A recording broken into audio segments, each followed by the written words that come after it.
Try it again. Good morning, everybody. I think I'm going live and it looks like I have an excellent connection. Thank you, Xfinity, for that. This is Dr. Annette Feravich, and I do have a business. The business is Healthy Mind, Body, Spirit, but I am not here for the business. I am here to teach, is what I'm here for. And the reason why I'm here doing this is because we know that our education system is in chaos. We've had it in very poor hands for people who don't care about public education. And I do. I care about public education. I do think that public education needs a piece that is something that focuses on something that's beyond us. That's not religion, but it is a part of who we are. It's a part of who we are because it's our spirit is what it is. So that's one of the things that I think that public education has been missing. We don't want to talk about religion, any one religion necessarily, right? But we do want to talk about the importance of our spirit, because our spirit is what gets us up in the morning in order to visit me at 7 a.m.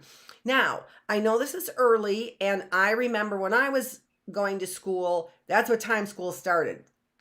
Maybe not 7, maybe it started at 7:20. I think it started at 7:20 when I went to school. And so maybe I'm, getting up a little early.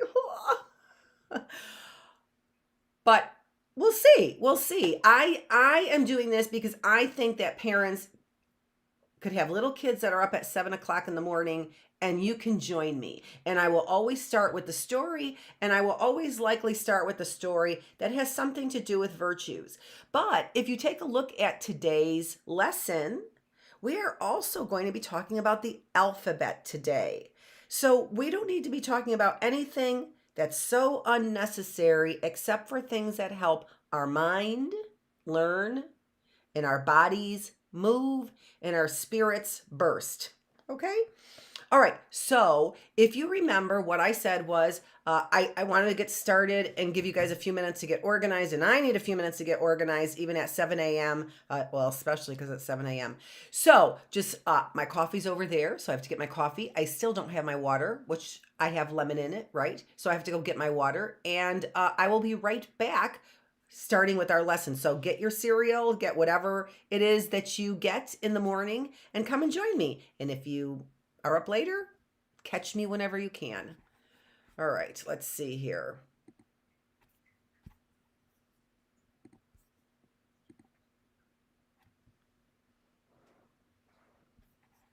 Maybe we'll play a song for the morning. What song should I play?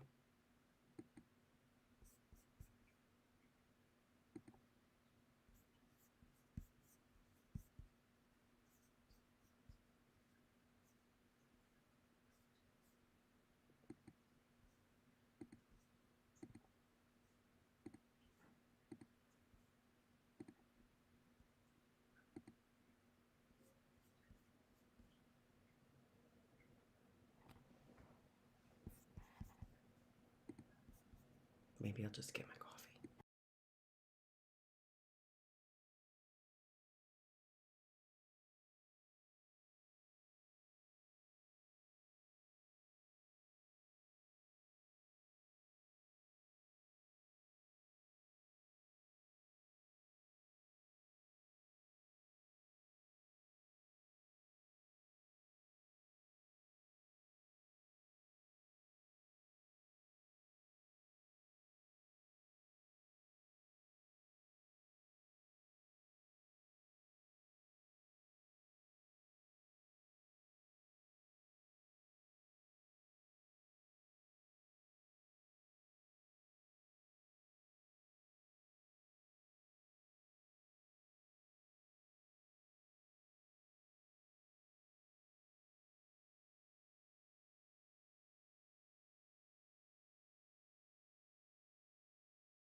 Okay, I'm back.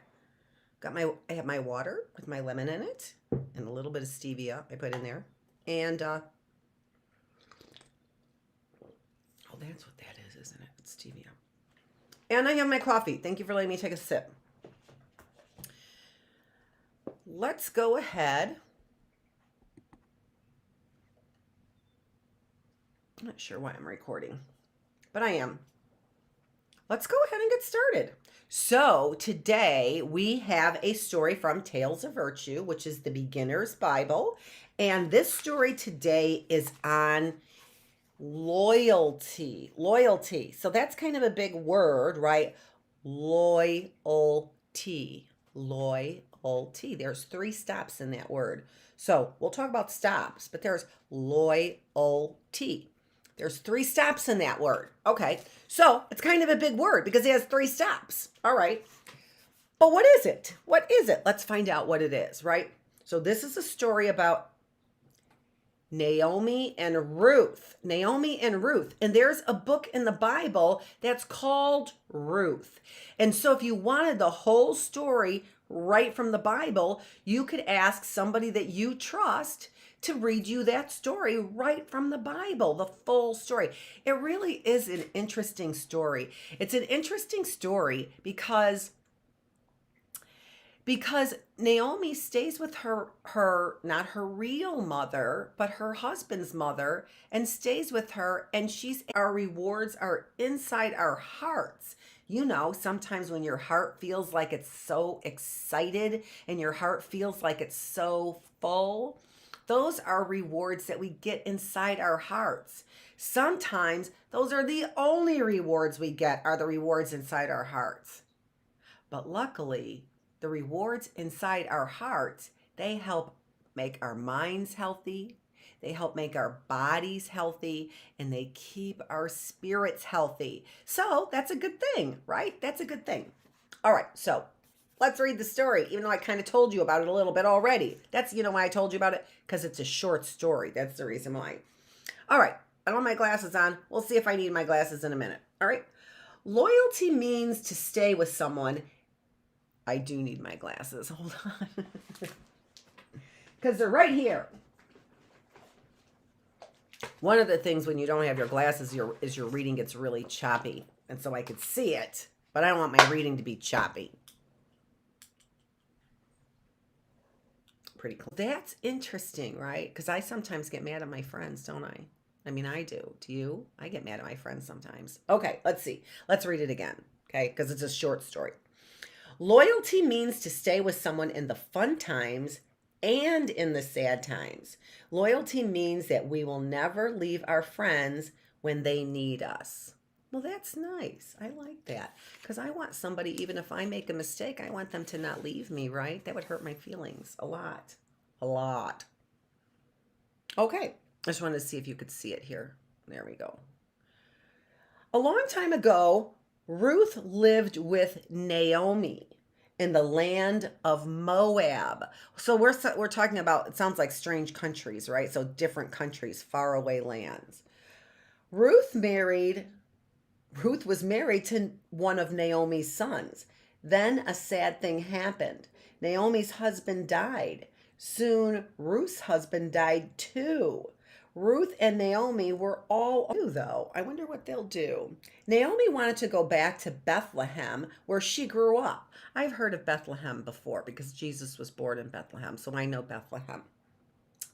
She tried to get Ruth to stay in Moab. Naomi said, "Ruth, stay in Moab." Well, that's a way to get Ruth to stay in Moab, right? Tell her, "Ruth, stay in Moab.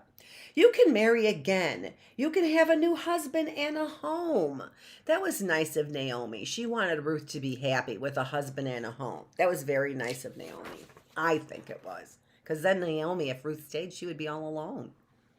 Ruth did not want to stay in Moab without Naomi. She wanted to go with Naomi. Well, that's good. I'm glad. Ruth said, "I don't ever want to leave you. I want to stay with you forever." Ruth loved Naomi very much. I was going to say that. When I heard her say she never wanted to leave, I was going to say she must love her very much. They must love one another very much. It's so nice to have a friend that you love that much, isn't it? especially when you have sad times, right? You really need a friend to stay with you and be loyal to you when, and especially in sad times, don't you? So Ruth and Naomi walked to Bethlehem together. The trip was long and hard. When they came to Bethlehem, Naomi said, "I'm tired and hungry." Ruth said, "I will help you. I will work in the fields and gather grain for us." She worked all day long to get enough food.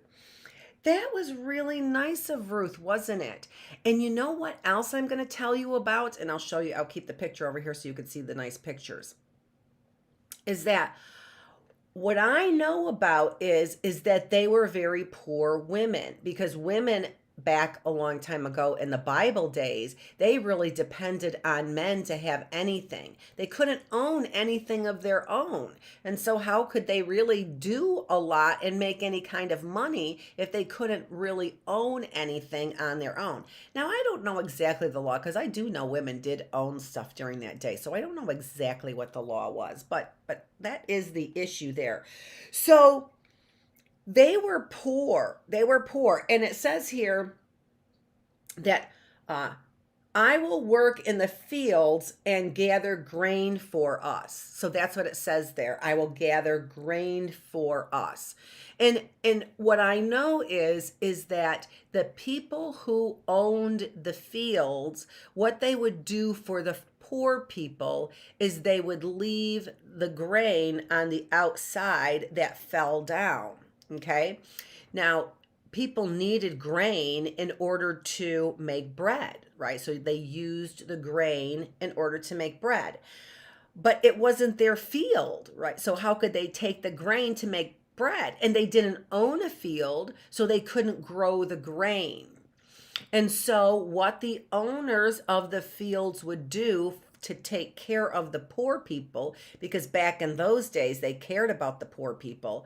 So to take care of the poor people, what they did is they would leave the grain that kind of fell down and would have been wasted. It wasn't, still growing or whatever, and was kind of wasted on the ends of the field for the poor people to collect.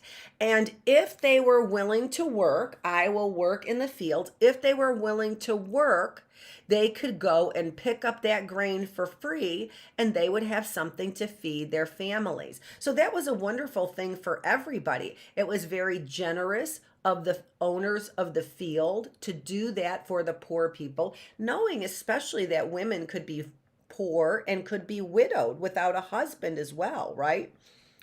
But they didn't just give it to them free.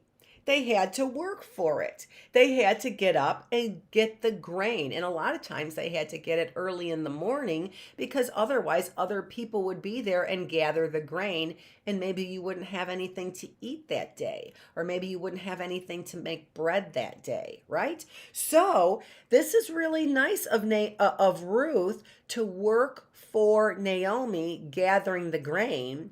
It's very nice for the owners of the field to leave that grain for the poor people.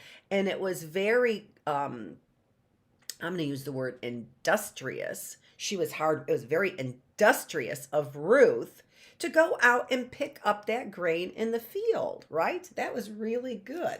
Okay, so that tells us a little bit about days back in Bethlehem, what they would do. Okay, let's see. I want to keep this as... There we go. It was not easy for Ruth to work in the fields. It was not easy because she was from Moab. The Bethlehem workers might not like someone they did not know. But Ruth said, "I am not afraid. Naomi is too old and tired to work in the fields. I will be loyal to my friend. I will take care of her." So see, Naomi was an older woman. She was Ruth's mother. No, she wasn't. She wasn't Ruth's mother. I don't know who she was to Ruth. Actually, I'm not sure. I have to think about that. She had the son. That's right. Naomi was Ruth's mother-in-law. That's who she was. Okay, so not her mother, but her mother-in-law. And she had the son that Ruth was married to that died. So Naomi lost her husband, and then she lost her sons Actually, she lost two sons, is what I know. So she lost her two sons, and one of her sons was Naomi, or was Ruth's husband. Sorry about getting that wrong. Okay. Ruth was good to Naomi. She did not leave Naomi. She stayed with her and helped her. Later, Ruth married a man named Boaz. Even then, Ruth said, I will never leave you, Naomi. Naomi was very happy. So, see what happened? And part of this story is that God keeps his word, God keeps his promises. He tells us that if we take care of one another, that we will have good lives. And it doesn't mean that we're going to be rich. It doesn't say, well, actually Ruth did become rich because Boaz was rich. So isn't that wonderful for Ruth? She married a rich man who owned fields and had grain. So that was wonderful. But God keeps his promises that when we follow his rules, which as children, many times we don't like to follow rules, right? Many times we don't like to follow, not even as children, as adults, we don't like to follow rules. In fact, I think adults are way worse than children about following rules. They hate for anyone to tell them to follow a rule. That much I know. I just wanted to see if I'm recording and stuff. So, but God does keep his promises. And that is a wonderful thing, that when we do follow rules, and we can test God on that. God tells us we can test him. In fact, he says, please test me. He says, please test me. Follow my rules, and I will show you that you will have a good life. It doesn't necessarily mean that you'll have a rich life. But remember, when our hearts are bursting with joy and happiness, it doesn't mean anything. It doesn't have anything to do with money. And that's what Ruth and Naomi were finding out about loyalty, about being loyal to one another. Okay, so I do have a song for you. I'm so happy that I do. And then we're going to take a little break. I'm going to take a little break right now. Let's look at the questions. We don't need to take a break right now. We haven't even gotten to the questions. Remember what I said about reading a story, and I'm going to remind you of this. And sometimes I forget to do this myself. But the idea is that after we read a story, or read anything for that matter, we want our brains to digest it, right? So we've got our brain up here, we have a brain in our gut. We said that we actually say that our second brain is in our gut, where we digest. And it kind of does make sense, doesn't it? Because I say digest, but I'm talking about your mind. I want your mind to digest the story. And as we were reading, our minds were digesting the story. Why? Because I was stopping and I was thinking about things and I was adding comments, right? So that helps me process, we can call it process, or it helps me digest the story. Okay, so that's always the first thing that we want to do. Whenever we read something, if we want to get the most out of what we read, what we want to do is think about what we've read right away. Talk about it with somebody, think about it, write about it, whatever we can do to help us remember that story better. That's what we want to do right away. So, in order to do that, what we want to do is we want to take a look at these questions we have. All right, so it says, this is a book about right and wrong. Because remember, that's what we said the very first day, yesterday, so long ago, our very first day, we talked about that book and we said it was a book about right and wrong. That's what it says in the introduction. In our story on loyalty, what were some right decisions that were made and what were some wrong decisions that were made? So think about that, right? Now, yesterday we asked that question about Joseph, if you remember, right? So there were lots of things that were wrong in that because Joseph had some very jealous and envious brothers, didn't he? His brothers were very jealous and envious of him. So there were lots of things yesterday in our story yesterday that we could point to that said that that was wrong, because this is a story about right and wrong, and sometimes there are things that people do, right? There are things that I do that are simply wrong. We can't look at bad behavior and say, oh, it's okay, it's kind of right. No, we look at bad behavior and we point to it and we say, that's wrong behavior. When a police officer doesn't look for evidence, what do we say? Or a sheriff's department doesn't look for evidence, we say, that's wrong behavior. Why? Because we have to trust the police officers to do their job, right? We can't say, well, it's kind of okay, right? We can't say that. No, because we need police officers and sheriffs to do their jobs. They're like cowboys. If sheriffs aren't doing their job, who is doing their job, right? Okay, so we can't say that's okay, that's because it's wrong. No, there are things that people do that are wrong. And sometimes we shut our mouths about it. And sometimes we shouldn't open up our mouths about it, right? Sometimes it's none of our business to open up our mouths about it. But sometimes somebody does something wrong right to me, right? Directly to me. Then it is kind of my business, isn't it? Right? Then I have to figure out what I'm going to do about it. So there are things that people do that are right, and there are things that people do that are wrong. Sometimes it's my business to say something. Sometimes it's not my business to say something, right? So we have to kind of think about that sometimes. But in the case of Naomi and Ruth, who were loyal to one another, what do you think? Do you think that if Ruth did something wrong, that Naomi would tell her she did something wrong? Do you think that that's a loyal friend? Do you think a loyal friend would tell you when you did something wrong? I do. I think that's a very good friend. I don't want my friend to yell at me, right? I hope my friend doesn't yell at me, but I hope she tells me nicely that I did something wrong, because I think that's what a good friend does, because that's helpful. Why? Why is that helpful for a good friend to tell me when I did something wrong? Well, because when I do things right, God promises that I will get rewards. No matter who your God is, these are the promises that God's make to their people. When you honor me, right, and when you follow my rules, I will do what for you? All kinds of things is what the promises are from, bothered by my hair, what the promises are from God, right?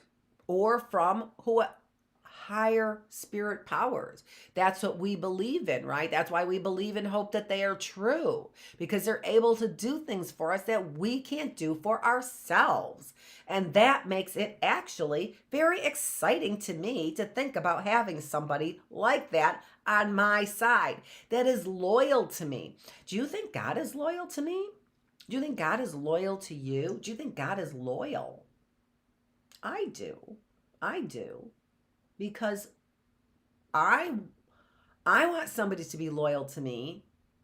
And I think if I want somebody to be loyal to me, that's probably a good thing. And I think God's a good thing. So I think God is probably pretty loyal.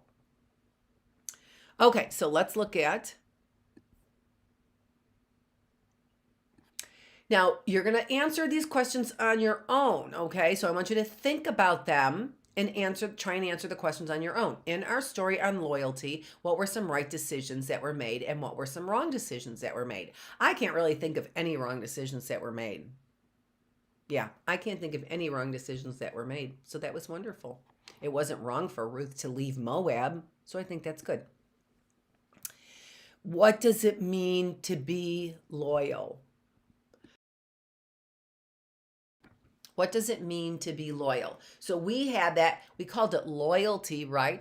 So that is, we said there were 3 stops in the word loyalty. Loyalty. 3 stops in the word loyalty.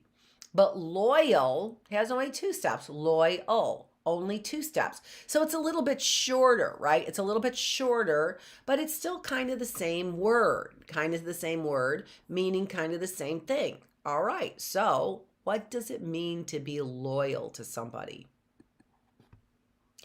How was Ruth loyal to Naomi? How was Ruth loyal to Naomi?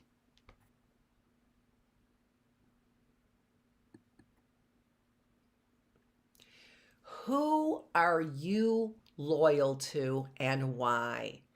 Now, this is a really important question, right? Because it says 2 things. It's a question that tells me 2 things. Number one, do you love people? Do you have people that you love? And do you have people that love you? Because that's who I would be loyal to, right? I would be loyal to the people that I love because they loved me too. So that's the first part of the question is really, do you have somebody that you're loyal to? Do you have somebody that you love and you care enough about that you would be loyal to that person? So that's good, right? We could say, well, Dr. Feravich, or we call me Miss Annette in this class, right? I'm Miss Annette in this class. That, what about my pet? I'm loyal to my pet. Well, one of the things about loyalty is that it really does kind of have to be because my pet Lucy, who's my pet, loves me a lot. I know she loves me a lot, but I can't expect her to go work in the fields for me, right? So there really has to be kind of an equal exchange between the two. There has to be an equal exchange between uh, loyalties. So if I'm loyal to somebody and I'm able to do this and this and this for you, then the person being loyal back, they should be able to do this and this and that. Maybe not the same things, right? But be able to do those kinds of things when I'm in need. Come and drive and pick me up if I'm stuck someplace, right? That's loyalty. So if we're talking about who can you be loyal to or are you loyal to anybody, you might be loyal to your pet, but that's not really what we're talking about because your pet really can't be 100% loyal to you because they can't go and pick up the groceries when you don't have anything to eat, right? Or like I said, help you out when you have a flat tire. So it's a little bit different when you have got when you are loyal to a pet because the pet can't return the loyalty in the same kind of way. All right. So, do you have somebody that you are loyal to that's a person? Do you have a friend? So, that tells me that you have a friend, right? And that also tells me that you really care about that friend, that you have somebody that you really care about. So, that's important to find somebody that you are loyal to and that is loyal to you. Now, when that happens, though, I said, why are you loyal to that person? So that's the other question there. Why are you loyal to that person? And the idea here is that you're loyal to people. Why? Because they do things for you? Is that why? Because thank goodness I have somebody in case my car breaks down? Is that why you're loyal to somebody? Right? So isn't that funny? I'm loyal to somebody and they're loyal to me, which means I have somebody to help me, but that's not the reason that I'm loyal to them, right? So why are you loyal to a person? Do you have somebody that you're loyal to and why? And if you don't have somebody that you're loyal to, then try and find somebody that you're loyal to, right? Try and find somebody. But again, that's not going to be somebody who you're going to be loyal to that can give you something, right? It's going to have to be somebody that you like, that you care about. And that's why you're loyal to them. Isn't that funny? So we just can't be loyal to somebody in order to get something back. We're loyal to somebody because we love them and we care about them. And then that makes us want to do things for them, and it makes them want to do things for us. So we're not loyal to people to get things, but we get things when we're loyal to people. That's so nice, isn't it? That's awesome. I think it's awesome. What do we have next? Should you be loyal to everyone? Should you be loyal to everyone? That's a pretty good question, and I try and ask only good questions. And what do you think? I'm trying to pull up my other thing over here. What do you think? Should you be loyal to everyone? Well, one of the first things is are they going to be loyal to me? That's the very first thing I think of, right? Are they going to be loyal to me? Because if somebody isn't loyal to me, then why would I be loyal to them? I think, being as old as I am, I think it's hard work to be loyal to somebody. Ruth had to work very hard to stay loyal to Naomi. She left Moab, the place where her husband was, right? So she left Moab. And so that was probably hard for her to do. She went to a strange place without anything, Bethlehem. That probably had to be hard for her to do. And she wasn't with her people, the same kind of people. She wasn't with the people that she knew in Moab. She was with new people in Bethlehem. That had to be hard as well.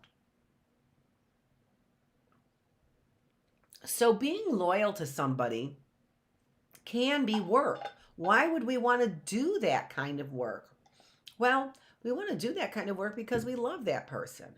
So should we be loyal to anyone?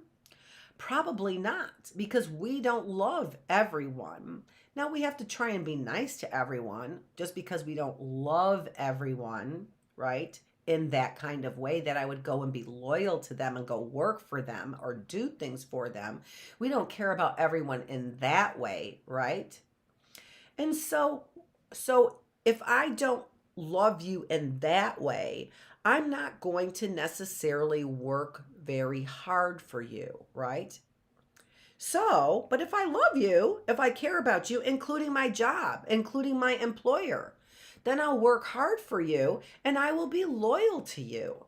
And so loyalty isn't just for one person to another. I could be loyal to a whole group of people, like maybe my church. Maybe I'm loyal to the people in my church. Or maybe I'm loyal to my entire family, right? So we can be loyal to groups, but we can also be loyal to, like, we would call them like institutions is what we call them. That's a really long word. Institutions. That has 4 breaks in it. That word has 4 breaks in it. So that's a long word. That's a big word, okay? But we can be loyal to like our we can be loyal to our school. So that's an institution. We can be loyal to our school. We can be loyal to a sports team. That's an institution. We could be loyal to a sport. I like football. I don't care for basketball, right? We can be loyal to a sport. That's an institution is what we're talking about. So we can be loyal to those things as well. Why? Why would I be loyal to a sports team? Because I love that sports team. That's the reason why I would be loyal to that sports team, right? Same reason I would be loyal to a person or to a group of people like my family. Why? Because I love and care about them. That's the reason why. Okay, so let's see if we have anything else, because I know I have a good song coming up.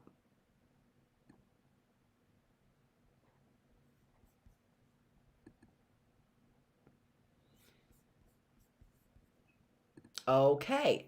So I'm going to take a little break, and like I said, I have a song for you, and in fact, I'll probably end it with this song. This song is about friendship from Bruno Mars, and hopefully I won't get this whole thing excluded from the internet for this, copyrighted for it. But I like to give you music, and this is an educational video, so I'm hoping that they let me give you some music in between. Actually, before we go to the music, I'm going to introduce the last two slides because we only have a few minutes left. Then we'll play the music, and then that will be the end of the lesson for today. So let me get to the last two slides because these are about the alphabet. Okay? Am I going to do this? I think I am.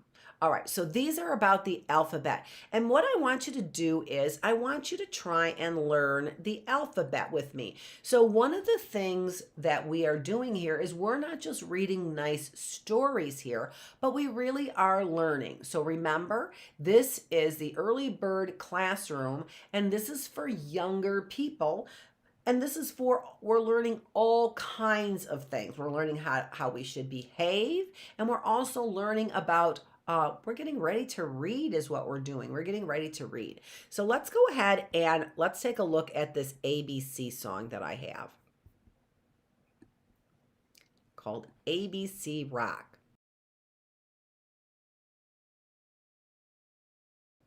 That didn't sound like an ABC Rock song at all, did it? No, it didn't. That was the wrong song, but it was only when I had uploaded. I found a new one that I liked better, which was an ABC Rock song.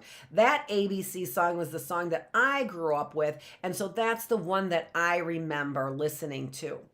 But the point of this is that when we learn songs, let me put up the other one up there.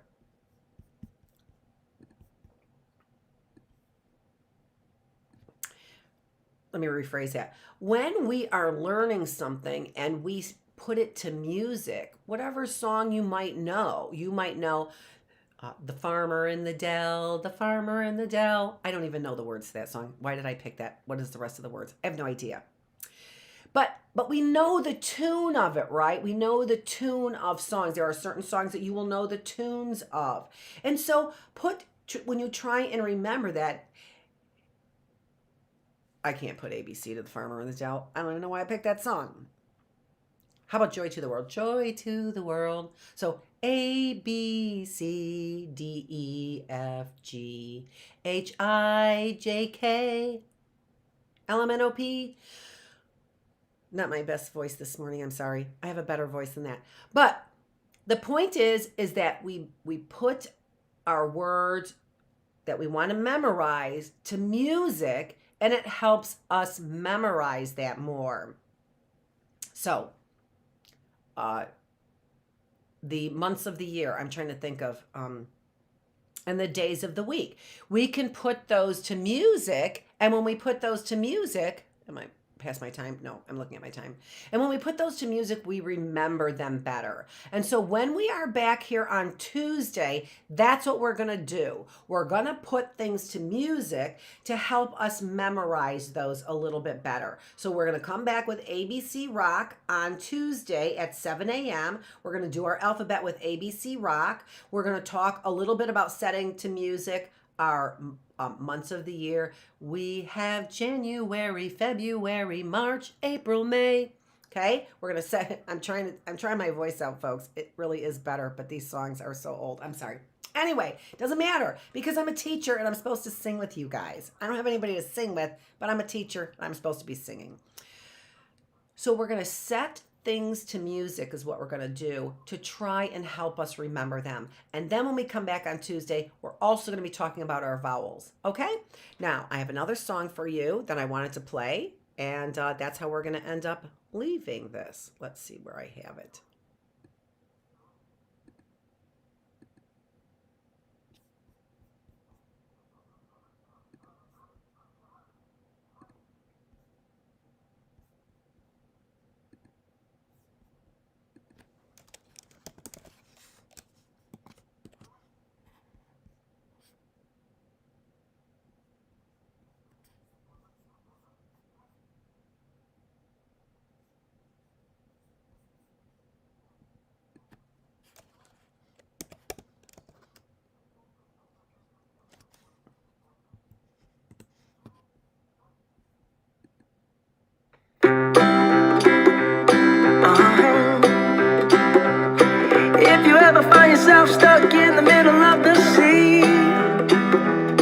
I'll sail the world to find you. If you ever find yourself lost in the dark and you can't see, I'll be the light to guide you. Find out what we're made of when we are called to help our friends in need. You can count on me like 1, 2, 3, I'll be there. And I know when I need it, I can count on you like 4, 3, 2, and you'll be there.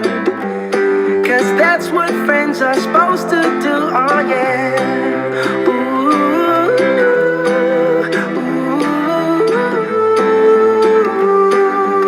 yeah. If you're tossing and you're turning and you just can't fall asleep, I'll sing a song beside you. And if you ever forget how much you really mean to me, every day I will remind you. Oh, find out what we're made of when we are called to help our friends in need. You can count on me like 1, 2, 3, I'll be there. And I know when I need it, I can count on you like 4, 3,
Okay, we are better able to learn something. Why?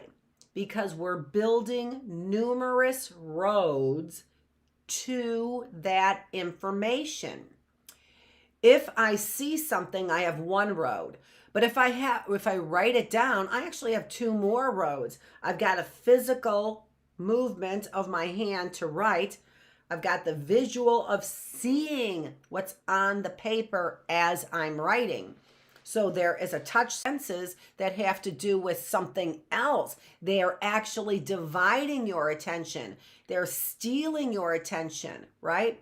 So you may be using your senses, all five of your senses, but if you're using them for something else, you're obviously not learning the material either, right? Okay, so it's a good idea, even though you don't need a book for this class, it's a good idea to have a pen and a piece of paper to write down things that you might want to look up later on. Remember what I also said, and that is we are 3 days on, but we're 4 days off. And I don't want you coming back on Tuesday with your spirit depleted. I want you coming back on Tuesday being energized and wanting to learn more. Why? Because you didn't waste those 4 days off. You went and you built on what you learned in those 4 days off. I think that this is a great classroom, and I hope that more people aren't afraid to join me, because I promise you, you're going to learn something, but you're also going to learn how to learn, so that no matter where you go in life, and I know this is a middle school kind of a place that we're in right now, but this is going to help you so that no matter where you go in life, you know you can learn. One of the things about my oldest son is that he has gone to school for numerous things. He went to school for journalism, he went to school for accounting, and he completed these things to some degree, enough to get the knowledge, and then moved on to something else that he wanted to gain knowledge in. That's a wonderful thing, especially in this day and age, right? Where they are, making jobs so boring for us and so undesirable to go into work that we are having the least we can possibly do on Mondays, whatever you call my signal again. I'm getting a little bit tired of this. I pay an awful lot of money to not have a signal. I should be able to move around in my house and not have when there's big blanks there. Everyone's bored. Okay, so where did we leave off? We left off with this. And I said, here's the book I'm using. It's a critical thinking book. I don't really think it's for everybody. It's for me because it explains this very first part, but I wouldn't spend my money on this critical thinking book unless you're a psychologist, and then it will work for you, okay? Because it's really critical thinking and it focuses on psychology. Who moved my cheese? We're not on critical thinking. What class am I in anyway? Day 2. Whoop. Already out the window. Okay, no, who moved my cheese? That's where we're at. Thank God we're at middle school. I was like, what are we doing talking about analyzing in middle school for? No, we're talking about who moved my cheese. That's where we were at. And this story is getting good, isn't it? Right? And what I want you to think about, because this is where we're going with this, and I was really excited about this actually, and that's why I was a couple minutes late getting on, because I was getting a slide ready for you guys, a couple slides in fact, ready for you guys, even though I wasn't ready for the right class. Okay, so where were we? We had 4 characters. Sniff and Scurry were mice. And remember, they worked on instinct, didn't they? Right? So they're like, oh, we're not surprised there's no more cheese in Cheese Station C.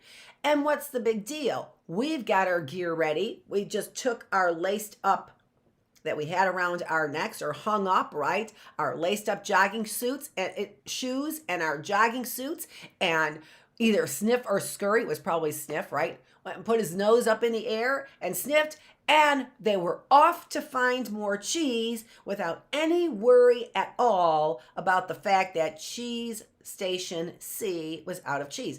And in fact, they weren't surprised because they used their senses to notice. They were looking around and taking notes, right? They noticed that the supply of cheese was getting lower and lower, so they weren't surprised. Wow, hem and haw, They were just living the life, right? At Cheese Station C. They were getting up later. They were bringing their friends over. They were showing off their delicious Cheese Station C, like very rich cheese misers, right? So and then the cheese disappeared. And now we've got those two, like we have there, sweating about it, right? They are sweating about it. What are we going to do? What happened to our cheese? This isn't fair, right? That's what they were saying. This isn't fair. So let's pick up about where I'm going to repeat the last maybe paragraph or two. I remember I read this paragraph. I'm not sure exactly what other paragraphs I read. So let me get to the right pictures over here too, right? So we had them fences. And then we have also Hem and Haw, who were kind of lounging around in Cheese Station C, enjoying the luxury of having so much cheese, right? And we had a couple sayings on the cheese, having cheese that they wrote on the walls, right? That's what they did. They wrote them on the walls. Having cheese makes you happy. And we saw one more. The more important your cheese is to you, the more you want to hold on to it. Oh, that's so interesting. The more important cheese is to you, and cheese actually is very important to me, so I totally get that. But maybe cheese isn't so important to you, right? But the more important it is to you, the more you want to hold on to it. So there's some wisdom here in Sniff and Scurry and Hem and Haw and Who Moved My Cheese by Dr. Spencer Johnson. Let's continue. So we're not continuing, we're repeating. The belief system took hold. Why did they do this to me? He demanded. What's really going on here? Finally, Haw opened his eyes, looked around, and said, by the way, where are Sniff and Scurry? Do you think they know something we don't? Hem scoffed. What would they know? Hem continued, they're just mice. They just respond to what happens. We're little people. We're smarter than mice. We should be able to figure this out. I know we're smarter, Haw said, but we don't seem to be acting smarter at this moment. Things are changing around here, Hem. Maybe we need to change and do things differently. Okay, so that's really where we left off. Why should we change? Hem asked. We're little people. We're special. This sort of thing should not happen to us. Or if it does, we should at least get some benefits. Why should we get benefits? Haw asked. Because we're entitled, Hem claimed. Entitled to what? Haw wanted to know. We're entitled to our cheese. Of this. While Hem and Haw were still trying to decide what to do, Sniff and Scurry were already well on their way. They went farther into the maze up and down corridors, looking for cheese in every cheese station they could find. They didn't think of anything else but finding new cheese. They didn't find any for some time until they finally went into an area of the maze where they had never been before, Cheese Station N. They squealed with delight. They found what they had been looking for, a great supply of new cheese. Let me make sure everything's going right over here as I'm reading. I always get like, ah. In the meantime, Hem and Haw were still back in Cheese Station C, evaluating their situation. They were now suffering from the effects of having no cheese. They were becoming frustrated and angry and were blaming each other for the situation they were in. Do you ever get that way when you're hungry? Do you ever get frustrated or angry or emotional or tired or crabby when you're hungry? I know I do. I don't get as crabby as some other people, though. Food isn't my thing that makes me crabby. What makes me crabby is when sheriff's departments don't do their job. That makes me crabby. Oh, another plug. Of course it would make me angry if police don't do their jobs, right? Of course it would. Or sheriffs. They're supposed to be our cowboys. Where are our cowboys? That's what I want to know. Okay, let's get back to Hem and Haw. What's going on over here? Now and then Haw thought about his mice friends Sniff and Scurry and wondered if they had found any cheese yet. He believed they might be having a hard time, as running through the maze usually involved some uncertainty. But he also knew that it was likely to only last for a while. I want to make sure I didn't leave anything out. Sometimes Haw would imagine Sniff and Scurry finding new cheese and enjoying it. He thought about how good it would be for him to be out on an adventure in the maze and to find fresh new cheese. He could almost taste it. Wow, so he's finding it, even the thought, kind of exciting to go on an adventure.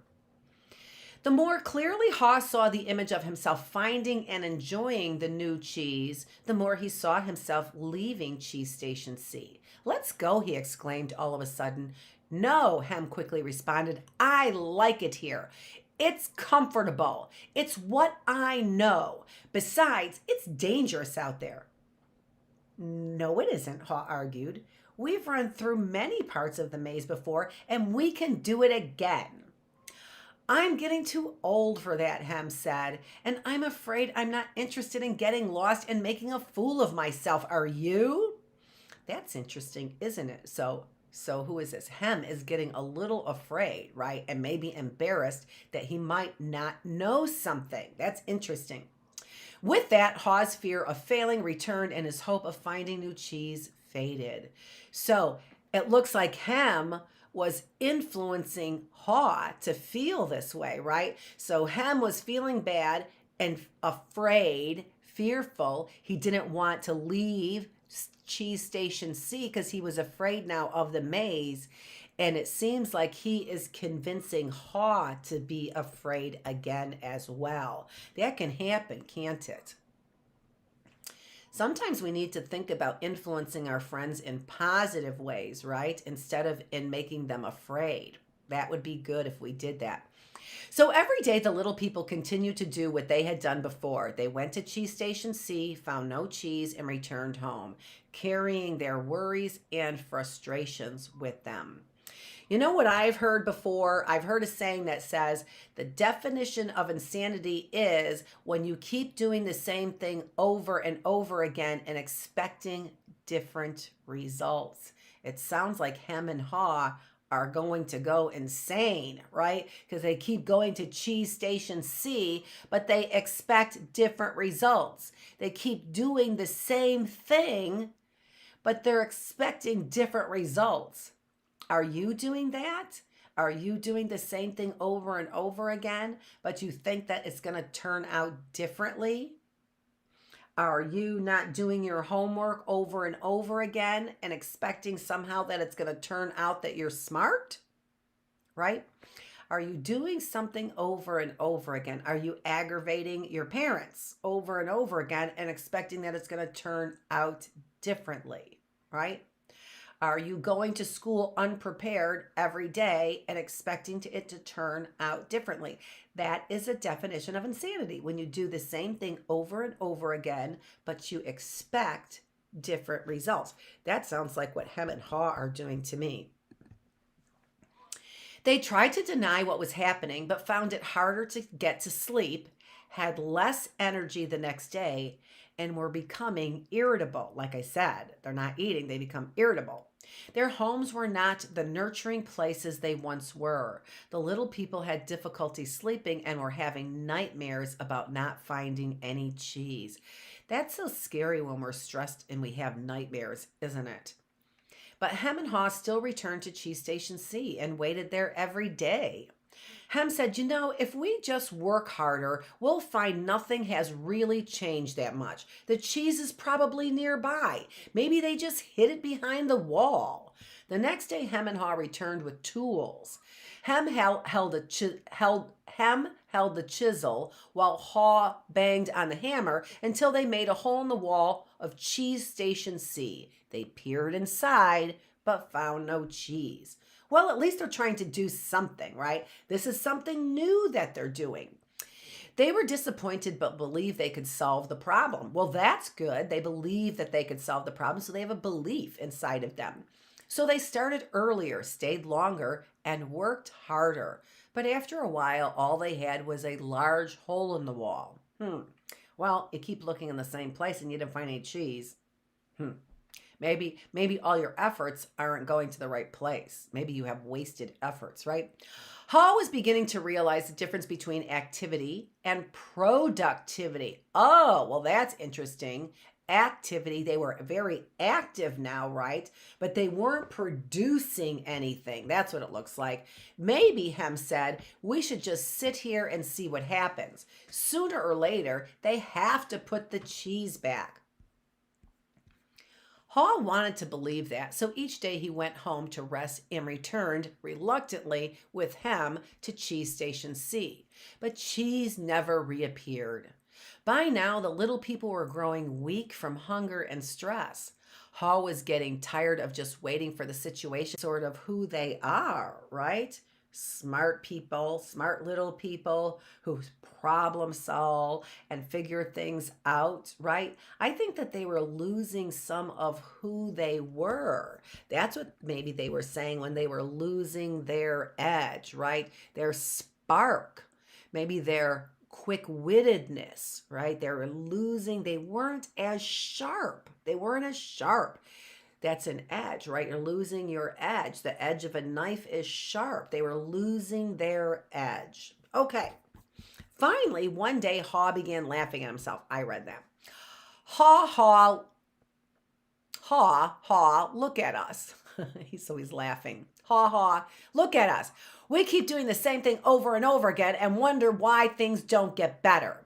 If wasn't so ridiculous, it would be even funnier.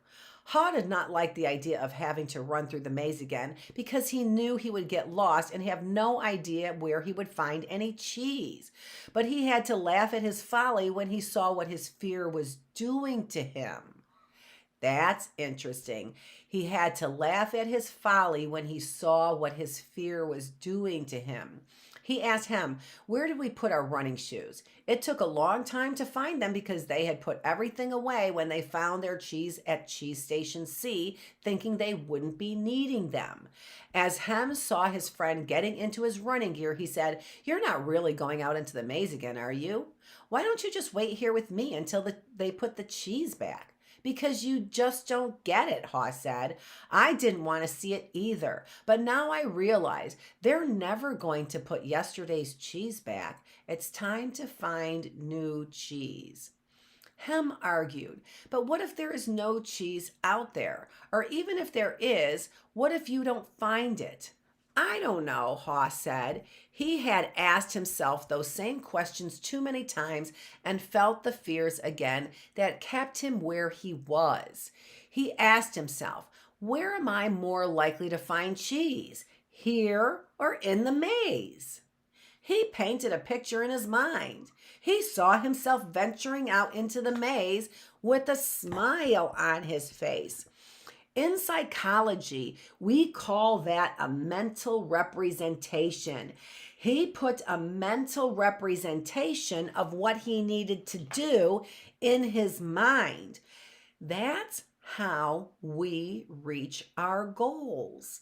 We reach our goals by putting mental representations, big words, mental pictures. We picture it in our heads. I remember that I used to, when I was a little girl, picture in my head what I was going to look like and be when I grew up. And I always felt that I was going to be a professional person. And so I always pictured myself in a professional suit with a briefcase. And guess what I looked like when I first started my first jobs? I wore professional looking suits, kind of, as much as I could afford, because I couldn't afford suits at that time. I was pretty poor. But I did get a briefcase. That was one of the first gifts that my husband gave me, was a briefcase. And so I had, since I was a little girl, a mental representation in my head of what I wanted to look like. And that is what your body and your mind work towards when you put that mental picture in your head. We know that people who grew up in the inner city, for example, and have been surrounded by violent crime, for example, and have had many relatives who were in jail, for example, they often have a mental representation of their lives being exactly the same, of not getting any work, of getting themselves in trouble, of being violent, and eventually ending up in jail. Our mental pictures that we have in our heads are so important because our bodies, our minds, and our spirits move in the direction of a mental picture. And so that is what Haw is doing. He's painting a mental picture of himself enjoying going through the maze, right? There are a lot of things that we might be afraid to try, but maybe sometimes deep in our hearts, we really do want to try those things.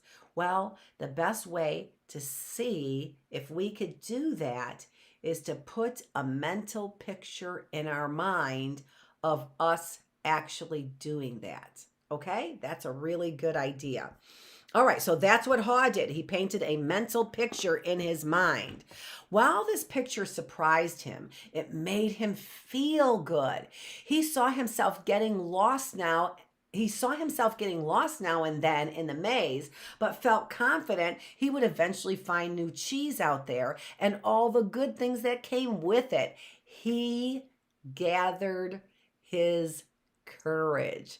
Oh, that's so good. He gathered courage, is what he did. By putting these mental representations in his head, these mental pictures in his mind, he was getting positive feelings because of it. We know that's brain chemistry activating. That's what that is.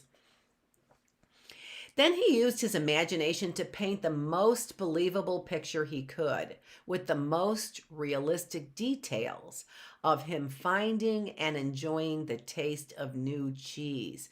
This is how we really make our mental pictures in our heads come to life. We see ourselves doing it, right? We get every detail of us doing the activity. And the more details that we have in our heads of doing that activity, the more likely we are to complete the activity. Wow, how easy is that? Put a picture in my head and it makes it easier for me to do the task. Well, that's pretty easy for me to put a picture of my head in my head of succeeding, right? Woo, I could put a picture in my head of succeeding. The interesting thing here, though, is that I know as a psychologist is that you can't just put a positive cross the finish line picture in your head. You actually have to picture yourself doing it as well, which is what Haw is doing. He's detailing every event in his head of him going through the maze, getting lost, getting frustrated sometimes, and yet still finding cheese. Every detail of his journey. He's pretty smart. He saw himself eating Swiss cheese with holes in it, bright orange cheddar and American cheese, Italian mozzarella, and wonderfully soft French camembert cheese. I'm not sure if I'm pronouncing that right. And then he heard him say something and realized they were still at Cheese Station C. Haw said sometimes things change and they are never the same again. This looks like one of those times. That's life. Life moves on. And so should we. I think that that's so important, right? Especially now. You know, we might not have liked what went on during COVID, but that's life. Life moves on. And so should we. Very wise words by Haw. Haw looked at his emaciated companion. Emaciated. What is emaciated? We have, and I was talking in early bird classroom about the stops. The stops. Emaciated. 5 stops in that word. 5 stops. We'll be talking more about those as we go along. But we like to teach a lot of things. Emaciated. 5 stops in that word. What does that mean? Emaciated. He looked at his emaciated, what did he call him? Companion, his emaciated companion. What is that? It means look it up. And look it up. But I'll tell you, it means he was getting really thin. So his face was all drawn in, right? Kind of looking like Skeletor, right? That's emaciated. I don't know any new characters, so sorry if you don't know who that Skeletor is. I don't really either. But I can imagine him in my mind's eye, right? I can make a mental representation of Skeletor in my mind. He looks something like this, right? Haw looked at his emaciated companion and tried to talk sense to him, but Hem's fear had turned into anger and he wouldn't listen. Did that ever happen to you? Have you ever had a time where you were so afraid that you started getting mad that nobody would do anything for you? I have, because you know what? I've had problems over here and I've called the sheriff's department and the sheriff's department's not doing anything. And that makes me afraid. It does. It makes me afraid. And now I'm not sure what I am supposed to do. Kind of like Hem and Haw, right? So that kind of made me mad. It kind of made me mad because when I'm afraid over here, afraid enough that I call the police and then, or the sheriff, actually, I'm thinking I'm going to get a cowboy over here and I get somebody who's like a frightened little chicken over here. I know. So we all have issues and we all get frustrated, but I'm going to have to figure out what I'm going to do about the problem. That looked. As Haw prepared to leave, he started to feel more alive. He's feeling alive because he's getting engaged in life again. Knowing that he was finally able to laugh at himself, let go and move on. Haw laughed and announced, "It's maze time." Hem didn't laugh and didn't respond. Haw picked up a small sharp rock and wrote a serious thought on the wall for Hem to think about. As was custom, Haw even drew a picture of cheese around it, hoping it would help Hem to smile, lighten up, and go after new cheese. But Hem didn't want to see it. It read, "If you do not change, you can become extinct." Let me say that again. If you do not change, you can become extinct, right? That's what we're finding. We have to find new ways to solve our problems because the old ways don't seem to be working right now. And if we don't find new ways to solve our problems, what will happen? That there may not be any cheese in the maze, or he may not find it. Such fearful beliefs were immobilizing and killing him. Immobilizing. So maybe that's why they become extinct, right? Immobilizing is killing him, is what immobilizing means. To be immobilized, I can't move. He's frozen, and he's frozen. How many people are having some of those same kinds of feelings, and how often are we having them, right? Haw smiled. He knew Hem was wondering. He knew Hem was wondering what? About, even though he hadn't found cheese here for some time. Isn't that interesting? Isn't that interesting how we can become so comfortable with what we're doing? So we get up every day, we play video games, we eat cereal, we take a nap, we play some more video games, we text, we scroll through our phones and information. None of that sounds exciting. None of that sounds interesting at all, right? And so but we're drawn back to it, right? But we're drawn sometimes back to the comfort of. Sometimes we have friends who don't treat us very nicely. But the next day when we come back to class, we don't know who else to sit with. And so what do? We go back to where we're comfortable, right? Even though maybe that's in it. Let's see. Haw became more anxious and wondered if he really wanted to go out into the maze. He wrote a saying on the wall ahead of him and stared at it for some time. So here now, Haw is writing phrases for him. He wrote this one for him, right? If you do not change, you will become extinct. But what would you do if you weren't afraid?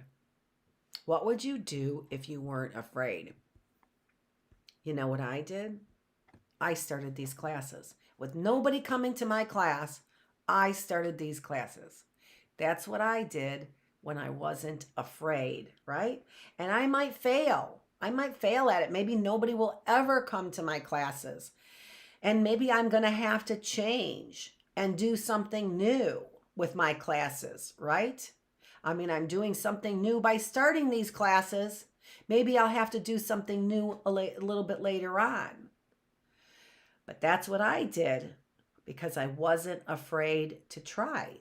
I wasn't afraid to try it. So good. He thought about it. He knew sometimes some fear can be good.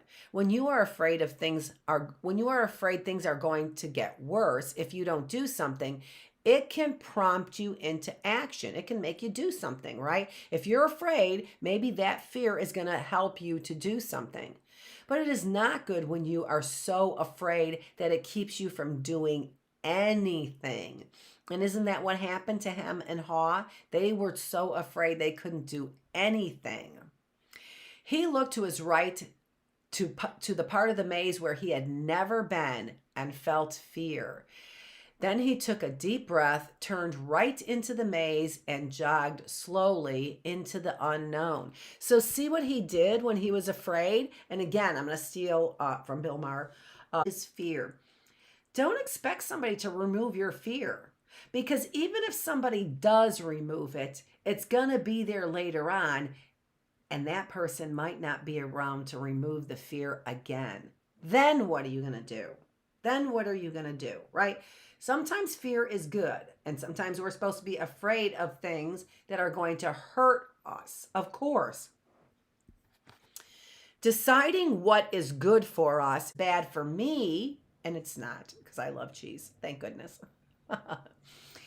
But if it is bad for me, it doesn't mean cheese is bad. It just means it's bad for me. So we're not making a judgment that things are bad. We're just saying it's bad for me for whatever reason, right? Okay. As he tried to find his way, Haw worried at first that he might have waited too long in Cheese Station C. He hadn't had any cheese for so long that he was now weak. It took him longer and it was more painful than usual to get through the maze. He decided that if he ever got the chance again, he would get out of his comfort zone and adapt to change sooner. It would make things easier. Then Haw smiled a weak smile as he thought, better late than never. During the next several days, Haw found a little cheese here and there, but nothing that lasted very long. But at least he's getting his strength back, right? At least a little bit. He had hoped to find enough cheese to take some back to him and encourage him to come out into the maze. But Haw didn't feel confident enough yet. He had to admit he found it confusing in the maze. Things seemed to have changed since the last time he was out here. Just when he thought he was getting ahead, he would get lost in the corridors. It seemed his progress was 2 steps forward and 1 step backward. Do you ever feel that way? Let's think about that for a minute. What does that mean? 2 steps forward and 1 step backwards. It means I'm really slowly making progress. I am making progress though, right? Because for every 2 steps, I only take 1. Because I take 1 backwards, right? Okay, so, but I'm still making progress, so that's good. It was a challenge, but he had to admit that being back in the maze, hunting for cheese, wasn't nearly as bad as he feared it might be. Well, that's good. A lot of times that happens, I found, is that when we face our fears kind of disappear is what ends up happening. Sometimes, not always, but sometimes. As time went on, he began to wonder if it was realistic for him to expect to find new cheese. He wondered if he had bitten off more than he could chew. That's another phrase, too. A lot of times we want to think about these phrases instead of just passing them by. What do they really mean? He bit off more than he could chew, right? Well, what would happen?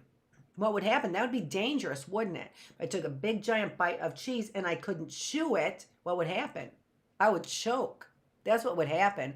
I would choke. And isn't that interesting? What happens when people choke? They become immobilized. Immobilized. They become immobilized when I choke, right? What if I'm in a competition and I choke? I become immobilized, don't I? I become frozen. I can't move. Okay. Let's see where I was.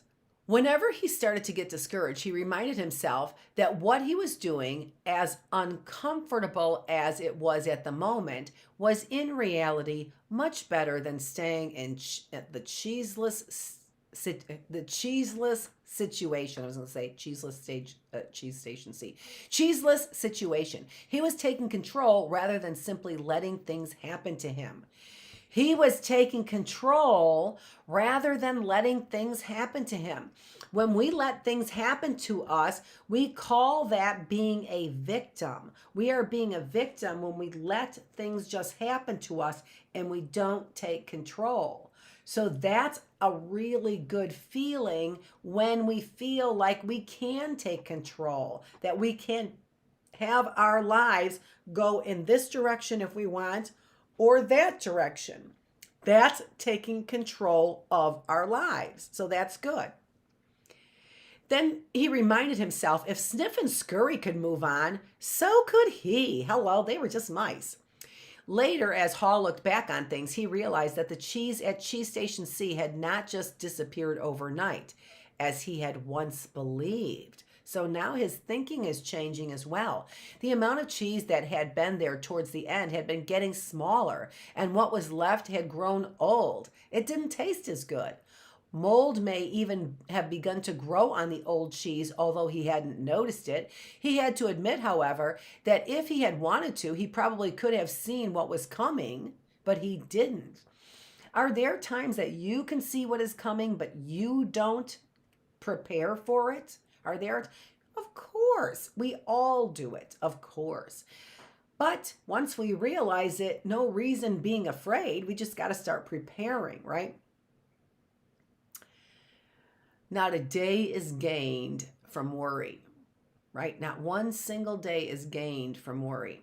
Haw now realized that the change probably would not have taken him by surprise if he had been watching what was happening all along, and if he had anticipated change, if he had predicted it, if he expected it. That's what anticipated means. So, if he had been using his senses, right, instead of analyzing a little bit more, using his eyesight, using his sense of smell to notice that the cheese was getting moldy, right? Discussing the issue with him, those probably would have helped him anticipate. 4 stops in that word, 4 stops. Anticipate or expect that this was going to happen. Maybe that's what Sniff and Scurry had been doing. He decided he would stay more alert from now on. He would expect change to happen and look for it. Well, that's pretty good then. Then I'm ready for it if I'm looking for it. He would trust his basic instincts to sense when change was going to occur and be ready to adapt to it. And remember, our basic instincts are those 5 instincts, right? So sight, sound, smell, taste, touch, right? Our 5 senses, right? So that's what he was saying. I'll use my 5, and there was also taste in there. They were tasting the cheese and it was moldy. They could smell the mold on the cheese. They could hear Or C, Sniff and Scurry had disappeared, right? So those are basic, using our basic senses, we can tell when change is coming. He stopped for a rest and wrote on the wall of the maze. What's he going to write this time?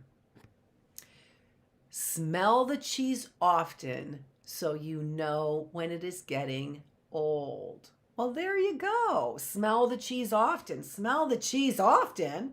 I'm not eating any cheese. What does that even mean for me? Think about that.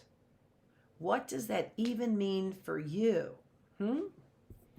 He stopped for a rest and wrote, we already read that. Sometime later, after not finding cheese for what seemed like a long time, Haw finally came across a huge cheese station, which looked promising. When he went inside, however, he was most disappointed to discover that the cheese station was empty. This empty feeling has happened to me too often, he thought. He felt like giving up. Haw was losing his physical strength. He knew he was lost, and he was afraid he would not survive. And so now he's thinking he might die. He thought about turning around and heading back to Cheese Station C, where he kind of felt comfortable, right?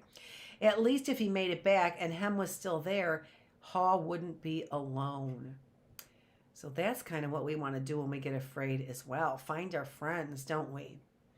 Then he asked himself the same question again. What would I do if I weren't afraid? What would I do if I weren't afraid? Haw thought he was past his fear, but he was afraid more often than he liked to admit, even to himself. He wasn't always sure what he was afraid of, but in his weakened condition, he knew now he was simply fearful of going on alone. Haw didn't know it, but he was running behind because he was still weighed down by his fearful beliefs. Haw wondered if Hem had moved on or if he was still paralyzed by his own fears. Then Haw remembered the times when he had felt his best in the maze. It was when he was moving along. He wrote on the wall knowing it was as much a reminder to himself as it was a marking for his friend Hem, hopefully to follow. Oh, so now he's leaving a trail for his friend Hem, right? So what does this one say? It says, movement in a new direction yields you, yields. Oh, that's a glasses thing, because that's not even close to yields. Let me read it over here. Movement in a new direction helps you find new cheese. So he moved in a new direction. He turned right instead of left, and that helped him find new cheese. Haw looked down the dark passageway and was aware of his fear. What lay ahead? Was it empty or worse? Were there dangers lurking? Were there dangers lurking? Not dangerous lurking.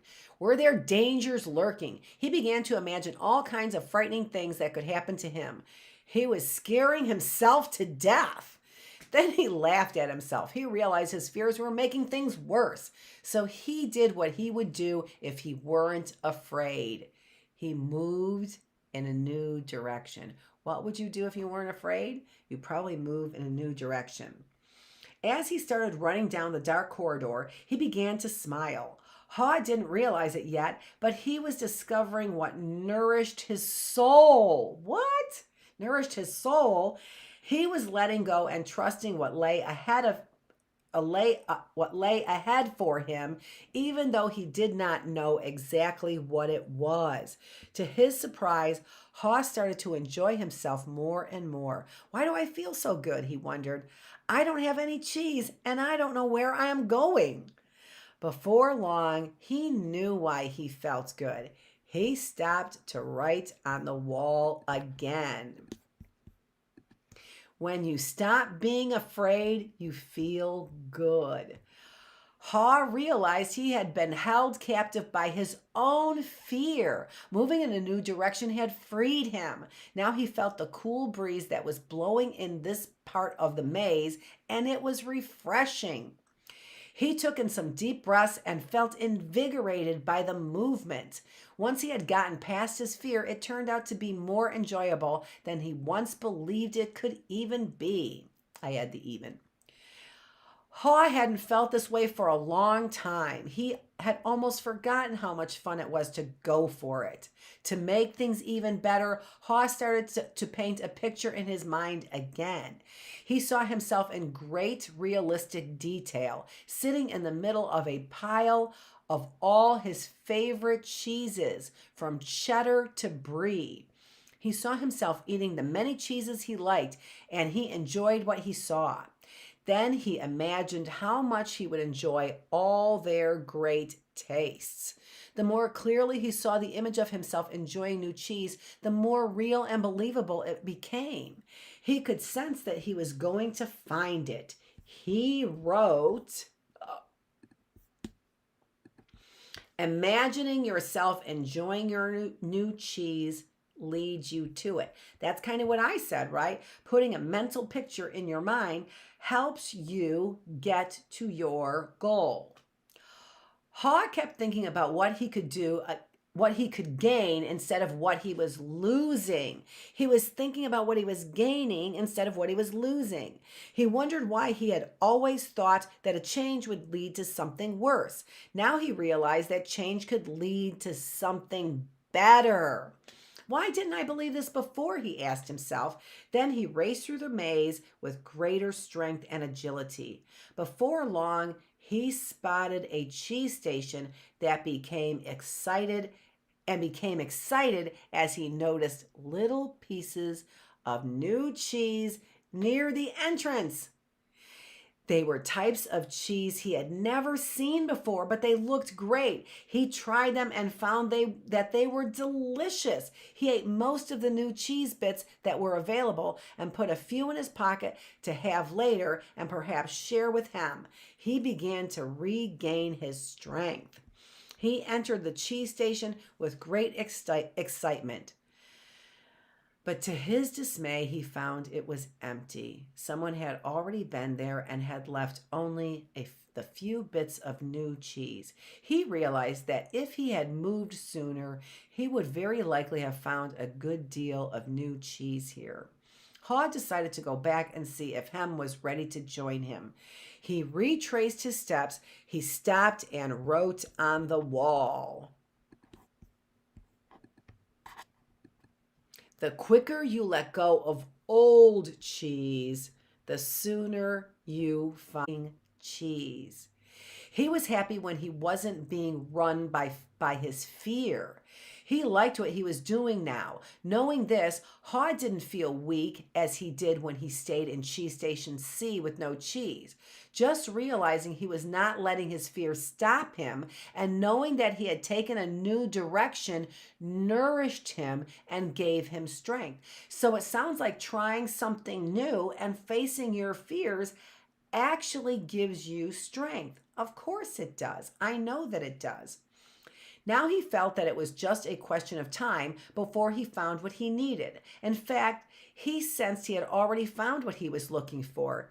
He smiled as he realized he didn't find any cheese. How did he find what he was looking for? It is safer to search in the maze. He used to think about what could go wrong than what could go right. He used to think more about what could go wrong than what could go right. But he had changed in the days since he had left Cheese Station C. He used to believe that cheese should never be moved, and that change wasn't right. Now he realized that it was natural for change to continually occur, whether you expect it or not. Change could surprise you only if you didn't expect it and weren't looking for it. When he realized he changed his beliefs, he paused to write on the wall. What's he writing this time? Old beliefs do not lead you to new cheese. Very simple, very profound. Haw hadn't found any cheese yet, but as he ran through the maze, he thought about what he had already learned. Haw now realized that his new beliefs were encouraging new behaviors. His new beliefs were encouraging new behaviors. He was behaving differently than when he kept returning to the same cheeseless station. He knew that when you change what you believe, you change what you do. You can believe that a change will harm you and resist it, or you can believe that finding new cheese will help you and embrace the change. It all depends on what you choose to believe. He wrote on the wall. When you see that you can find and enjoy new cheese, you change your course. Haw knew he would be in better shape now if he had dealt with the change much sooner and left Cheese Station C earlier. He would feel stronger in body and spirit, and he could have coped better with the challenge of finding new cheese. In fact, he probably would have found it by now if he had expected change rather than wasting time denying that the change had already taken place. He used his imagination again and saw himself finding and savoring new cheese. He decided to proceed into the more unknown parts of the maze and found little bits of cheese here and there. Haw began to regain his strength and confidence. As he thought back on where he had come from, Haw was glad he had written on the wall in many places. He trusted that it would serve as a marked trail for him to follow through the maze if he ever chose to leave Cheese Station C. Haw just hoped he was heading in the right direction. He thought about the possibility that Hem would read the handwriting on the wall and find his way. He wrote on the wall he had been thinking about for some time. He wrote on the wall what he had been thinking about for some time. Noticing small changes early helps you adapt to the bigger changes that are to come. So learning these skills to adapt, to recognize change, to use our five senses to see that change is coming, what that does is it helps us prepare for change the next time and be better prepared for it the next time and the next time. So those are good things. By now, Haw had let go of the past and was adapting to the present. He continued to run through the maze with greater strength and speed, and before long, it happened. When it seemed like he had been in the maze forever, his journey, or at least this part of his journey, ended quickly and happily. Haw proceeded along a corridor that was new to him, rounded a corner, and found new cheese at Cheese Station N. When he went inside, he was startled by what he saw.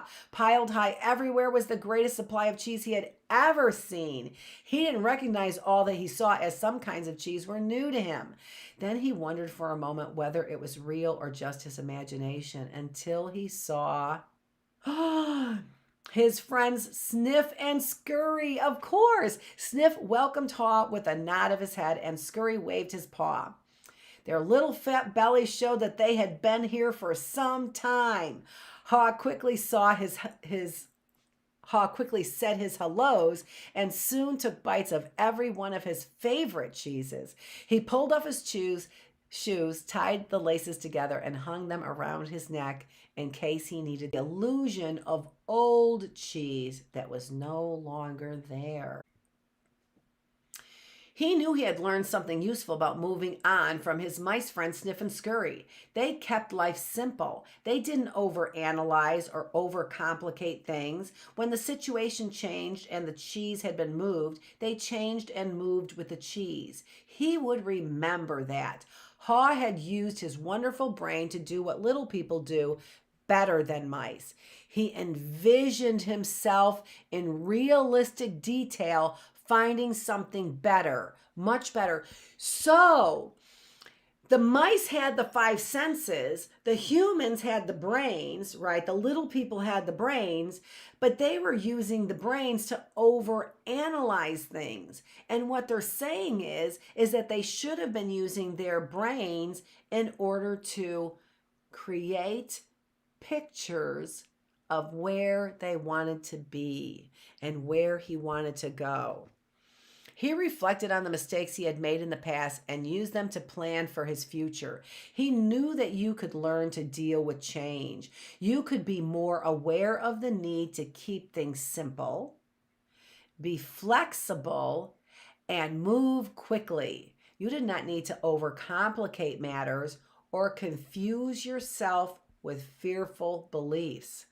You could notice when the little changes began so that you would be lies within yourself and that nothing gets better until you change.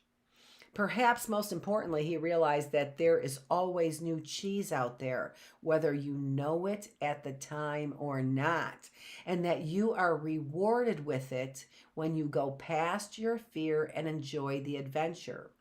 He knew some fear would be respected, as it can keep you out of real danger. But he realized most of his fears were irrational and had kept him from changing when he needed to.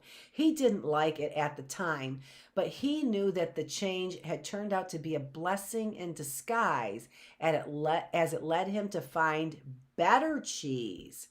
He had even found a better part of himself.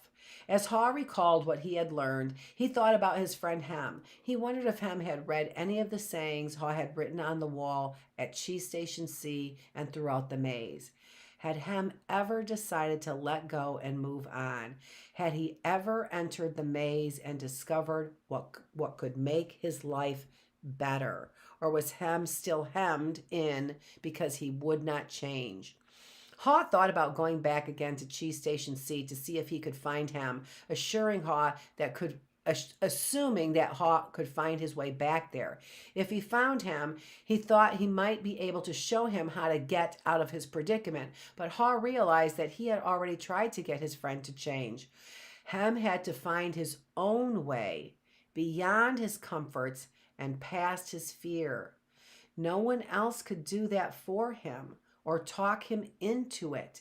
He somehow had to see the advantage of changing himself. He had to believe that he could change. He had to believe that changing and turning into his fears would have a payoff. He had to believe that. Haw knew he had left a trail for him and that he could find his way if he could just read the handwriting on the wall. He went over and wrote down a summary of what he had learned on the largest wall of Cheese Station N.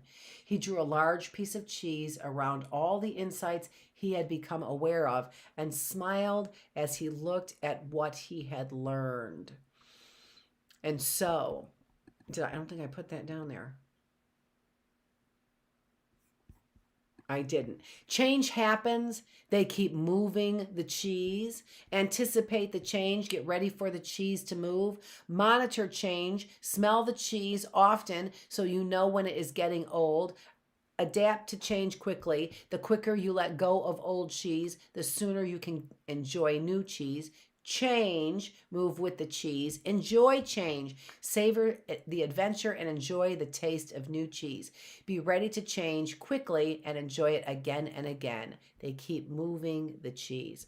Haw realized how far he had come since he had been with him in Cheese Station C, but knew it would be easy for him to slip back if he got too comfortable. So each day he inspected Cheese Station N, using his senses to see what the condition of his cheese was. He was getting to do whatever he could to avoid being surprised by unexpected change. While Haw still had a great supply of cheese, he often went into the maze and explored new areas to stay in touch with what was happening around him. He knew it was safer to be aware of his real choices than to isolate himself in his comfort zone. Then Haw heard what he thought was the sound of movement. Well, I know it makes me sad if I think that Hem did not make it out of there. I know that makes me sad. So I have a mental representation in my head that Hem made it out of there and found his buddy Haw. That's the mental representation. That's the mental representation I'm making in my head. Okay, we are done for the day. No, we have till 9:30 to go. Okay, but I want to take a little break. I just finished reading that story and I'm going to pull up some questions for you here. So, but I'm going to take a 5-minute break. So 5 minutes and I will be back. I'm going to go ahead. Oh, here in the I have got a PowerPoint that you can find in LinkedIn. Again, I'm going to try and get this all up on my website this weekend, which is www.helpmykids.com. healthyMindBodySpirit.net. All right. But in that, if you go to LinkedIn and you look for me, my name, my company name, if you look for me on LinkedIn, you can find the packet of slides that I have for you. And in that packet of slides is that Who Moved My Cheese. I think I actually have that someplace else too. Whom right side up and fitting the whole entire page. So it fits the whole entire page. It looks better and it's right side up for you. And you can do a word search for Who Moved My Cheese. So that's an activity that maybe you might want to do when you are off for the next 4 days. All right, so here are some questions, and I'm going to take a 5-minute break and then probably come back and say almost goodbye. But let's start taking a look at some of the questions, and that's what I'll leave up for you.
It's impossible, you're too young or too old, that's what they tell you. So that's what you tell you too.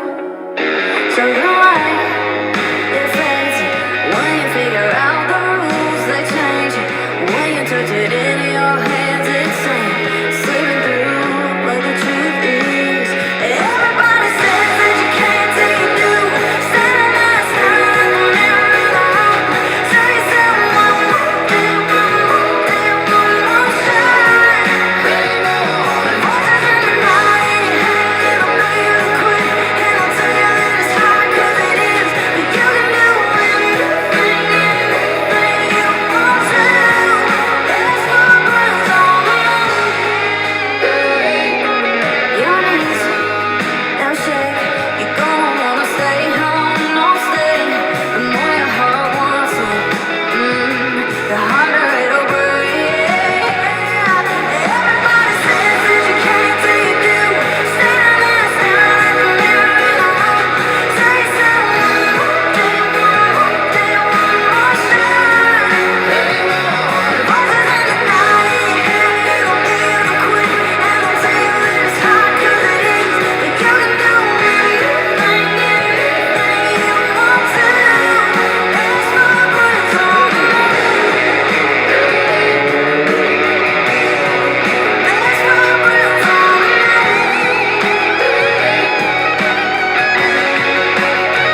drank whiskey bottle in the kitchen by the sink, and I lit your last candle.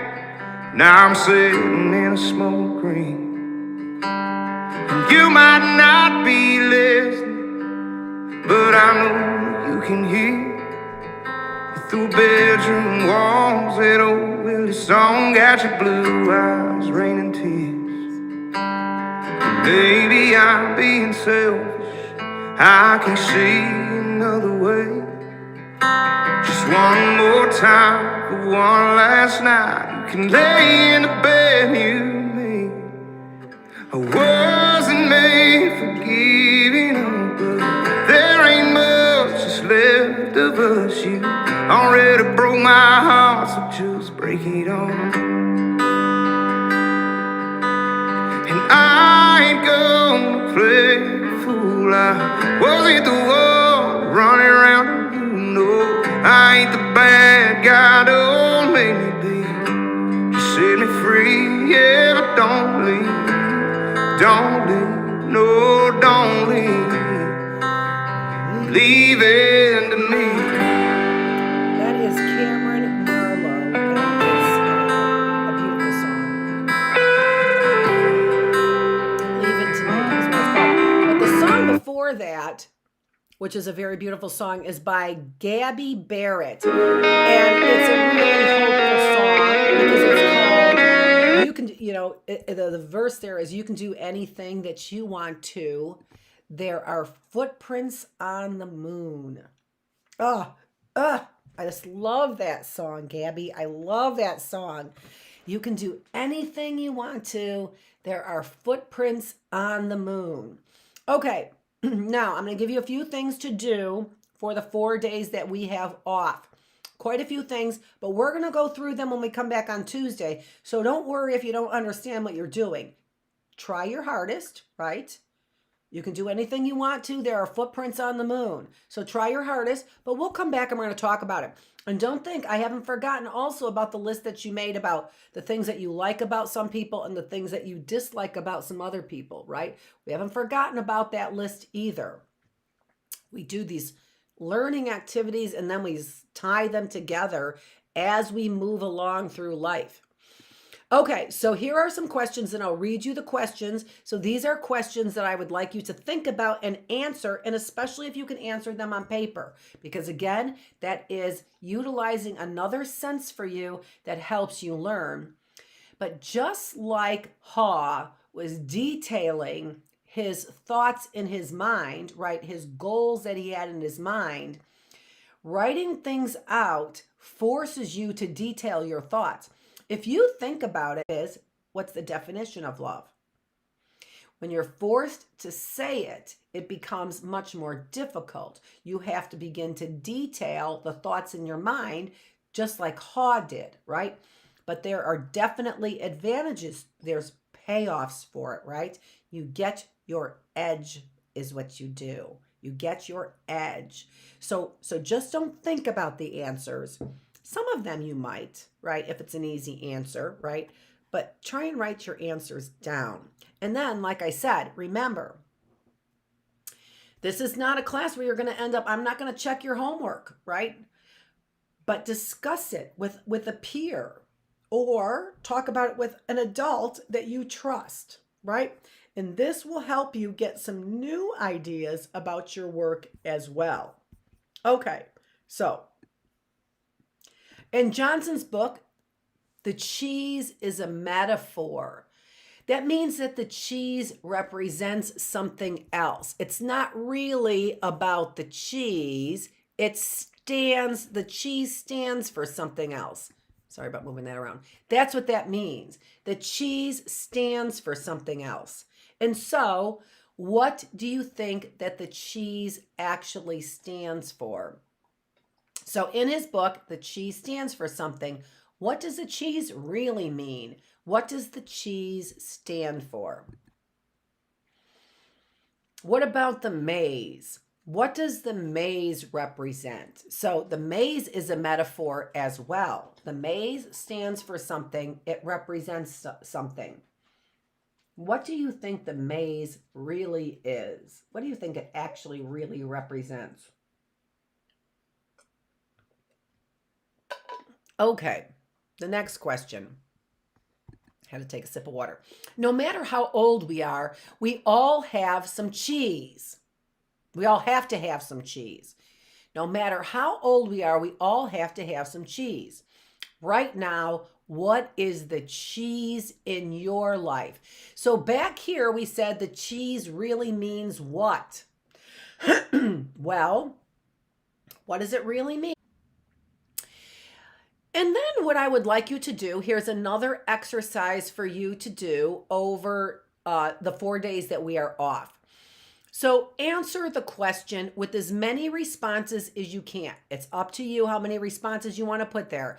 But I want you to answer the question, who am I? So start with I am.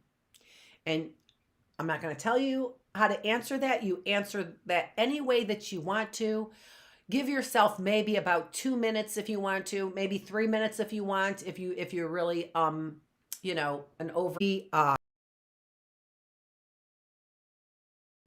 we're discovering who we are, and so this is going to help us figure out who we are. So I want you to take 2 to 3 minutes, jot down your answers and jot them down because we're going to go back over them. I am, and then jot down your answers. Okay. Now, let me see what I have next here.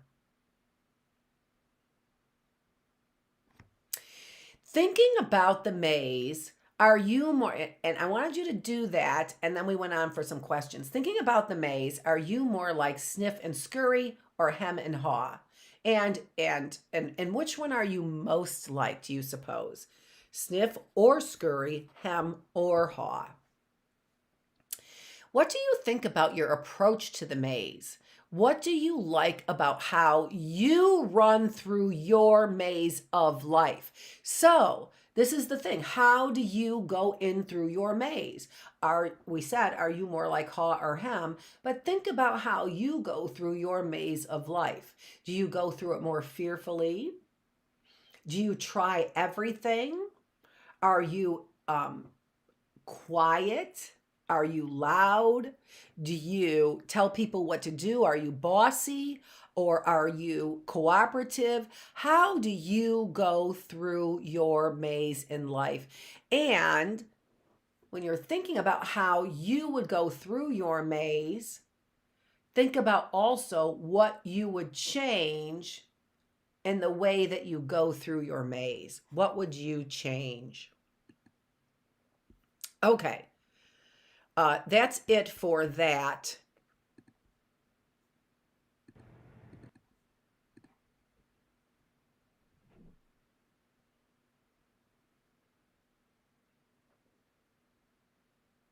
That's not what I wanted to put up there.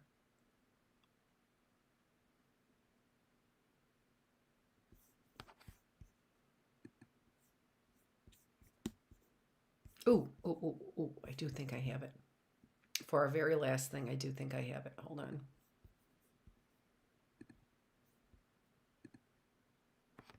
Okay, here it is. I think I have 30 seconds. The very last thing I would like you to do is if it is a new country, if it is a new planet, it doesn't matter to me. What I want you to think about is that you have just embarked on a new world, kind of like when they discovered the Americas, right? Tell me, what would you do? So we've been talking a lot about the maze, right? Going through the maze. So now's your time.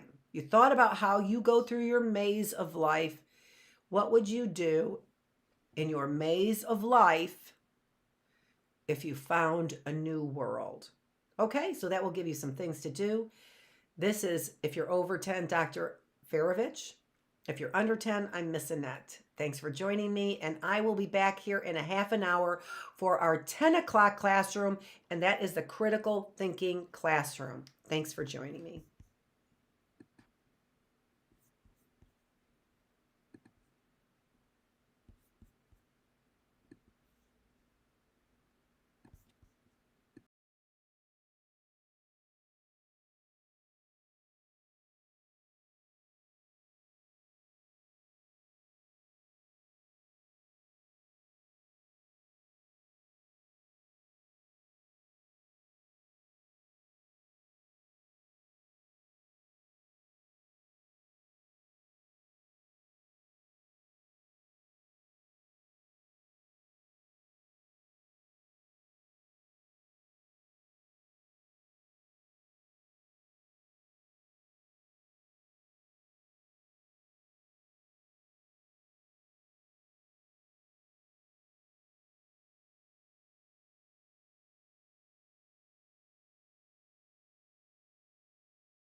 Okay, seriously. I cannot even believe I was just talking that whole entire time with my microphone off. I cannot even tell you how upset I am. Okay, so what was I saying before that? That little scuffle over there. Oh, does that bother me? Okay, so what I was saying is that I was going through all those questions there, and the book that we had been reading is called Who Moved My Cheese? So as I was scrolling through all that and you saw my lips moving and you didn't hear anything coming out, all I was talking about was what I was scrolling through. And it's a great story. It's a story for all ages. I used to teach elementary school, and I taught that to all ages that I taught in elementary school. I used to teach character education. So that story, Who Moved My Cheese, is a classic. It's a story for all ages, and I read it from kindergarten to 8th grade, and they all loved that story. So check it out. You have 4 days off. So I am trying to motivate you to keep your motivation up during those 4 days off. And then the other thing that I said that you missed is this is Dr. Annette Feravich. And you can call me Dr. Feravich if you're over 10. If you're 10 and younger, you can call me Miss Annette if you would like to. And it doesn't really matter. You can call me Dr. Feravich if you're 10 and younger as well. Okay? Now, we are getting back to where we left off. And where we left off was with Bloom's taxonomy, right? What's a taxonomy? What's a taxonomy? A taxonomy is a classification or a categorization, but it's based on evidence. And usually that evidence in science, when it's a taxonomy, not usually, when it's a taxonomy, that evidence is scientific evidence. So usually it is statistical, mathematical evidence, but there can be other evidence, it can be other more evidence for those distinct categories there. All right. So what we were talking about also is that those categories there are, I think I have Bloom's taxonomy over here all by itself as well. So I'm gonna upload that. And so what we're talking about here is there we go. Yay. A hierarchy is what we're talking about. And this hierarchy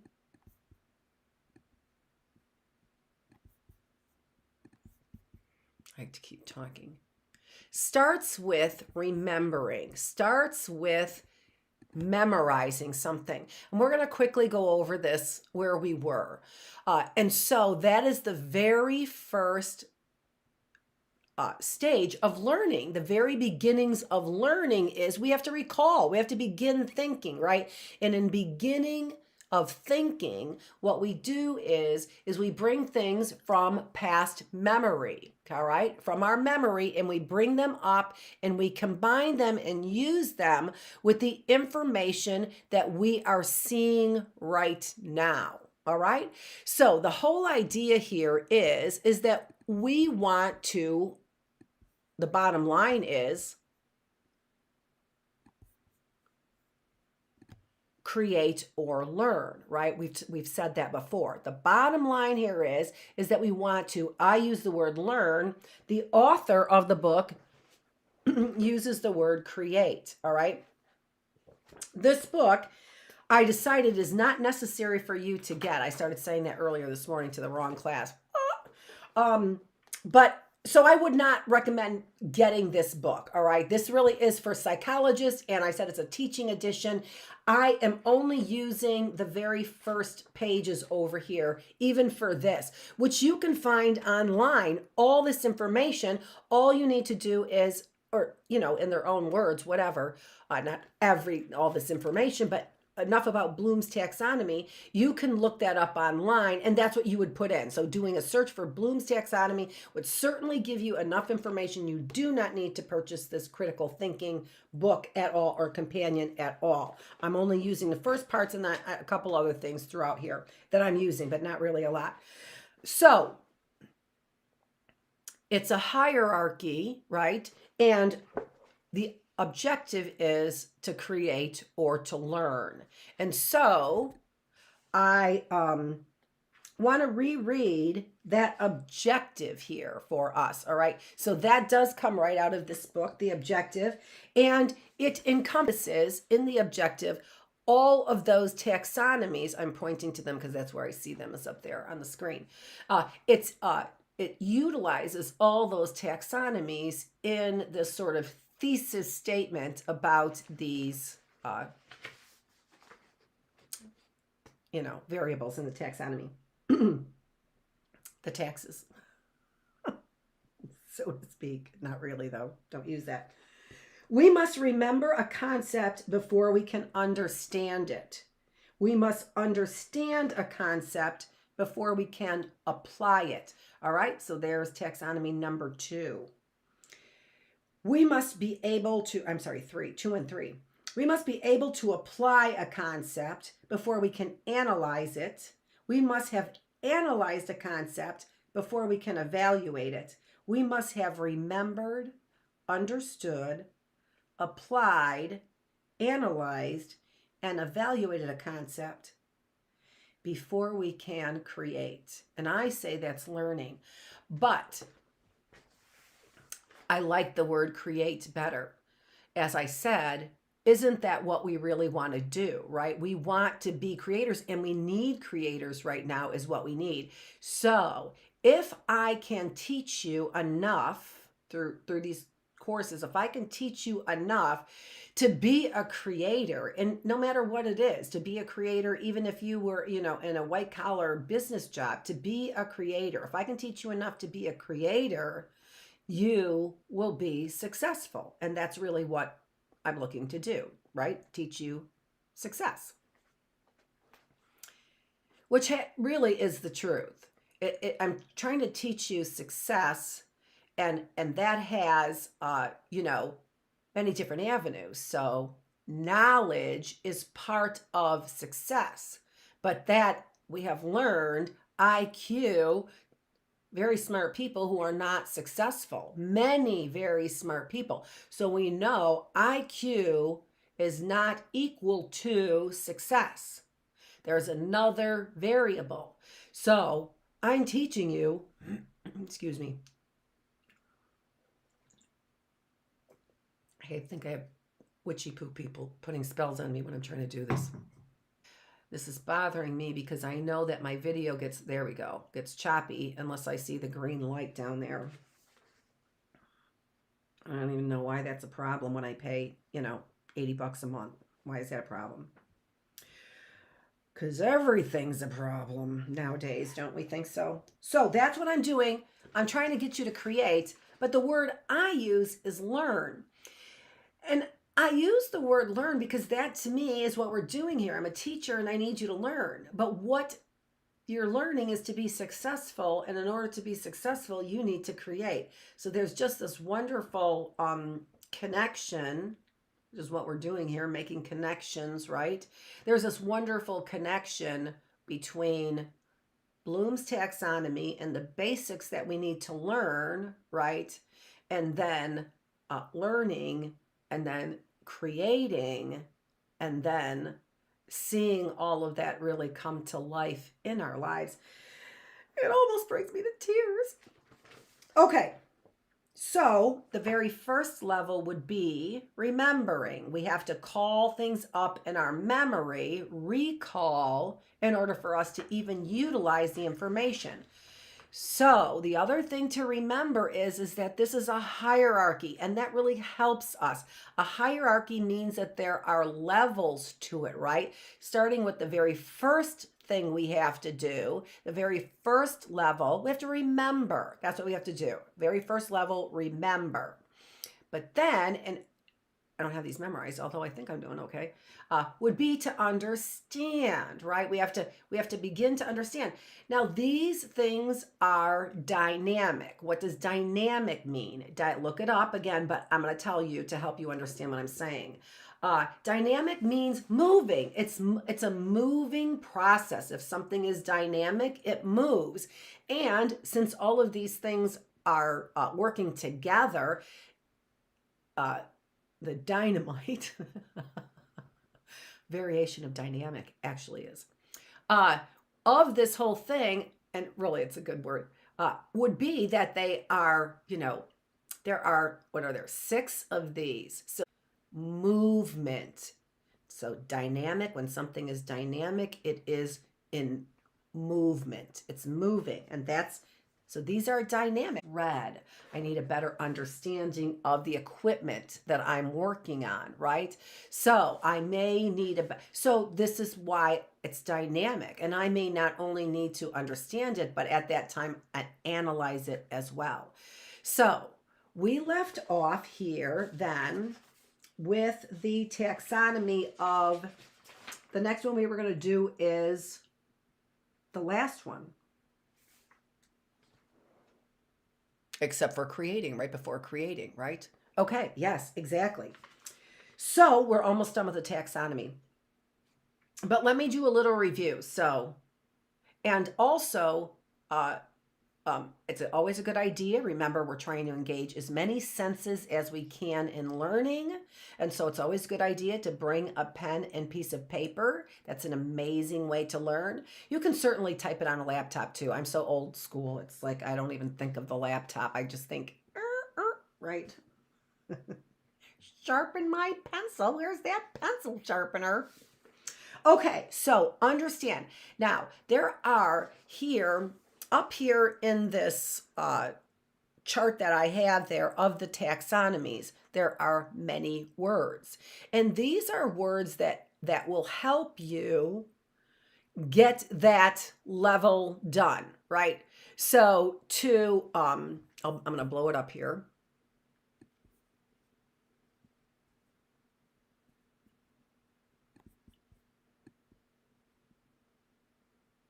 I'll keep talking because I know that's so irritating. Actually, when I was rewatching some of this, it was irritating when if I wasn't talking, at least something. Okay, so you can see there are many words here. So in remembering, the idea here is to show you how you are actively remembering. Now, in my presentation, there are key words for you to really know that you are engaging that taxonomy.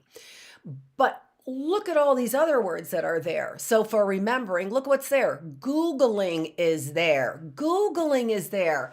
How is Googling part of remembering? Well, see how this is dynamic of this taxonomy, right? How are we remembering when we're Googling? Well, so click, click, click. Oh, that didn't work. I did not get the hits. I wanted to get the hits, the kind of hits I wanted, right? It is taking what is in memory and combining it with what we are doing right at the moment. So, Googling, that's not the right word. Go into the file cabinet, right? The file cabinet. Oh, here's a better word. Let me try that word. And then you are evaluating, did that work give you, have to stop and think even about these, unless we need to do a real thorough investigation of something, right? I don't need to be driving down the street and constantly be sure I'm learning something. Dr. Feravich said I should be analyzing.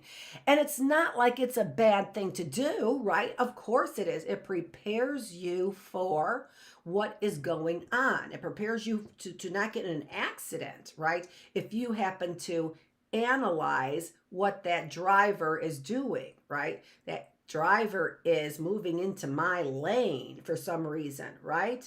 So you're analyzing what that driver is doing, but you may also be trying to understand, oh, I see that driver's on the phone. No wonder they are in my lane, right? Or I see that driver has a sinister, devious look on his face. Looks like he wants some insurance, something like that, right?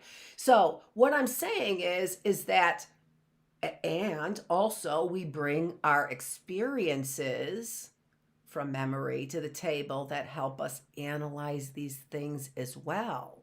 And so if you had a recent experience with,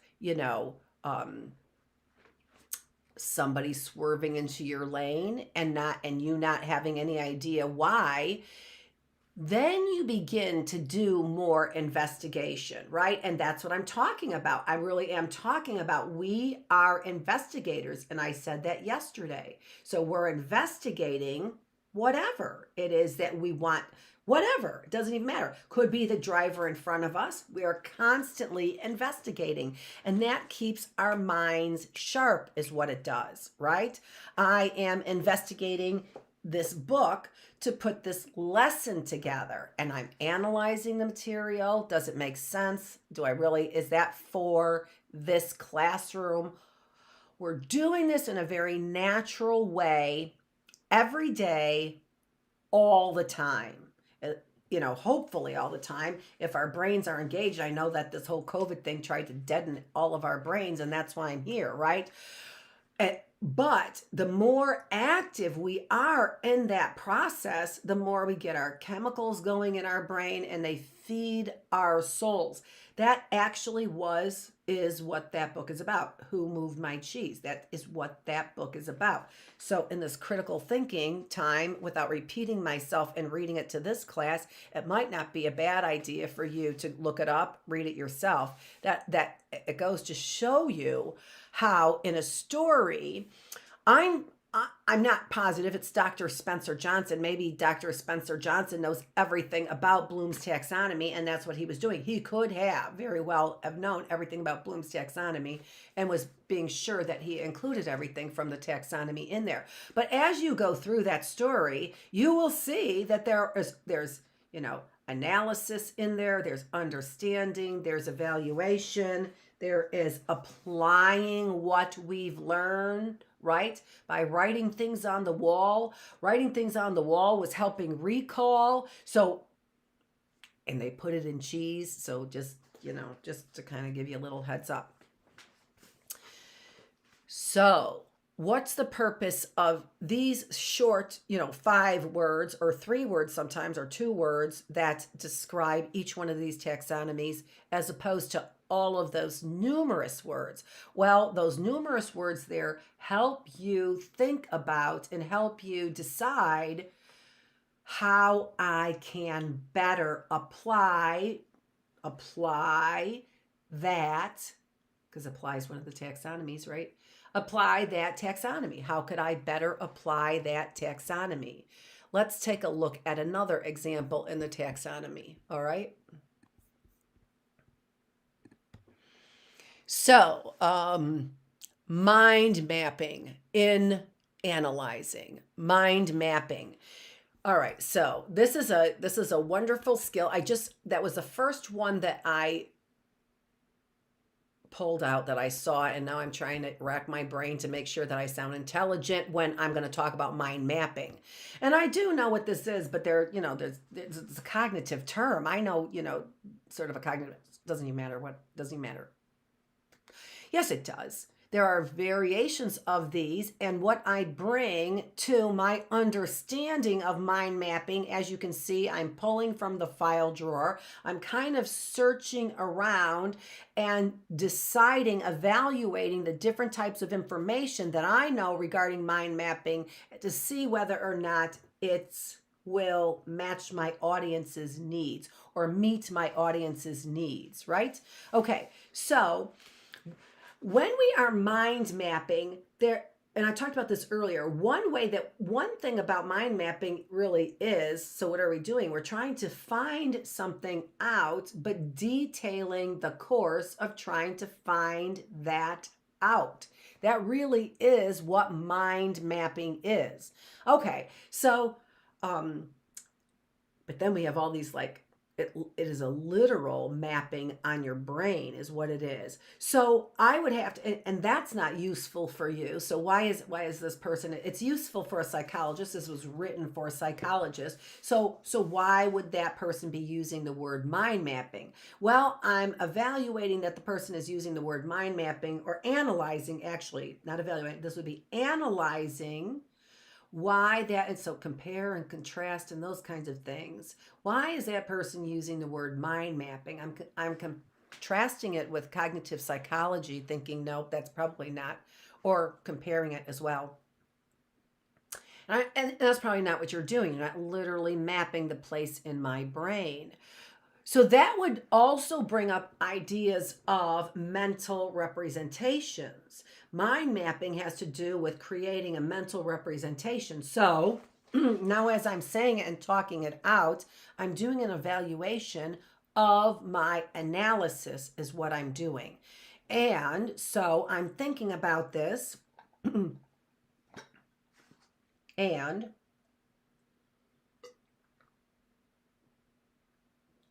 the best example I can think of right now would be mapping out a trip. So, literally, mind mapping, an example of mind mapping would be to create a mental representation, pictures of a trip I'm taking from here to there that I may never have taken before. But I'm going to take it again and again. So I want to remember it. And this is just an example. You can probably think of now that I've given you this insight, you probably can think of other examples now as well, right? But so mind mapping, I'm thinking of a map. So it's got to be a journey, right? And it's a journey in my mind that I'm taking in my mind, and that I have mental representations of this journey, right? So that's part of what? Analyze? Is that the one? Yeah. That's part of analyzing, is doing this mind mapping. And is this the journey that I want to take? If I picture this journey in my head, how will it turn out? So you're detailing the events of the journey and then sort of saying, what would be the consequences of this action, right? Okay, so now what I just did for you is I hopefully encouraged you. I know I'm live. There's a big go live here. I'm like, aren't I live? I know I'm live. Okay. So I think I left off with the word journey here. So on your journey then, no matter what your journey is, it would be a good idea for you to take these mental pictures. I'm not exactly sure because I just about had a heart attack, if that's where I left off. Okay. All right. So why I was giving you this example here. So giving you this example for you to be able to see that I can use a systematic way to learn. It doesn't have to be haphazard, right? I can take a journey through these taxonomies, right? I can take a journey through these taxonomies, apply my own application, apply my own pieces of my journey that will better help me, right? What? That will better help me what? Remember, analyze, apply, yes. All of those things, but what? Why? That will better help me learn, that will better help me create, and all of those things help me cope. These are outstanding coping mechanisms, is what they are.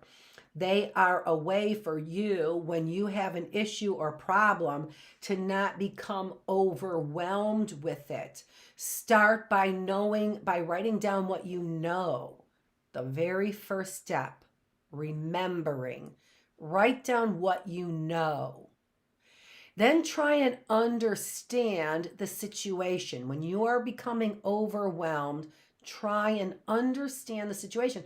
And we can apply these things to every part of our life, right? We can apply them to every part of our life, whether or not I'm overwhelmed because I have a sink full of dishes, a bedroom full of clothes, a boss I can't get along with, a job I can't find, a sheriff that doesn't use evidence.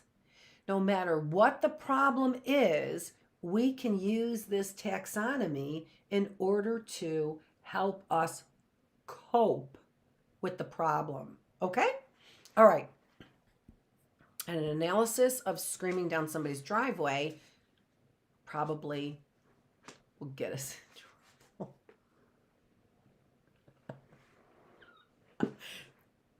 sorry about that.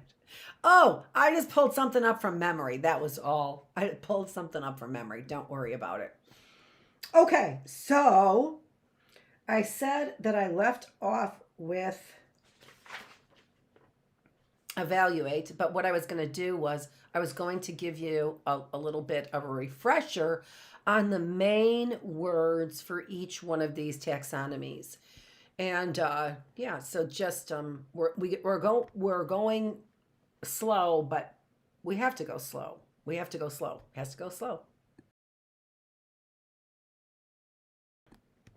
Okay, so we kind of already went over the first one, which is remembering. The second one is understanding. So understanding really is to try and get a good assessment of whatever is in front of us, right? And so that would be if the problem is that this pen isn't writing, right? Then I'm going to have to understand, right? Look at, right? Understand, right? Kind of do experiments with it. That's what I'm going to have to do. And what is that about? Well, the words are observe. That's what I just did, isn't it? Right? I just observed. And then I'm detailing. Well, that's working. That's what you want to do. Xfinity. What is going on here? Right? So look at what's going on here. If you need to know what's going on here, you need to look at what's going on here, right? And so that is observing and describing. Understand. This is all under understand. So we observe, we just fully understand those words. I'm getting a little tired of that Xfinity, seeing that all the time. I think it's a little ridiculous. And if you don't want the bad reputation, come around here and then check out my neighbors because they have been intercepting my internet. I'm just saying. Cybersecurity issues all over this area. I'm just saying. If you're worried about your name and your reputation, check out people who might be overloading my circuitry. And then infer to predict, right? But we have to test that, right? So if somebody said, well, you made an assumption, we've heard the expression, if you assume, you make an ass out of you and me. Assume, ASSUME. So we've heard that. If you assume, you make an ass out of you and me. All right. So that's the word. Okay. So we're kind of led away from assumptions. And then on the other hand, in classrooms are asking you to predict the end of the story, what would happen, right? It is good for us to predict things as well. We see again in the classroom, that's what they teach us. What happens next in the story? I need to predict that. All right, that's part of understanding. Did you comprehend the steps that came before? Did you understand the steps that came before enough then to be able to make an accurate prediction, right? Okay, apply is the next one. What are the key words here for apply? Again, many words there that will help stimulate your idea of what it is to apply. But apply, remember, is translating thought into behavior. Thought to behavior. And sometimes it's a mental exercise as well. I can apply my thought in my head and do a mental exercise of those consequences. Maybe that's an example of mind mapping. Illustrate. So illustrate, applying is to illustrate or offer examples, to use concepts that you already know. So apply it to concepts that you have. So theories maybe that you have about how the world works or how you should raise children or what your parents should have done better for you or whatever, right?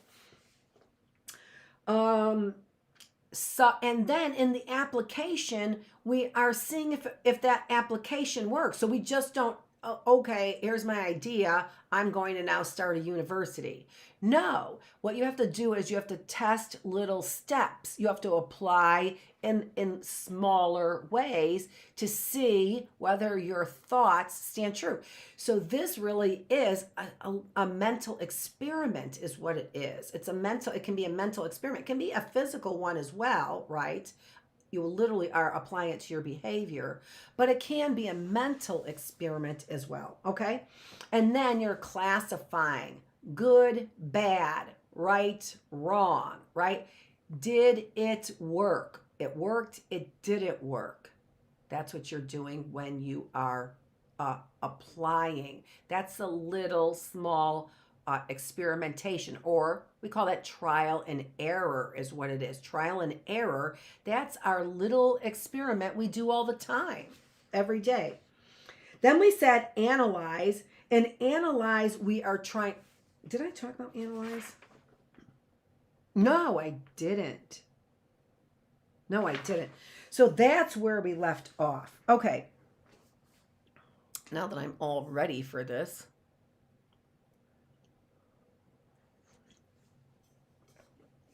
delicious coffee. And don't forget, I always have my lemon water as well. When I put lemon in it, it makes it taste a little bit like lemonade. It helps with gut things, right? People are worried about the acid here. We are in a class on I always keep thinking conflict. I was thinking conflict, critical thinking, right? So critically think about that. When we add lemon to our water, what we are doing is creating more acid, right?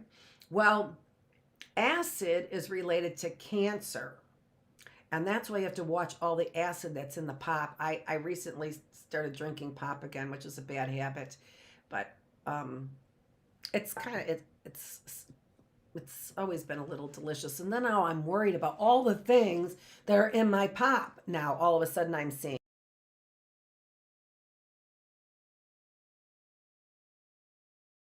So trying to get back to the water. But what I noticed in the pop is, oh my gosh, the acid level is so high. It's no wonder we have rock gut all the time, or leaky gut is what they call it. Pop is burning a hole in our gut, for Pete's sake. There's so much acid in it, I can't believe it. Then I did the Pepsi Zero. That's what has all the acid in it. And then whatever Ace K is, I don't even know. So I had to go back to my water, and I was never a water drinker. And here we're going through, think about Bloom's taxonomy as I'm evaluating this, right? I was never a water drinker, and that's what I'm doing, evaluating the last step. I was never a water drinker, but I knew it was good for me. I had to drink it, and I had to get rid of some of the other things because I was relying too much on milk, and that had a lot of estrogen in it because I was buying, this was before we even thought about all that stuff, when the estrogen levels were whoop, and we didn't care about them, right? So drinking milk in place of water. So I had to get back to the water. I could only drink it with a little bit of sweetener. So stevia, 1,500 years of stevia, evidence of stevia, not your Ace K that you're putting in our pops. That's a chemical synthetic in our pops. Are you serious? In our soda, if you don't know what I'm talking about when I'm saying pop. In our soda is what I'm saying. So to go back to drinking the water, the lemon will kick up your acid, right? The lemon kicks up your acid, and acid is related to cancer, but it's the acid from the pop, trust me. It's the acid from the soda is what it is. Not from your lemon, but there's still acid in there. But what this acid does, especially because it's natural, and in particular for lemons, I'm not saying all acid does this, but this kicks up the alkaline is what it does. So this particular, what I've read on it, from what I've researched and read on it, and it makes sense to me because they tell you to use this, and if it was cancer causing, they wouldn't. So something more natural as opposed to the acid that you get in your sodas is going to kick up your alkaline, so it's not associated with cancer. So there's my water. And there, how many of the taxonomies did I use? I had to understand right? What lemon does. I had to understand even the acid in non-natural things like soda, right? So those are the things. I applied it because I drank the soda, right? I was drinking the soda. Ugh. I have one left. Then you're done. Then you're done. Too much sugar in the non-zero and too much, who even knows what the heck you're putting in that zero as as people get those heart palpitations, because you guys don't care. Critical thinking, we're going to be talking about a lot of things. Sorry, I have to clear my voice, but I think it's the witchy poos in the area is what they're doing. They're like, eh. How could that even be? I don't even know. I'm evaluating it. I'm analyzing it right now. Okay.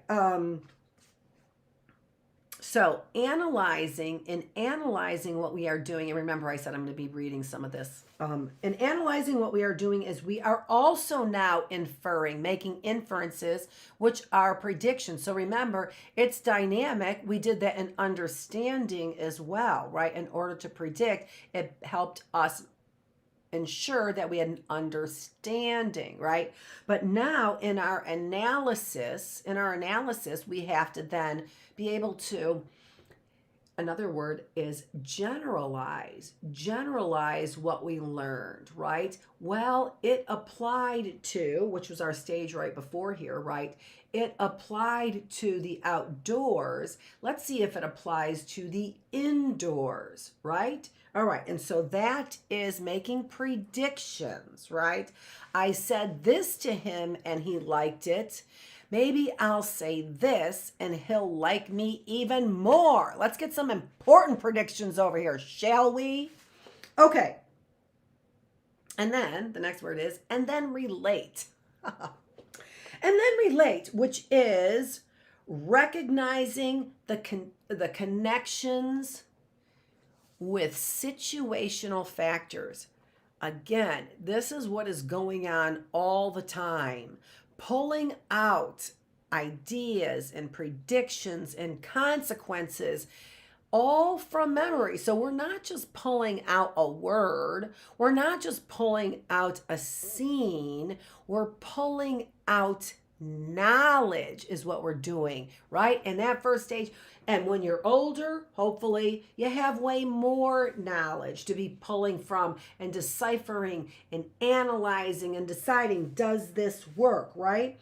So relating, so analyzing has 1, 2, 3, 4 main components that gets you to analyze better. There are words up there that will help you understand the concept and even apply the concept as well. It helps you apply the concept actually even better. But these are the things you need to know to understand what it means to analyze. Okay? So, another thing that it says here, we look for weaknesses and strengths. That's part of our analysis. This idea, some of it worked, but not all of it. What were the weaknesses in my idea? What were the strengths in my idea? Okay? And in this, what we are trying to do is build sound arguments. The idea here is not just to throw your hands up and go, that's subjective. Right now, I could just put up the big middle finger, right, is what I could do. That's subjective. No, it's not. And if you just shut your mouth for a second, you might be able to analyze what in that statement was subjective and what in that statement was objective. But when you shoot your mouth off, all you are is held up in stage 1, and not even a good stage 1, a really failing stage 1. I'm going to talk about that in Disobedience later on in my philosophical classroom. So you are being held up not even in a good place in stage 1 because you are regurgitating. That's all you're doing. You're not discerning what is good memory to recall. You are not going through your file cabinet. You are shooting off your big mouth. That's just subjective. That's just subjective. That's your subjective opinion. That's your subjective opinion. How would you know? Because you obviously are in processing. You are stuck in some hellhole in stage 1 of taxonomy. Not even in the good place, in a real bad place. Okay. And these are the things that people are refusing to do. When they are refusing to think about things, they are refusing to learn, they are refusing to create new ideas, to create new pathways. And what that is arrogant. It's arrogant. Why can I say that with such authority, that that's arrogant? Because the word humility or humble, to be humble, as many of these evangelical Christians are claiming to be humble is a willingness to learn. That's how humility, one definition, and my favorite because it encompasses everything. Every single thing about humility is encompassed in the definition, a willingness to learn. Okay? So, how do I know you are being arrogant when you go, that's your subjective opinion, and not thinking about anything else, and that you are stuck in some hellhole in the very first taxonomy? How do I know that that is a hellhole? Because you are not getting any of the positive outcomes that you should be getting from all the resources. You are that subjective. Xfinity, I'm waiting for you again. An argument that says that's subjective, that is not defensible. That means I can't defend that argument just regurgitating words, right? I can't defend that argument. Why? Because I haven't analyzed the argument. I don't understand the main components of the argument. I haven't evaluated my position, and I haven't analyzed the evidence. So those people need to just stop talking, because they have no clue about any of this. They don't know how to learn. That's where I was. They don't know how to learn. How do I know it's arrogant? Because they don't know how to learn. And how do I know that? So again, they're not being humble. They're not being humble. I know that they're arrogant because the definition of humility is a willingness to learn, and an individual who's now. And what do I know that I'm calling? Every time I do that, I'm recalling. Let me get this over here. Recalling, right? That's a recall indication of memory over there. So I'm pulling memory in, and I'm checking it with situational factors, which is what I keep saying. So that's analysis. And then cognitive factors as well. Cognitive factors are things like the number of people. This is interesting, right? The number of people. What are cultural factors that might influence this outcome? Okay? All right, so we're going to get back to some of these things and show you how these situational factors, especially as a social psychologist, become extremely important. So we have to weigh those out. When we are stuck only using the beliefs that we've had in the past, what we fail to do is include the situational factors. So our analysis is faulty. We don't have evidence, is what we don't have. And then we become defensive because we're defending an indefensible argument. Why is it indefensible? Because you have no evidence. Why don't you have any evidence? Because you're arrogant. That's why. That's why. Compare and contrast. So, I was using an example before for the compare and contrast, and I can't think of the example that I was using just a few minutes ago for that compare and contrast. It was what? Doesn't even matter. Whatever you're comparing and you're contrasting, you are, remember what we said yesterday, First, find the similarities, because that has positive repercussions, right? Positive consequences to that when we look at the similarities. But then you go and you compare and contrast that behavior with your past knowledge. So, the sheriff's department was here yesterday because I've been having some problems with my neighbors, and then had a problem with Lucy, my dog, because of my neighbors, and it was a very big problem. And so the sheriff's department, who I have from memory, right, recall sheriffs. I think of sheriffs like cowboys, don't you? I kind of think of sheriffs like cowboys.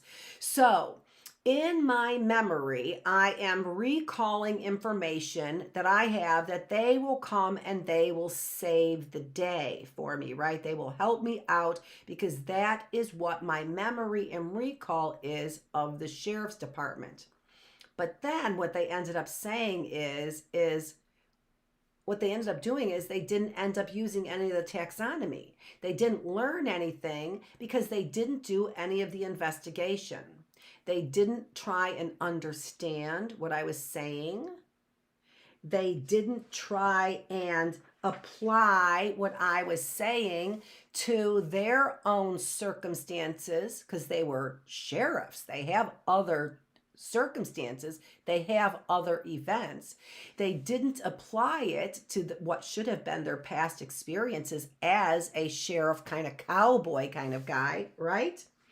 They didn't then analyze whether or not their assumptions that or inferences that they were making about the situation were correct.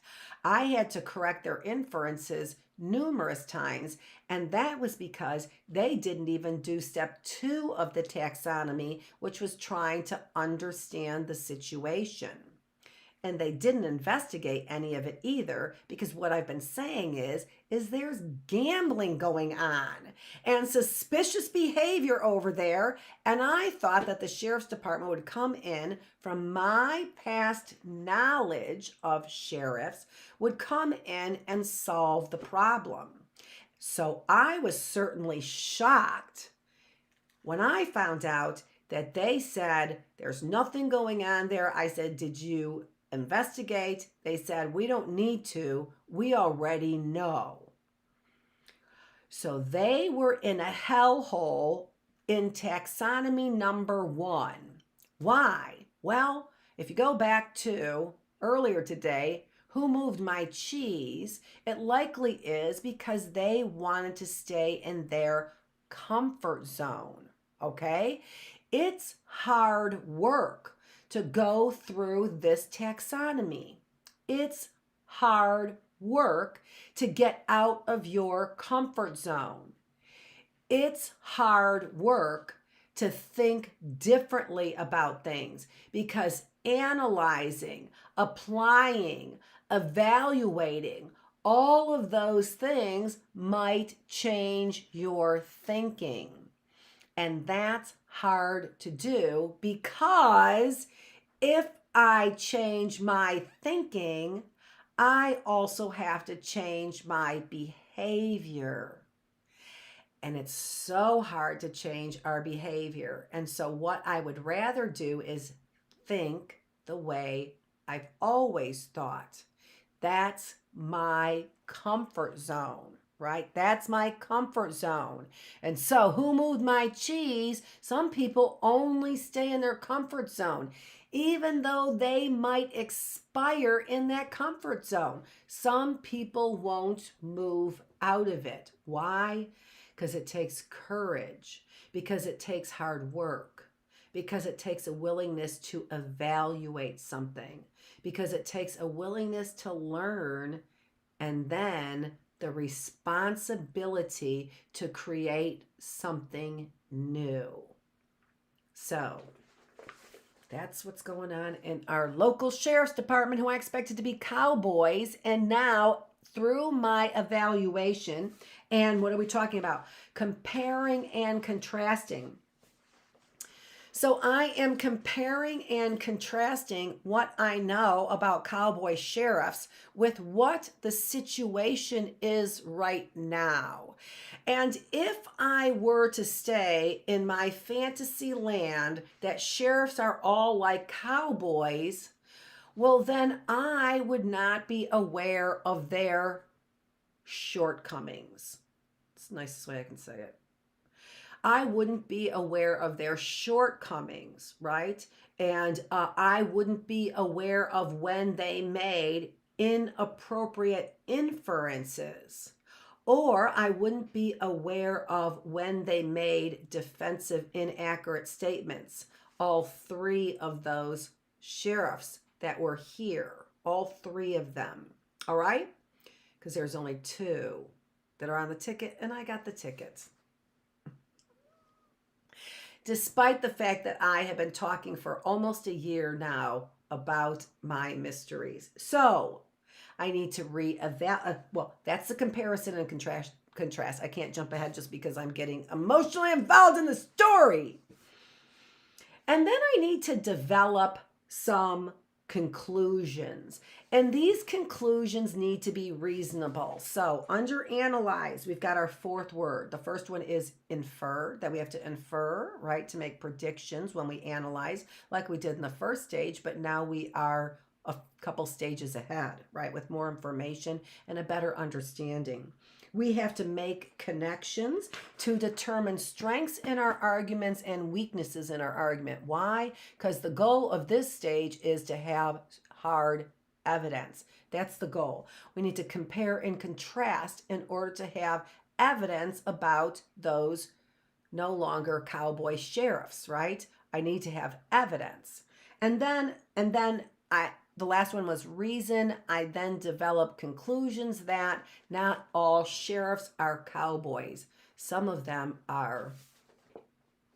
Well, if I said the F word, you wouldn't know what I was talking about because you'd think a different F word, and I don't mean that one. I don't mean that one. Okay, and I have a video on the F word that I do mean, though, and it's not the one you're thinking of. Don't worry about it, it's not. Okay, so, and then the last one. So those are the four words: infer, relate, compare, contrast, and reason. Okay? All right. Now, the next one is evaluate. Okay. And I need to get a different chair.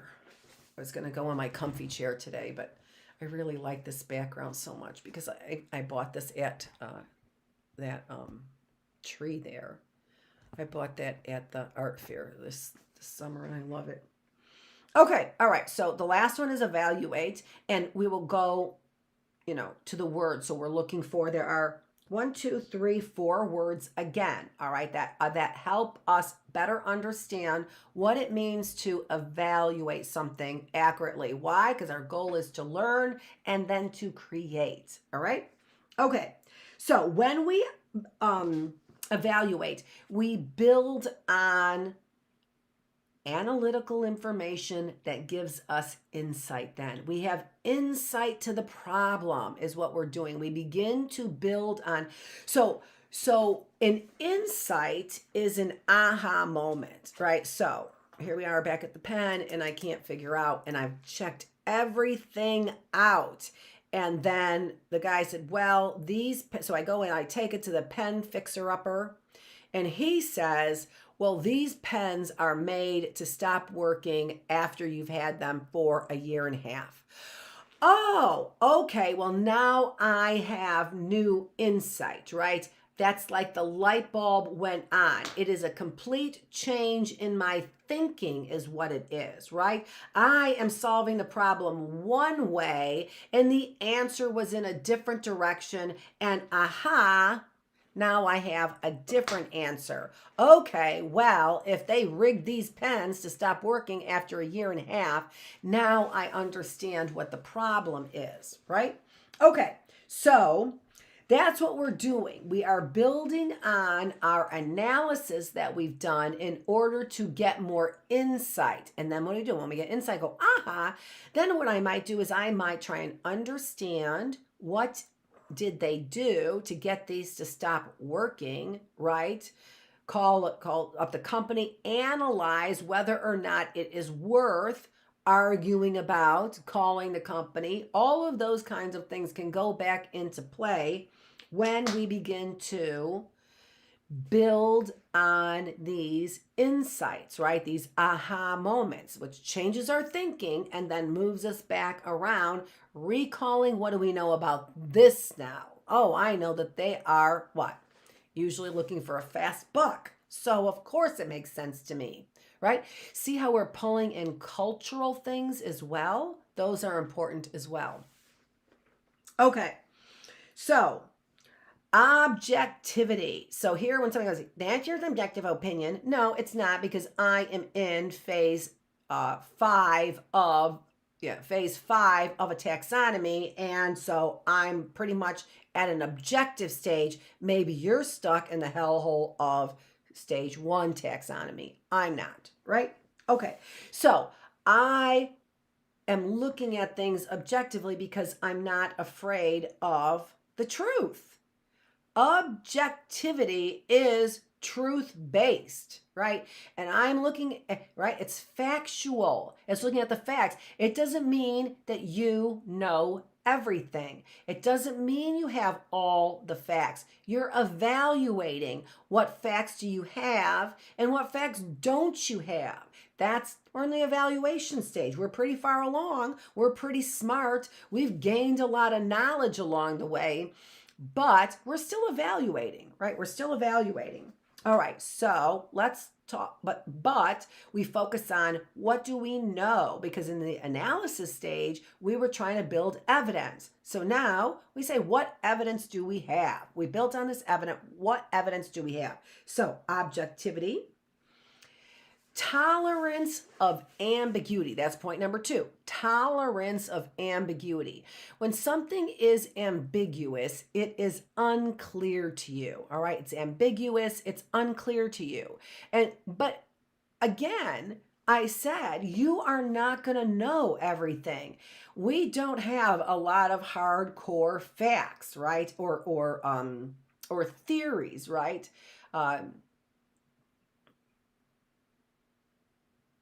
Yeah. Isn't gravity a theory, right? Gravity's a theory, right? Theory of gravity. Yeah. And theories are, again, not 100% provable, but have an awful lot of facts there to back them up. That's objective data. Gravity isn't subjective, right? It's not something's up and then it falls down. That's not subjective. That is what occurs. Now, can I understand how that occurs?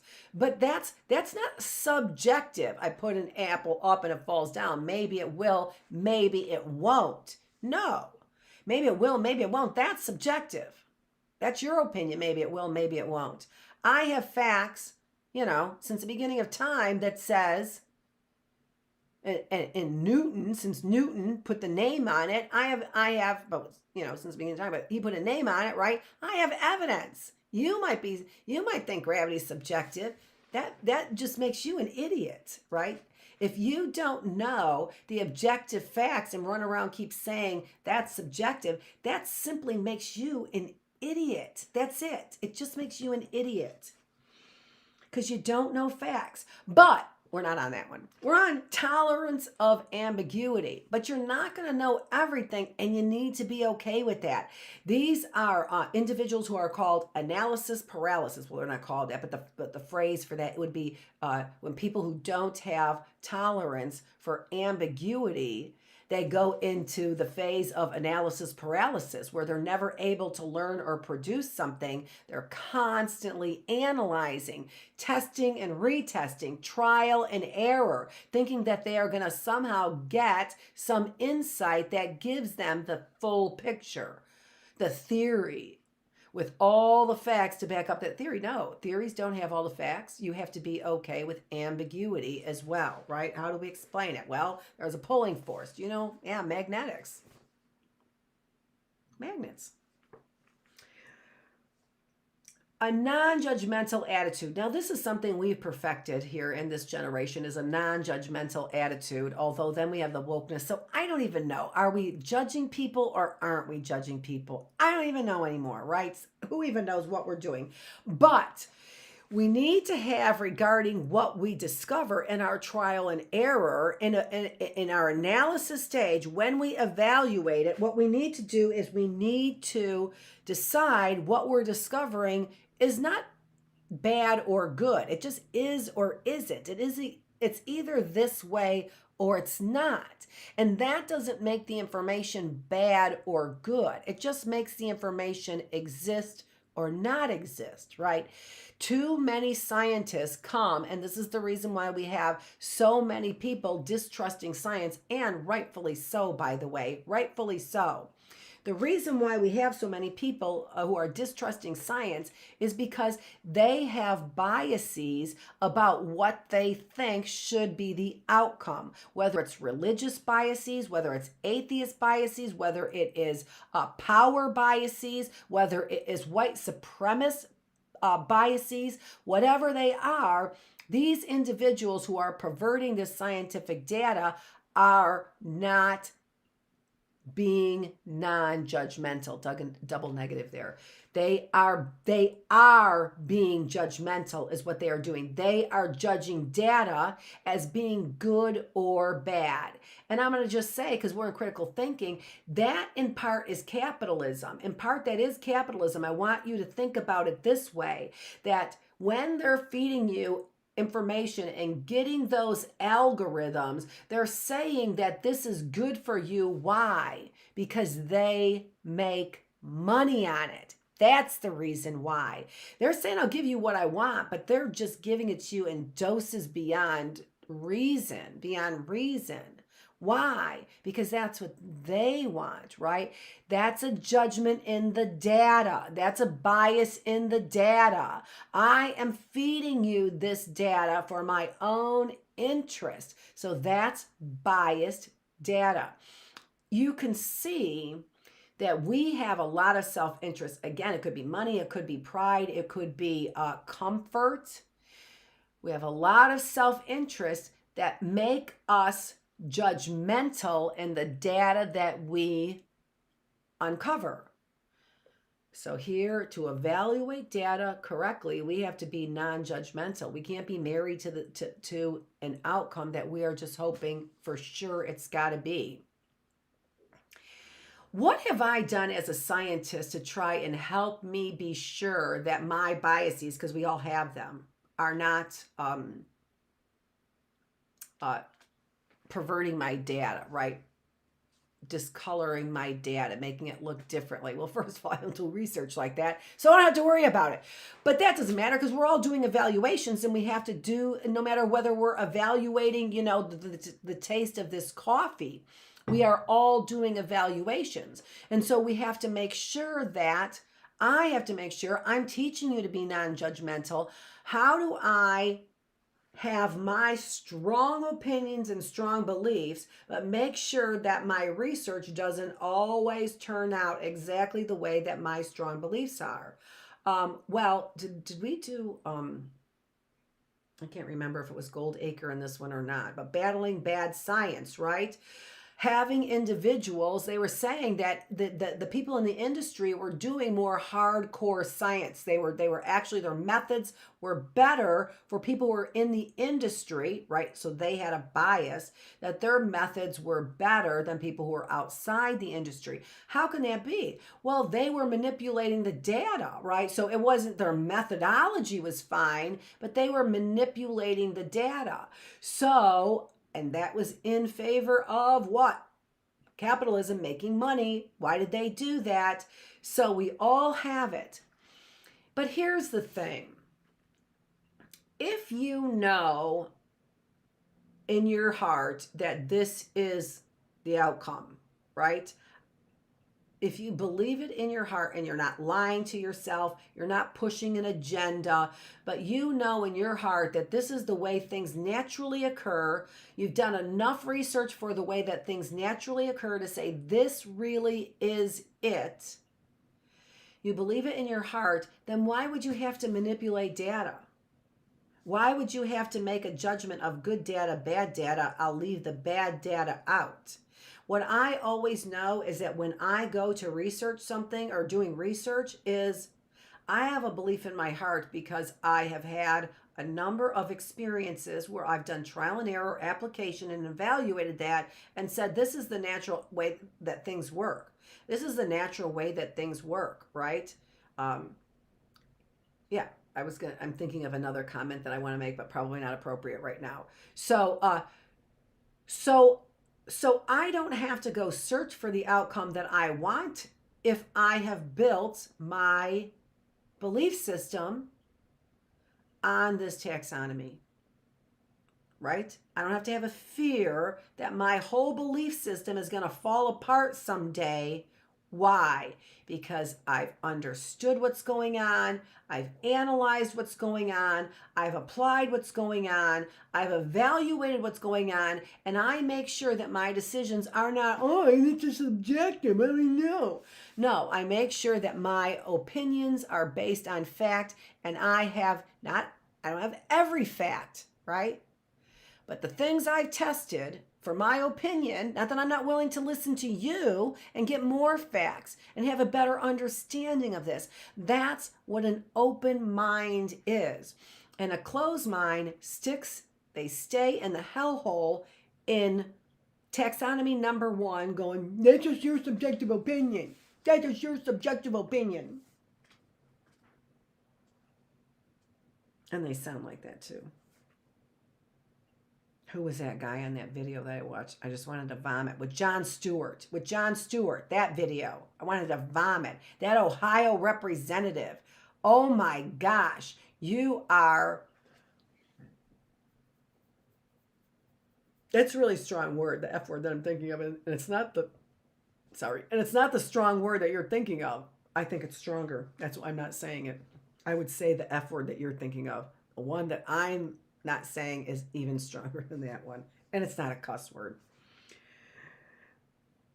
Even though I don't have a problem with those either. All right, and the last one. So objectivity, tolerance of ambiguity, non-judgmental attitude, and assess or make judgments about the quality or effectiveness of your behavioral explanation, Okay? And we've said that. So we've said we probably have to go back to analysis again, right? So that's what we're saying. Assess, are these good quality judgments that I've made? Can I really say that they really are non-judgmental, right? That they really are objective conclusions I've come to with the facts that I have.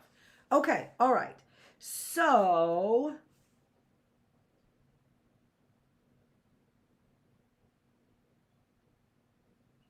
there's more. I didn't realize. So the other ones, then we have to decide, make a decision, right? We have to make a decision on which path we're going to take. We justify it using evidence, factual information, right?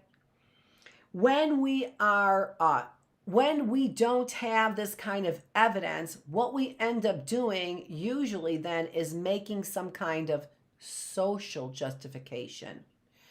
The ends justified the means. So I did not scientifically follow all the rules, but I didn't do that because, and then usually some social justification. But as scientists, that's when we become judgmental. So we cannot have a social justification what we have to do is we have to be able to justify each one of our decisions. Now, sometimes your decisions have greater consequences. Sometimes they have lesser consequences. Sometimes you're going to spend more time in that taxonomy, bouncing back and forth for days maybe, right? Sometimes you're going to be able to just remember something, it worked, and the end of that event, the end of that problem, right? Take perspective. So in order to evaluate, you also, this again, this is open-mindedness, right? You have to be able to understand the arguments of your competitor. If you're like the la la la la la la la, there is no way in the world that you have considered probably even half of what you need to consider in order to make a good, sound decision, right? These are coping skills. And if you don't get these right, you will still make choices. You will still make choices. They just won't be very beneficial. Watch today for my philosophy class. Come into my philosophy classroom and we are going to have a good discussion. It's on disobedience. But when are we disobedient? And I think we talked about Milgram's study in here. We did. We talked about Milgram's study, and that's a topic for the philosophical discussion that I'm having at it starts at 12:30. No. I think the philosophical discussion is at 1. I can go back, but I'm not going to look at it. You'll be here, I'm sure, because you are sitting on the edge of your seat just waiting for the next word I'm going to speak. Okay, so adopting, especially the opposing position, it is what fascists do not do. There's the F word. There's the F word. Fascists. It is what fascists do not do. They don't consider the opposition. They suppress the opposition. Now you know the F word, okay? Let me see here. And then what we want to do is we want to make sure that we are coming up with these 3 things that make a good theory. All right. These make a good theory. So in the end, this is sort of, you don't make it this, but after you're done with this taxonomy, your decision should look something like this. All right. Your decision should look something like this. First of all, it should be the simplest or a simple explanation. All right. If I'm trying to solve my problem, I want the simplest explanation. I don't want to have to do 30 things if I only need to do 2, right? So the best solution, looking for Xfinity, I'm looking for more power over here. Okay. Every time I see it, I see the green light. So parsimonious is what we need. The simplest answer is what we need. We need to take all the information into consideration. A good evaluation where we have learned something is when we've considered all the information. This is what fascists do not do. Again, they suppress the information. Therefore, they don't have all the information they need to make a good decision. But it's not, no, I'm going to solve the problem by giving. So what you need to do is you need to also be able to prove the opposite. This is falsifiability. A good theory is falsifiable. That means I can test it in a way that the outcome, the exact opposite outcome is possible, right? There are some things that you can't test an outcome for. I can't test the outcome for no aliens, right? I can't test the outcome for aliens either because I don't have any details of it, right? So there are some outcomes that are not falsifiable. You just can't do it. You can't prove the non-existence of something. All right. You can't prove the non-existent. So it's not falsifiable.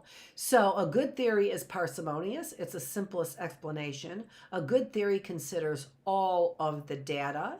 And a good theory, even if it's your own theory that you have inside your own mind, it's not a good theory to people. I am really disappointed in this Xfinity that you can't keep this important information coming to people when I pay $80 a month for your service. I'm going to see if I end up getting in my inbox people who are willing to give me better service than that. And again, if you don't like this kind of bad reputation, then check with my neighbors because they're interfering with my signal, I'm sure. Xfinity, check with the neighbors. There it goes again.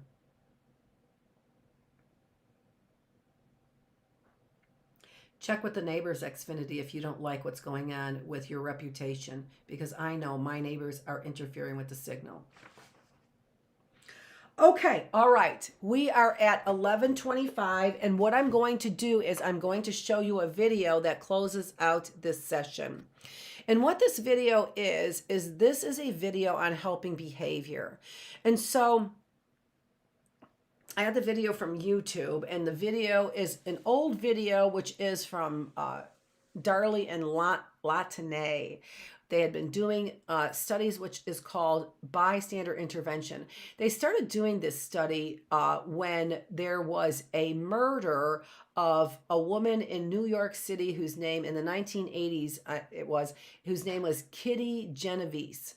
And Kitty, and the story hit the papers because she had been raped and eventually murdered across approximately 32 blocks, or maybe it was 38 blocks. And so people heard it, people saw it, but in the end, she ended up, and it was also 30 minutes. So 38 blocks in 30 minutes, or 38 minutes, something like that. And nobody called the police. I guess if you called our sheriff's department, I can see why. Ugh. Investigation. Thanks, Xfinity. Again, in and out of the signal all the time.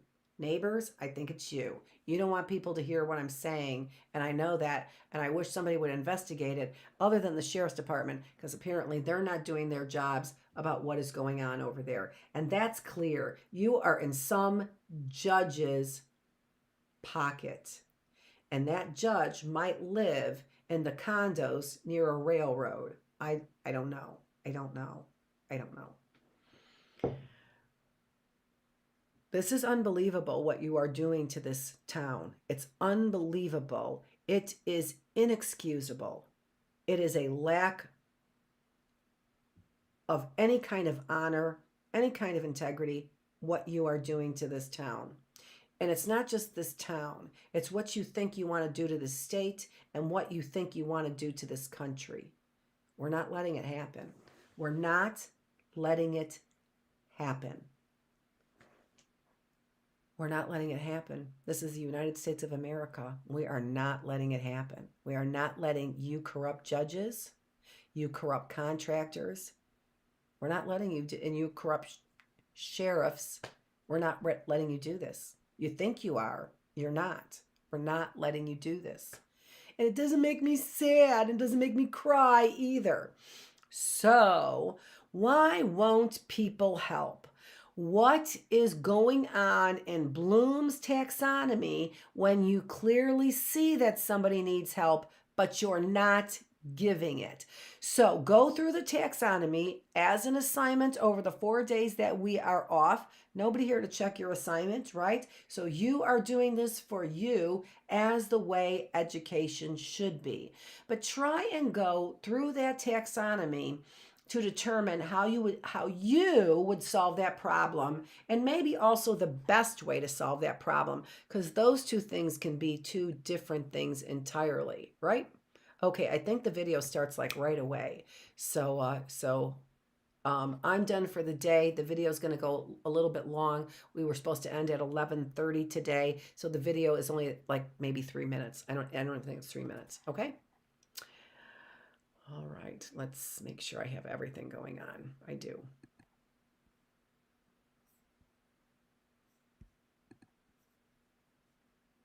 Place like this street in New York City, if you were unfortunate enough to be the victim of a crime or taken ill unexpectedly, you might think that surrounded by all these people, someone would intervene. After all, isn't there safety in numbers? Psychologists say no. Research suggests that often a victim is less likely to receive assistance when surrounded by a group rather than a single bystander. When people are in a crowd, it's easier to pass the buck. It's what psychologists call the diffusion of responsibility. Liverpool Street Station in London, a busy thoroughfare for commuters. Unknown to these passers-by, Peter is an actor. As part of an experiment on bystander apathy, he's pretending to be ill. Help! Help!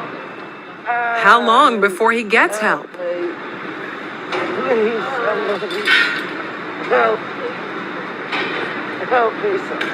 Please help me. Helping would be inconvenient or even risky. He lies there for more than 20 minutes and no one raises an eyebrow. Please, somebody help me. It's always very distressing to watch situations like this where people are obviously suffering and no one's actually helping them. But what we have here is two conflicting rules. One is the rule that we ought to help, and the other is the rule that we ought to do what everybody else is doing. And here you have effectively a group of strangers who are exerting the pressure not to intervene, not to help. And it's very difficult to rebel. Ruth, another actor, takes Peter's place. How long before she receives help?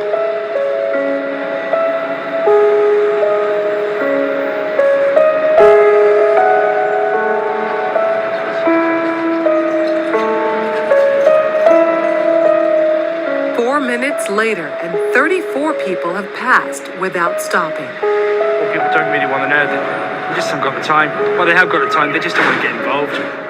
Unwittingly, these strangers have silently formed a temporary group with a rule: don't get involved. They're afraid to... No. Why you're lying on the floor in the rain? Because he's part of the right group. Everyone wants to help. I would just hate to be in his position of feeling ill and nobody helping and walking past, so I'd just like to check that he was okay. And I thought, well, it's wet, so he must really be ill because he's going to ruin the suit anyway.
Okay, I am actually here and still trying to get a little bit organized, but I'm going to turn the video on anyway while I'm getting organized.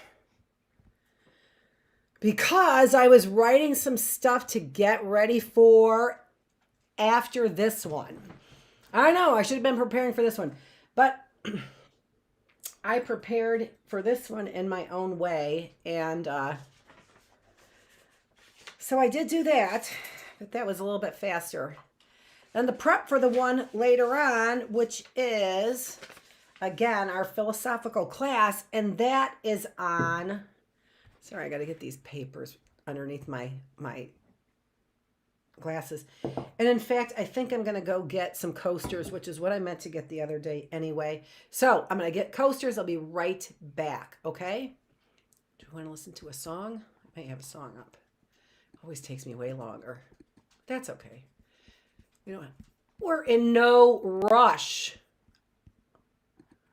Let's see.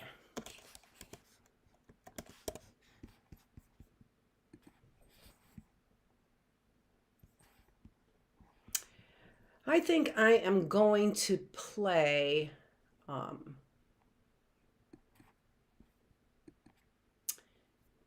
oh my gosh, I don't know if I played any Jordan Davis. I can't imagine I didn't. Because I have to say this is probably my favorite country artist right now. For all kinds of reasons, but this song is another reason. And so this song is called Bluebirds, and that reminds me of the class that my sister was in. She was one of, I don't know if she was one of the first or one of the last in Chicago that was in the Head Start program. Well, she would have been one of the first, as when they were, yeah, she would have been one of the first, and my cousin. And so the Head Start program was started, which is like preschool. Just waiting for the reconnection to be successful because I keep getting in and out of this whole thing. And so so Head Start, so she was in the Head Start program, and they weren't called Bluebirds. They were called Bonnie Bluebells. Anyway, doesn't really matter because this song reminds me of that. And it is by Jordan Davis. And this is called Bluebird Days. And it's kind of a sad song. So we'll probably only hear part of it because we don't want to be sad. But it's a good song.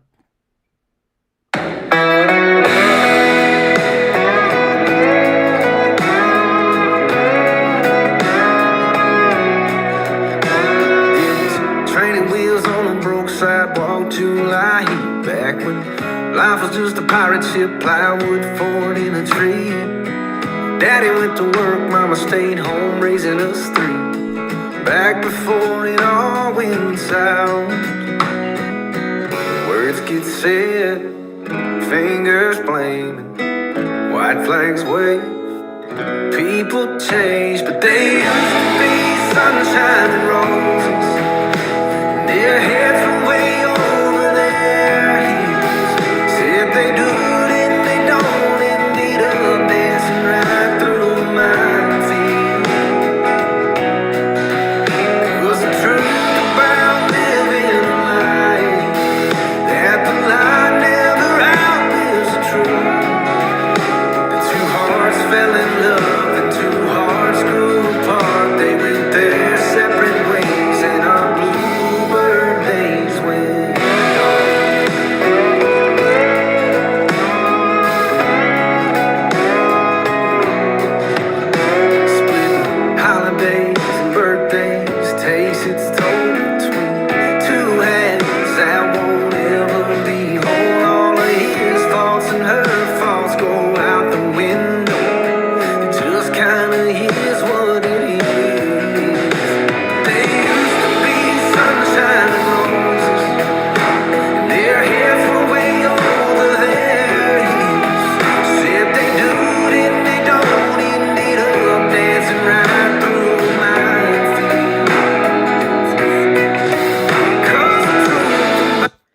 Now, the truth is, everybody wants their relationships to last forever.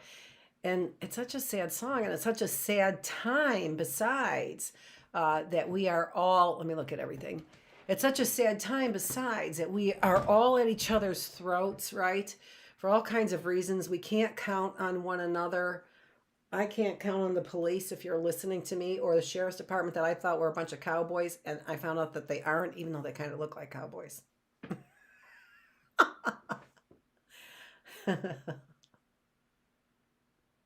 There you go. How's that? I stroking your pride there for a minute. That's not what you want. Is that what you're saying? Okay, glad. How many people are on with me? Anybody? Anybody? I do actually want to look, just in case there's anybody who caught that. But remember, we are in the adult section now. I can't find it. Oh, there it is. Yeah, no. We're in the adult section now, and well, actually, it's not just an adult section, right? Because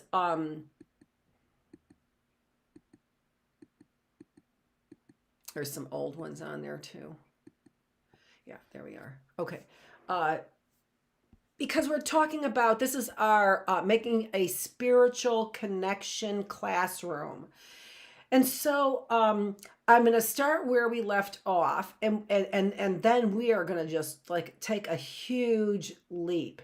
And I'm going to actually see if I can't find a YouTube video that I had that, again, I was getting ready for my Disobedience class on Eric Fromm, and I just had this idea, which I should have had before, but I was, giving it to God.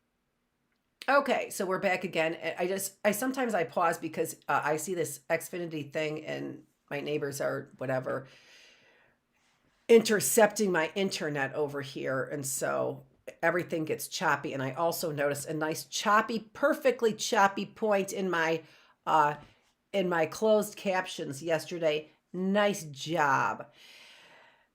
Is this a free country? Are you for freedoms? That's what I'm wondering. Okay, so I kind of ran through the first part of this. I'm sorry, I took my time on the first part of this, and then I kind of ran through the last part of it. And so we'll take a quick look at this. And go through it again, just to take a quick look at it. So this is from Exodus, and then when we are looking at scripture, if you don't know this, the 34:7, that means that is chapter 34, and it is verse 7. So if you go into the books of the Bible, Exodus is the second book of the Bible, and actually that is where we hear the story of Moses. And so I'm still looking that stuff up. That's why you can't see my face, but I want to put it there anyway. And so that is a chapter, if you're familiar with the movie, The 10 Commandments, that is the chapter where Moses gets the 10 Commandments from God, right? So the tablets of the 10 Commandments, that is where he sees the burning bush. Well, when he sees the burning bush, I'm pretty sure it's when he sees the burning bush. It could be another time that he went up there, though, too, as well. He wants to see God. Who doesn't, right? I mean, if you exist, his name, we said yesterday, is what? His name is I Am. His name is I Am. And so that answers that question by his very name, right? Do you exist? I am. Okay, so I'm looking at everything there. So Moses wants to see God, of course. And so he asks God. And again, they started to have a relationship, right? And so he asked God, can I see you? And God says, no, that you can't put your eyes on me. Well, that's interesting right there, right? That's interesting right there. Why can't we see God? Why can't we see God? I have some theories, and today's not the theory day for that, but it is an interesting question for some research, I think. Why is it that Moses couldn't put his eyes on God? Now, part of it was he had to cover his face because there is a brightness. And so,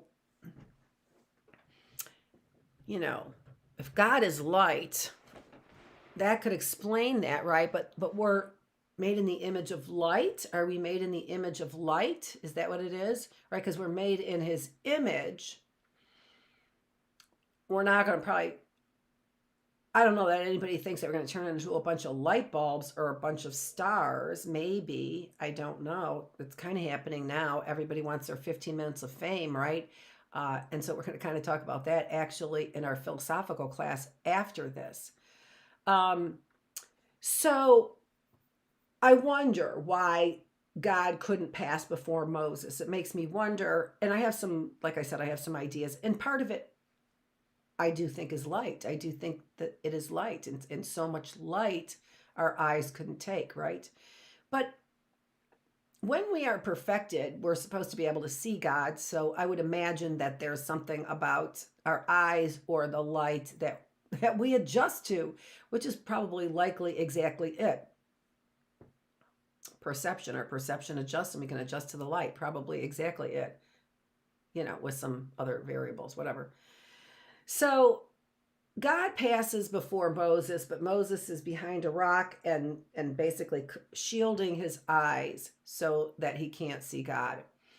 And this is when God tells him who he is. All right.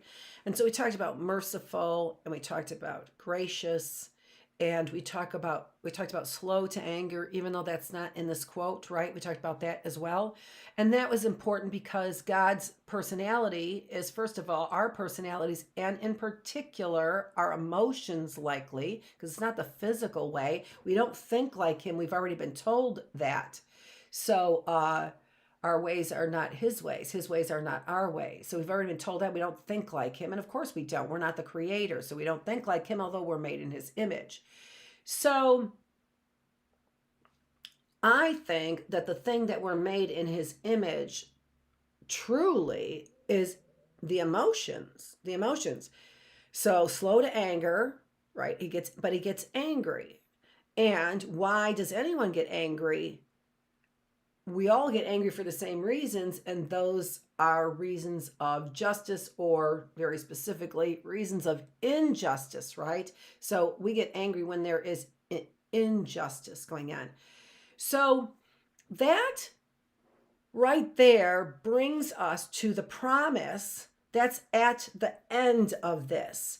So a couple things to remember. First of all, they spend a lot of time talking about God's positive qualities, which takes up the majority of that quote from the Bible, right? So as God is revealing himself to Moses, he's revealing, but Moses doesn't see anything, right? So what is he really revealing? What is God really revealing? He's revealing this. I am the Lord, the God, right? I am God. I've never gotten Bible quotes right, even, and I don't have my glasses on, so even when it's right there in front of me. But what that anger thing brings us to is again, there's a lot of wonderful positive traits, and not there aren't any that can be even construed as negative traits. So a lot of times when people are like, oh, God's not my thing, he is a God of vengeance, right? And that's not what this says. That's not what God revealed to Moses, right? That's not what he revealed to Moses. So, and again, we are talking about the Bible, which 70% of the population believes in the God of Abraham, Jewish population, Christian population, and Muslim population.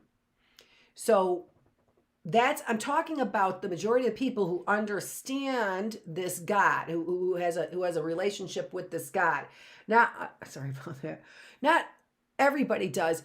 And we are not going to, I'm not, we, like, again, I have this great big crew over here. Hold on just a minute. Quiet down over there, crew. Makeup. I am going to be looking into these other religions because this is really what I'm doing is public education. What I would like to do is public education, and in this public education, we are not ignoring spirituality or religion. Why would we ignore any part of knowledge? That just is it's stupid, right? To ignore any part of knowledge. And that's what the universities and schools and public schools have done, which is really, once again, it's stupid. I understand the separation of church and state, church as a religion, but as a knowledge, it just doesn't make any sense, right? As a knowledge base, we can collect knowledge, and that's a wonderful thing. And that's part of something that I'm going to be talking about in our critical thinking about the settling of this country. And in the settling of the country, our perception that we have of something that is foreign to us, something that is new to us. And we want to think about that because what are our assumptions? So we got 70% of the people believing in the same God. What about that other 30%? They need a representation. We need knowledge and we need understanding. They are not, as described, barbarians, right? And as described by groups of people who felt that they were part of the out group. So when I say the word barbarians, please remember, this is not by any stretch of the imagination. I'm not talking about anything in present time, right? I would be talking about when they labeled barbarians. So the history of the labeling of barbarians and the thought that is behind this. So back to where is our spiritual lesson here then, right? Well, we are talking about individuals who are not part of our 70% believing the same thing, but are part of the 30%. They look like us. They feel like us. They react in the same way. Their smiles don't look like this, right? Their smiles look like this, and they experience the same kinds of emotions that we do for the same kinds of reasons. So I have to assume that that person is a child of God.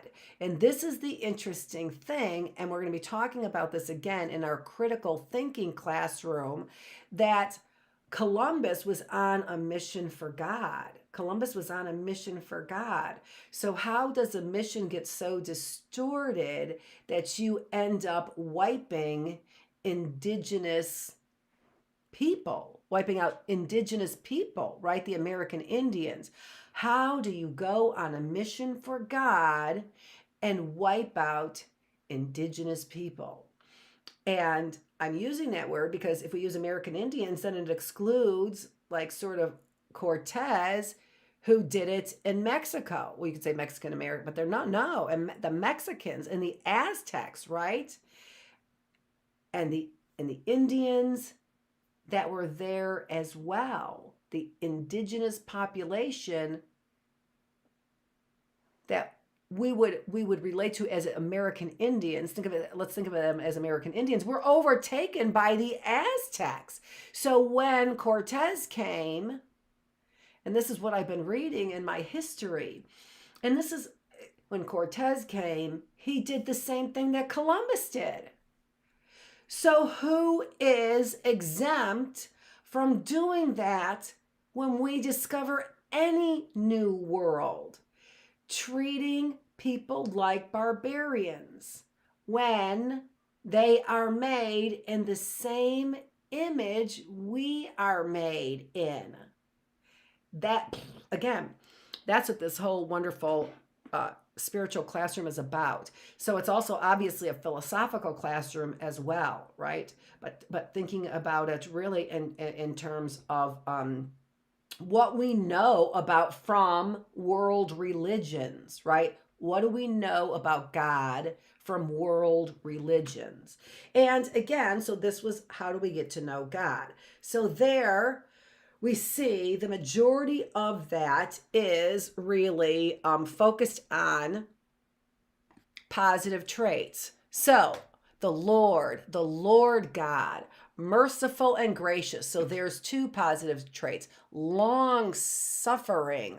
That is so dense. That trait is so dense, right? A third positive trait. Anyone who's suffering for me, for my sake, right? That's a wonderful trait. I don't want to suffer, but he's suffering for me. And abounding in goodness and abounding in truth. So those are 5 things.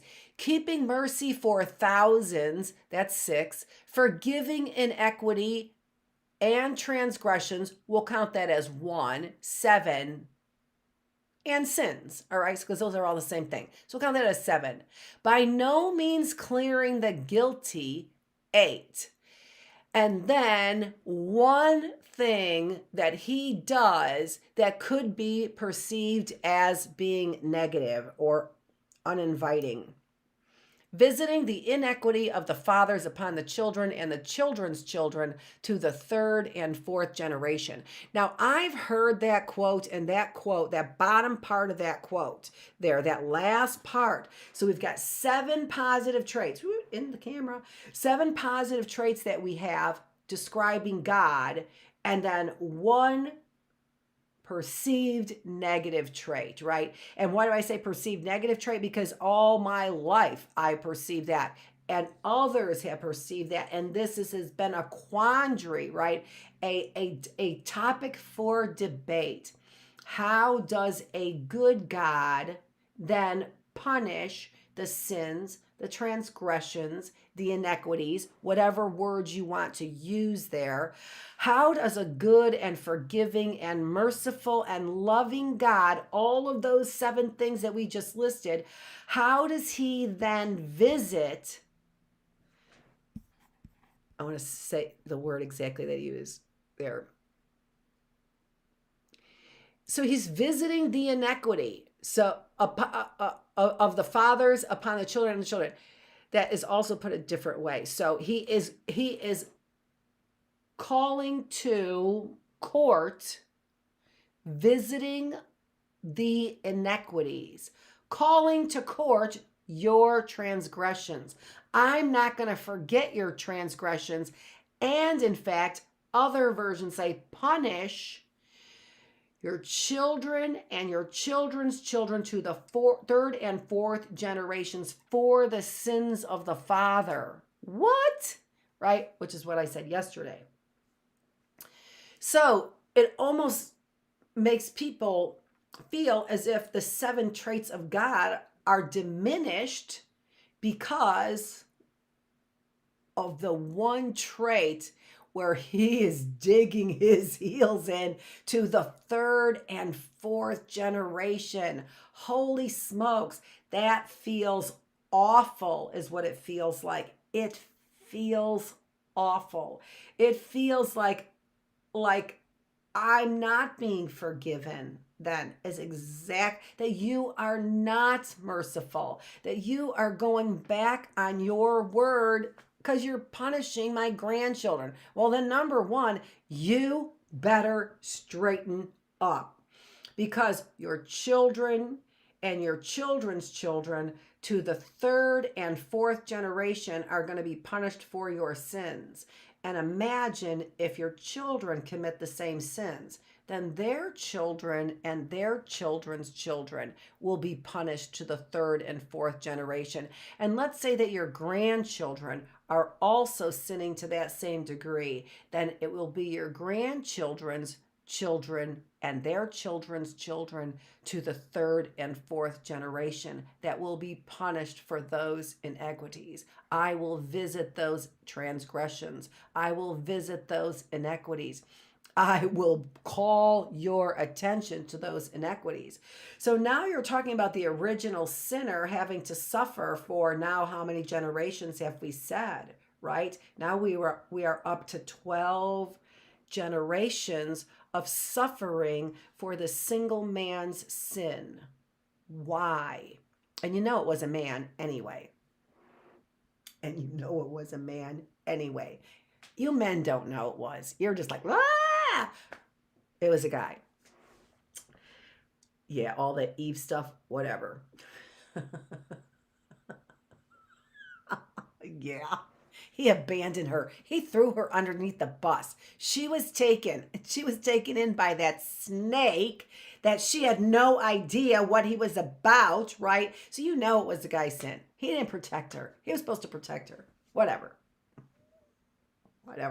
That's another lecture. We'll have some other time. So that guy's sin, that original sin, now we're talking 12 generations. Why? Because their children are acting the same way. I have examples of this all over, right? So I can apply this information all over.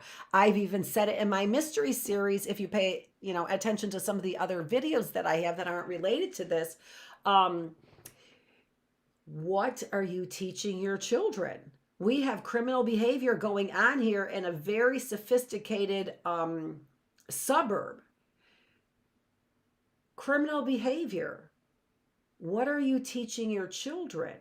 Because your children are going to be learning the same criminal behavior. And they will have to suffer the consequences of watching their children suffer the consequences. And as a mother, there is no greater drain on our hearts. So that's why I said it was a man who did it, because a mother would never have it. Today we have lots of different mothers, whatever. But the way we were created, the way that we were created as a mother, we would never behave in a way where the sins would be visited on our children, much less our children's children. You just say that, and then to the third and fourth generation. You say that to a mom, the original creation of mothers, right? To a mom, she would never let that happen. So you know that the sin was the man's sin. You know damn well the sin was the man's sin. Anywho, so this is a difficult quote to swallow, despite 7 positive traits that they're giving about God, right?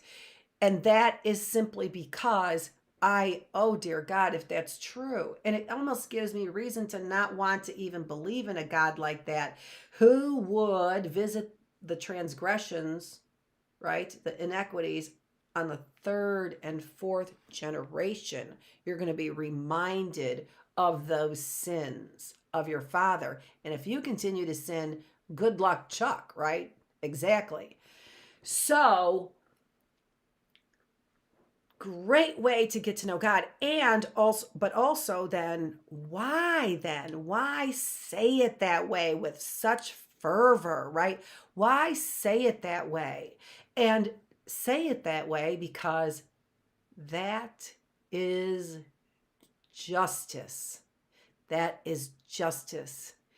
And when somebody has been transgressing against me, and then they taught their children to do the same thing, I kind of might want justice like that.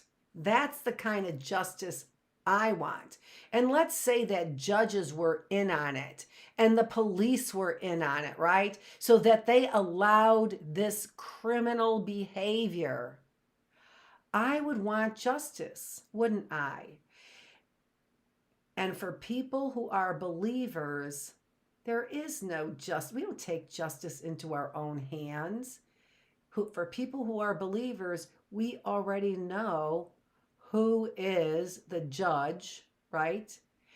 And that there will be justice. We already know that. You want to know why I'm not sad? You want to know why I'm not crying about what's going on?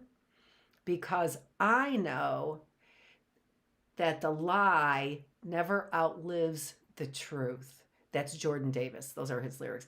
I know that the lie never outlives the truth. The lie could outlive me. I'm not so worried about it. I'm not worried about it because I know the lie will never outlive the truth. And you know what? You know it too. You know it too, police officers. You know it too, judges. You know. That's why you're trying to cram so much money in your pockets, because you know the lie will never outlive the truth. So you better hurry up while it is right now. Your children and your children's children will have to face your transgressions, the consequences of your transgressions. And the only person who would allow that to happen would be a bunch of guys. And they are. And they are. And they are. Where's the female sheriff? Where's the female sheriff? Huh? You bunch of chauvinists. You bunch of 3 chauvinists there. Another one, you all know about the 911 call. But this is a spiritual thing, and we're keeping positive spirits around us because we don't want to, right? We don't want to just get sucked into that freaking hellhole that they live in. I've seen it firsthand. Okay, so great wrap up of that for me. And now, believe it or not, I am going to tackle what has come to be known as the hardest topic in religion to discuss. And that is the Holy Trinity. And it is interesting because it's interesting to me. I hope it's interesting to you. That I decided that, and this is the reason why I don't have the video that I wanted to have the video of, because I just realized that it is the most difficult topic to talk about, the Holy Trinity.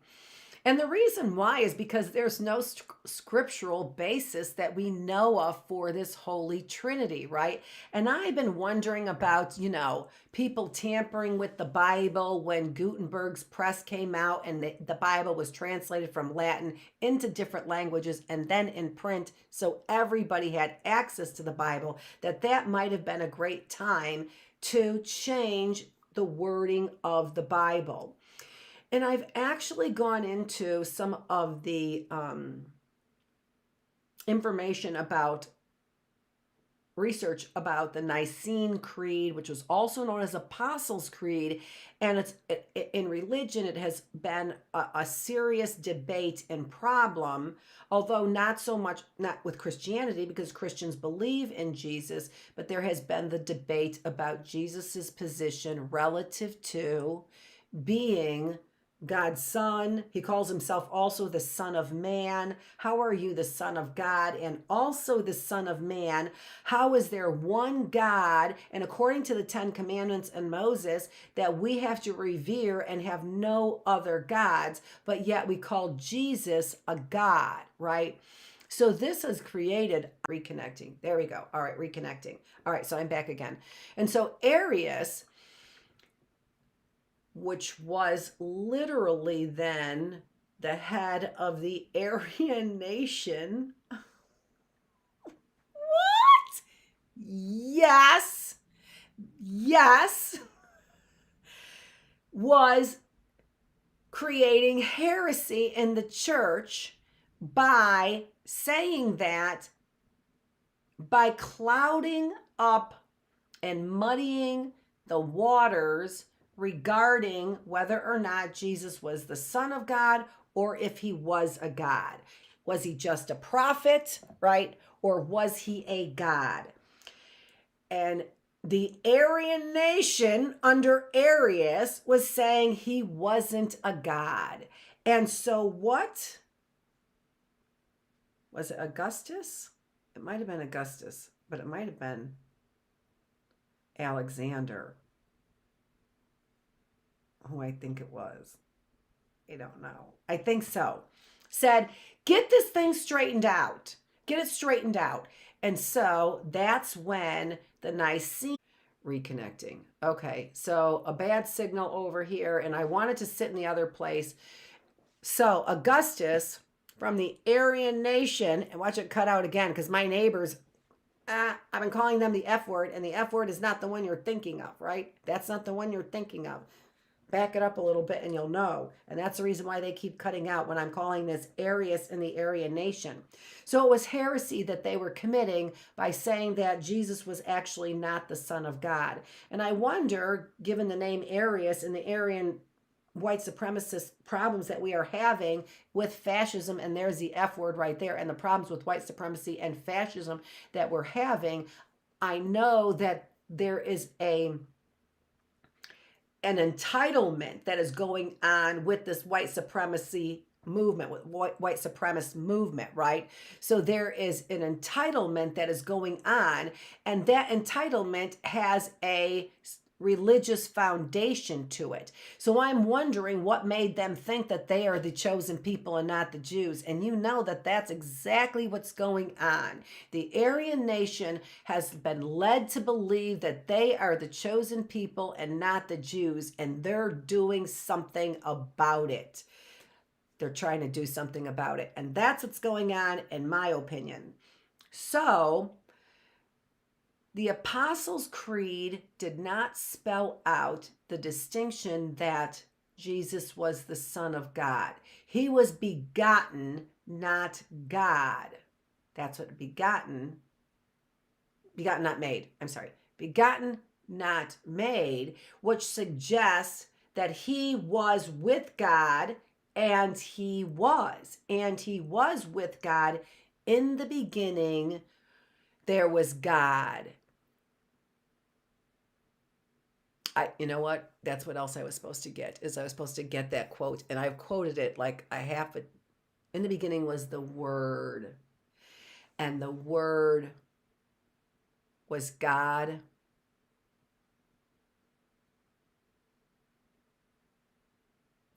See, and I hate pausing. So I'm going to look this up, and I'm going to look something else up as well. Where am I on time? I've got some good time. And so let me just look this up. Oh, and that's what it was called. Arianism. Arianism is what it was called. And so they were saying that that was heresy, is what they were saying. So they developed the Nicene Creed, right? And so, but again, I'm not going to necessarily look that up right now. I'm gonna keep going with this thought. So the Nicene Creed was supposed to clarify that, that's what it was, that Jesus, God, and the Holy Spirit were all God. I am more of an expert, even though I can't really say these things without stumbling over them, right?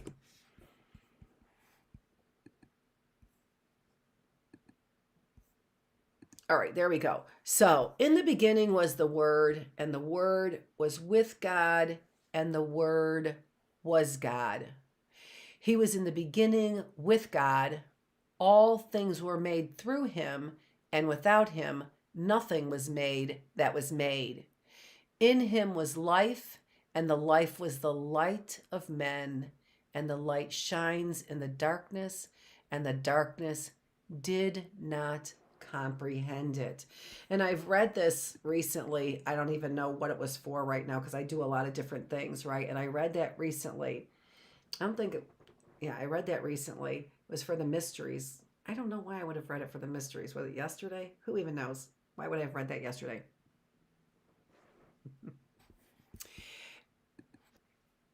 And the darkness did not comprehend it. So here we're talking about God passing in front of Moses, right? He passes in front of Moses, and he is this bright light. So here they describe that he is the light of men, and the life was the light of men. In him was life, and the life was the light of men, and the light shines in the darkness. When is it dark? What happens when it's dark, right? We're lost. We get afraid. We don't know where we're supposed to go, right? What do we need in the darkness? We need light in the darkness. So what a wonderful, comforting vision that God is light in our darkness. And the darkness did not overcome the light. It says the darkness did not comprehend it. Another version says the darkness did not overcome the light. I, like this version, did not comprehend it. Those people who have no light, the scales fall off of our eyes and we have vision. We can see. Those who have no light, they still have the scales on their eyes. They have eyes, but they do not see. They have ears, but they do not hear. Oh, and I forgot the rest of that, and I said it. And it's because you have no faith. Although I'm not quoting it right. Why do you have eyes but you do not see? Why do you have ears but you do not hear? Because you have no faith. And the darkness can't overcome it. If you are in the dark, it is only by grace that the scales fall off of your eyes. So, what does this mean then? What does this mean? How do I see Trinity, and how does this, go with what I'm talking about, the Holy Trinity? Well, what we know, theologically speaking, in the study of God, right, the science of God, of the study of God, we know that the Word is referring to Jesus. The Word is capitalized, right? So it's not just simply words. In the beginning was the Word, and the Word was with God. Now, the third question that comes in there then is, where does the Holy Spirit come in? And so what we know is Holy Spirit, and we didn't talk about this yesterday with the names. We will get to those names. But the Holy Spirit is, in fact, I was going to do that and get to some more names, and I'm like, nope, jumping right to the Holy Spirit over here, okay?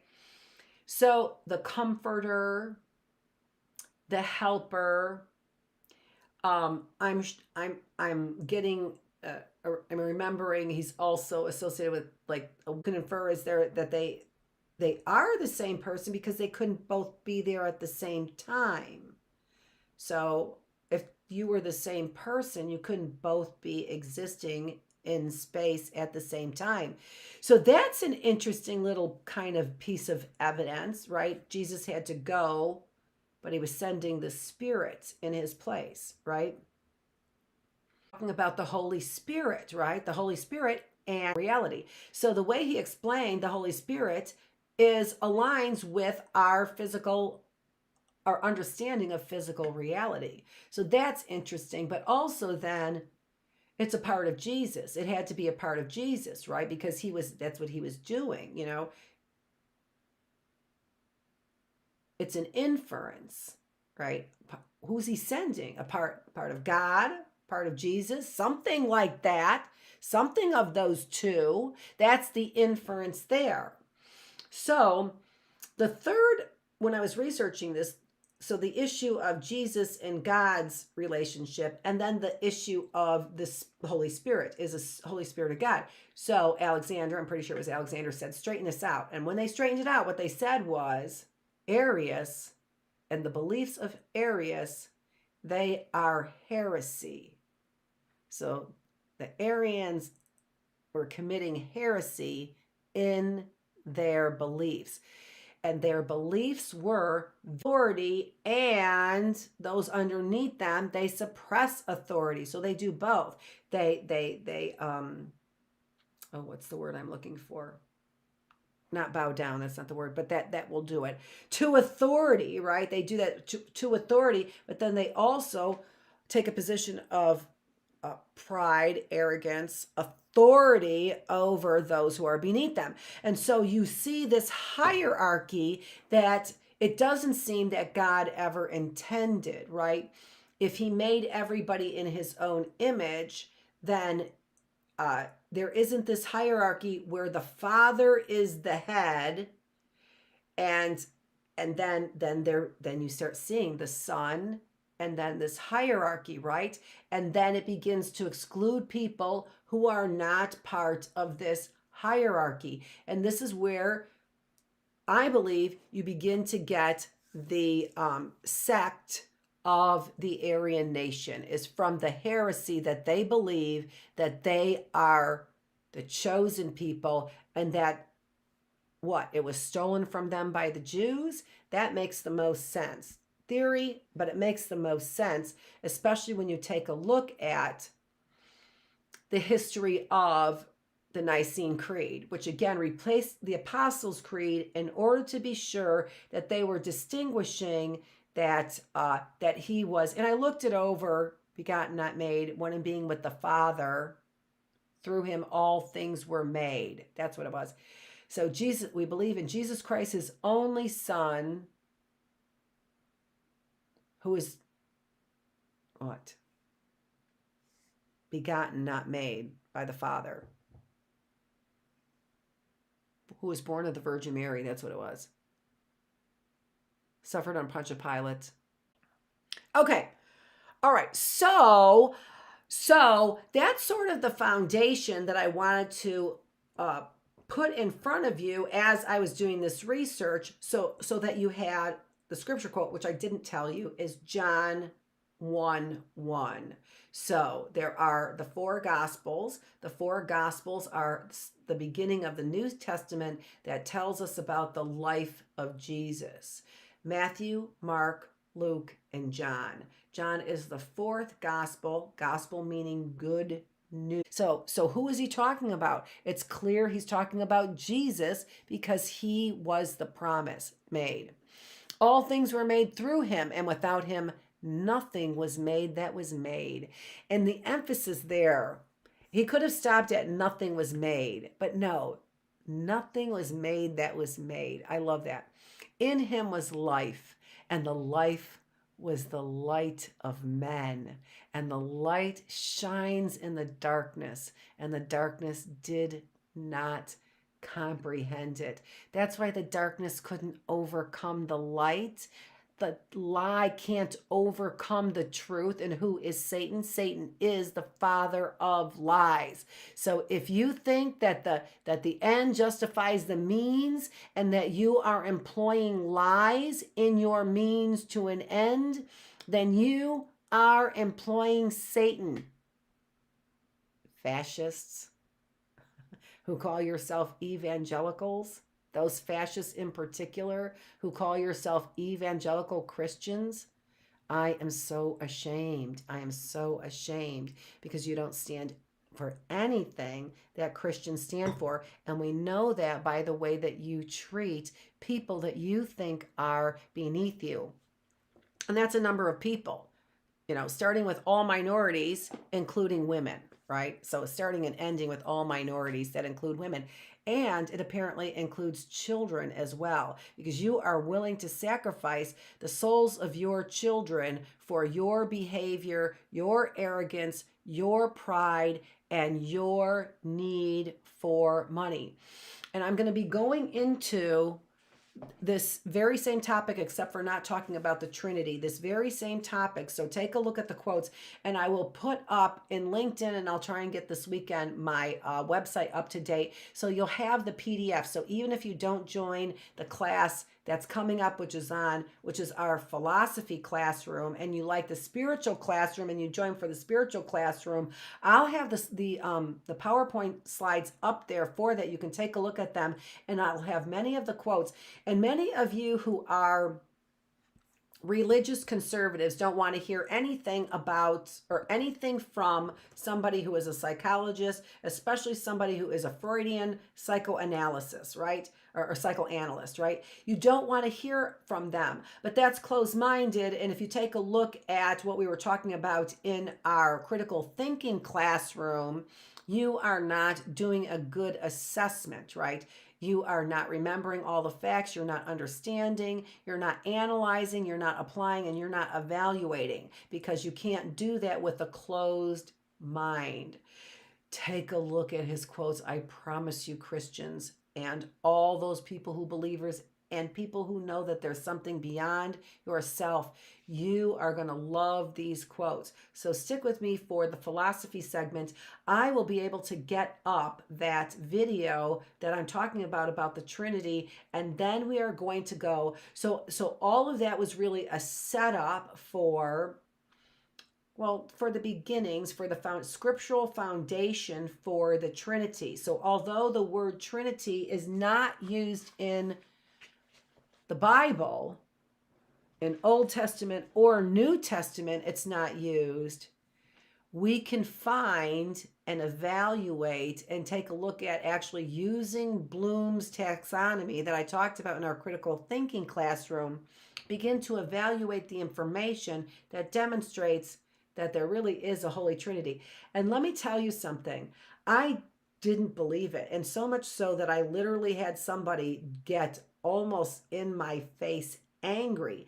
And it wasn't because I don't believe the Trinity. I wasn't sure about it, right? And I was talking about a religious group that didn't believe in the Trinity, and I wasn't really talking about them relative to the Trinity, but it made him irate. He was irate about the possibility that a Christian would question the Trinity. So that's somebody who doesn't use Bloom's taxonomy when trying to determine whether or not we have a good solution, whatever that solution is, right? Whether we have identified the problem and have evaluated a good solution. That's somebody who's closed-minded. Okay, so that's where we're going to go from here. There really isn't any homework, and there obviously wouldn't, not obviously, but really kind of obviously, not really a lot of homework. This is a spiritual journey for you, right? So we're making a spiritual connection for a spiritual journey for you, and that spiritual journey is really going to be something that is fulfilled by you. The journey is yours. Of course it is. All right. So that's all that I have. I will be back here at, I think it's 2:00 is when I'm back here. Maybe it's 1:45. I might have tightened up those times. I'm not sure. But check it out. Come back here for our philosophical discussion because it's going to be a good one.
I'm looking at the time that I have on that chart there, and I didn't change that time. I meant to change that time. We're going for an hour. We've got so much meat in our spiritual conversation that I really only want to go for the 1 hour. So I forgot to change the time on the chalkboard there, but we're going till from 12:30 to 1:30 now on our spiritual encounter.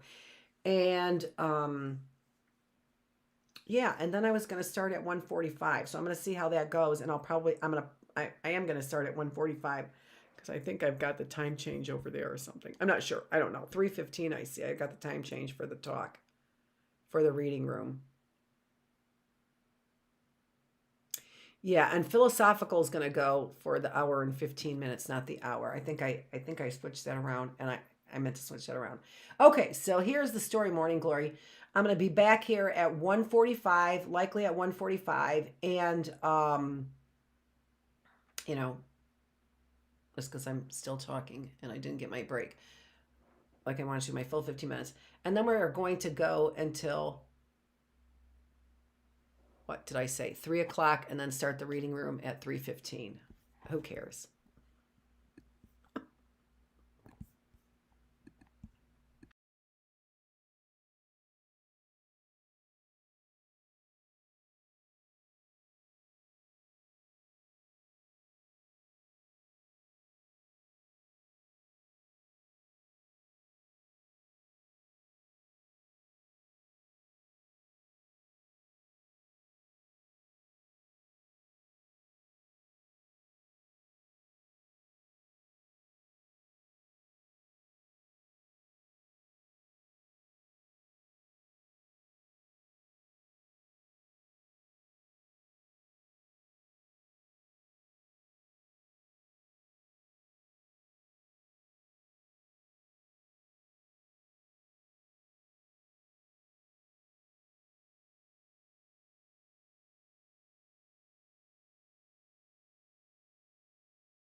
Okay, so this is Dr. Annette Feravich, and I am back again with a good signal. Thank you, Xfinity, for that. Let's see how long it lasts before I have to start. So, this is the more adult session, and it's a more adult session because we are talking about philosophical topics. And not that we won't, everybody is invited to come. I am Dr. Annette Feravich, and for those who are over 10, you can call me Dr. Feravich. For those who are, and if we get to know each other, it's not like that. But, women work hard in every industry. Women work, not all women, but women work hard in every industry, and we really don't get a lot of the credit that we deserve. And why did I start that? I don't even know. Hold on.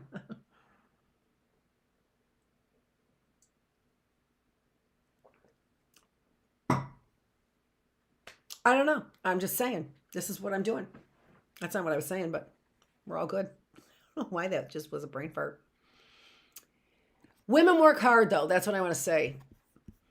And so what we're talking about, where we left off is didn't really leave off, is really kind of completed, was our topic where I was talking about Milgram's study on obedience. And I wanted to give you the background of obedience in order to be able to springboard into, we're not calling him Eric Fromm, we're calling him Eric Fromm because it wouldn't be Eric Fromm, right? So when he is talking about disobedience, what he's talking about is he's talking about the disobedience of the 33% of the individuals who didn't follow the authority figure. Keep going back to that thought that I lost because that's something about women, and I don't know. I've been all day today has just been a reminder of authority figures to me, right? And what authority figures have been doing to the minority population, including women and including children as well. And so I went and picked up this book. This is what I decided that I wanted to talk to you about so that I could introduce Milgram's study to you and introduce all that data from Milgram's study as well. So if you haven't seen that data, go back to that. And right now I've got a PDF of that information. And then this one will be going up soon too in LinkedIn. All right. So you have to look for me, Dr. Annette Feravich. Oh, that's the reason. That's what it was. Yes, call me Dr. Feravich because we work really hard and there's not a lot of respect.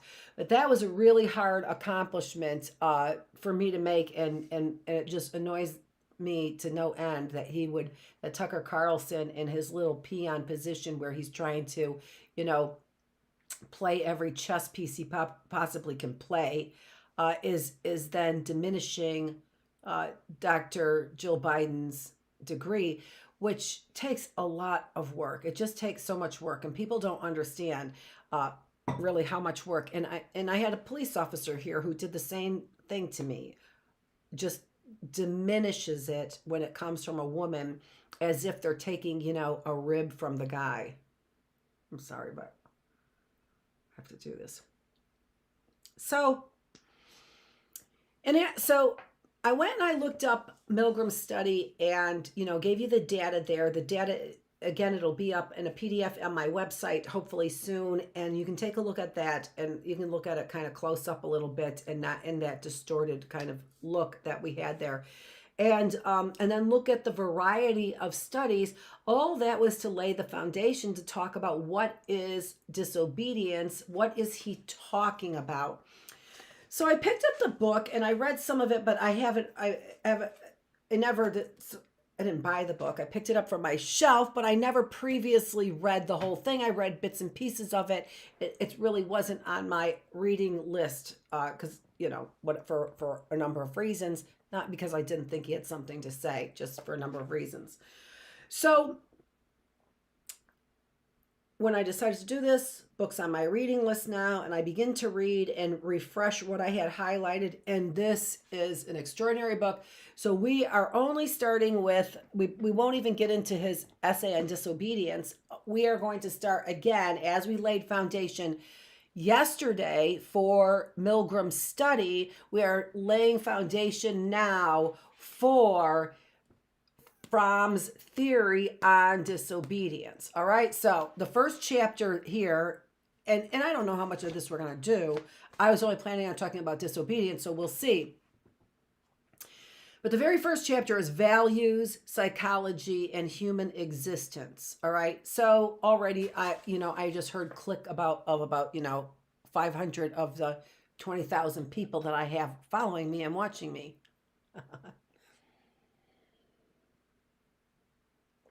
Because people already, as I said, I might have said this in the last one, in the spiritual, because we ran over and started talking about this.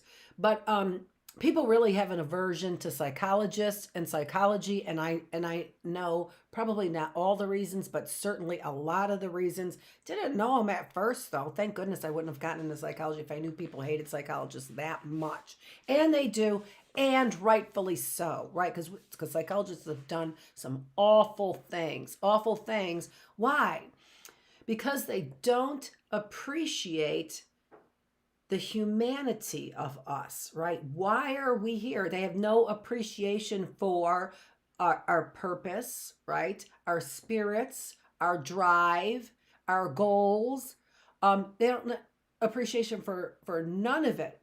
Many people out there who are trying to squash people's spirits and all kinds of,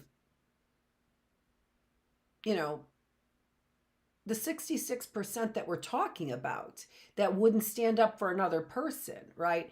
When I ask my students, which I do, and when they first did that study, what they did was they asked scientists and psychologists what they believed the outcome of that study would be. How many people would go all the way to 450 volts on that generator, on that shock generator? How many people would go to 450 volts? And the scientists, these are educated individuals, said probably maybe 1% of the individuals. And that 1%, 1 to 3% is what they said. I think it was actually 2%.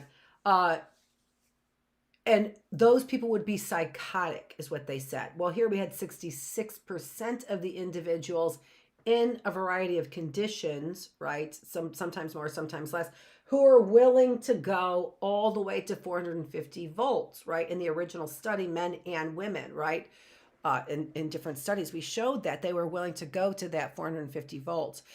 So what Fromm does is he takes a look at and where his spirit is and where his belief system is with a natural human spirit.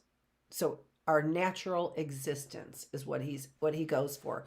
What is in our very nature? And at first it kind of rubbed me a little bit the wrong way, what he was saying.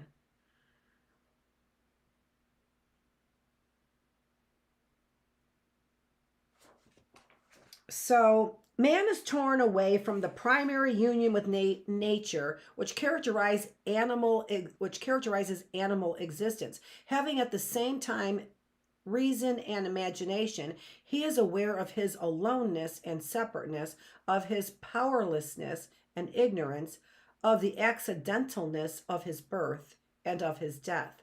He could not face this state of being for a second if he could not find new ties with the fellow man which replace the old ones regulated by instinct. Now that bothered me, what he's saying there, and the reason why it bothered me was because I don't think it explains me. That my nature is alone, separate, powerless, ignorant, accidental, and regulated by instinct. So I don't like anything he has to say. And I gave it a try initially, and I can see that that's the reason why I didn't finish it, was because that was already stuck in my head what he was talking about. And this is existentialism. If you were talking about theories, right? So it follows an existential type of theory.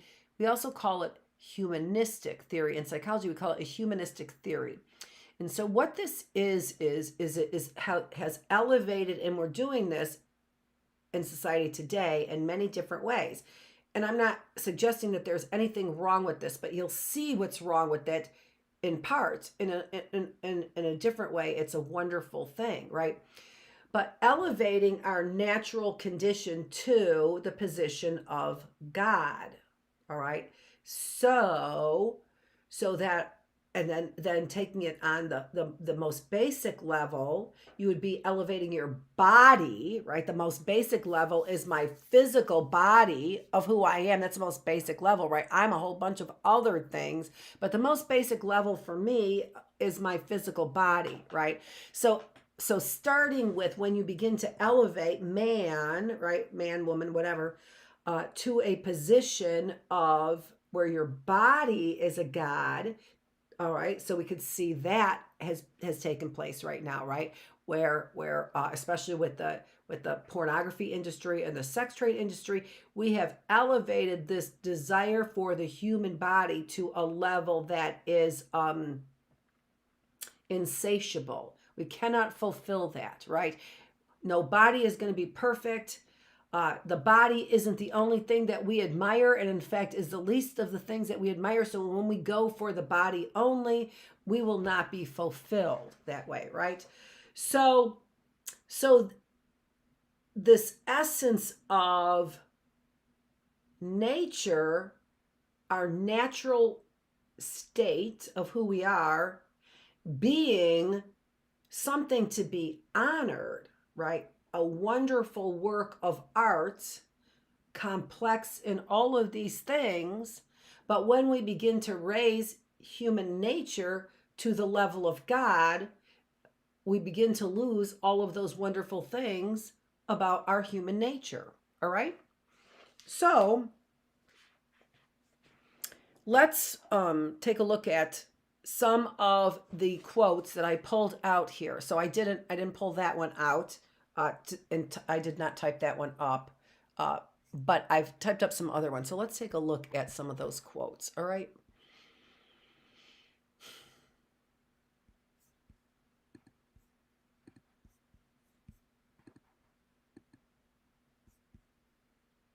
Okay. So the book here from Eric Fromm is On Disobedience and Other Essays. Okay. So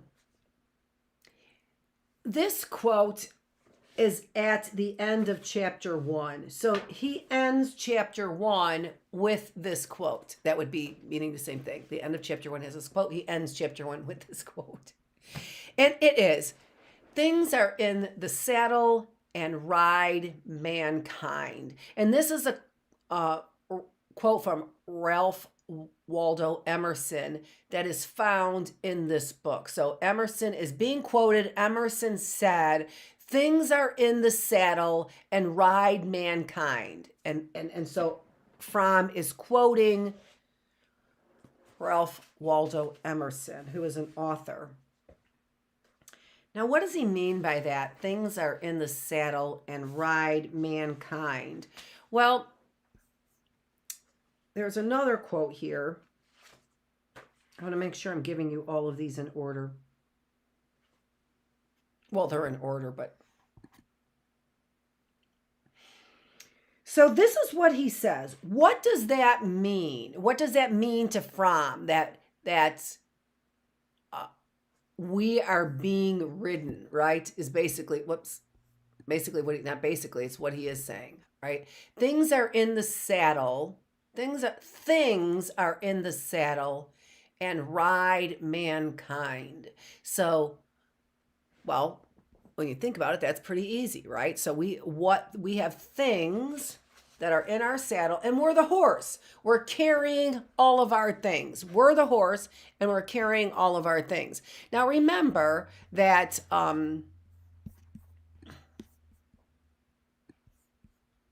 I forgot what I left up there for you guys because I'm reading other things, and I went back. I was going back and forth. Now, remember that Fromm's perspective here is a nature perspective, that our natural inclinations in nature are better than other inclinations. But it seems as if you look at the human spirit, and what Emerson is saying is that our natural inclination is to collect things and then basically live for those things, because that's what we're doing. We're carrying them on our backs. So we are living for those things. They're always on our backs. We're taking them with us everywhere. So we are living for those things. So that's what Emerson meant by that quote. But going back to Fromm, and his point that we have this natural inclination to do that, and that is what we are going to do. Fromm, if you know him, is about freedom of choice. That's what he writes on. Do we have free choice? And what does that really mean? When we have all kinds of choices, is that really a freedom? When we are sitting over here with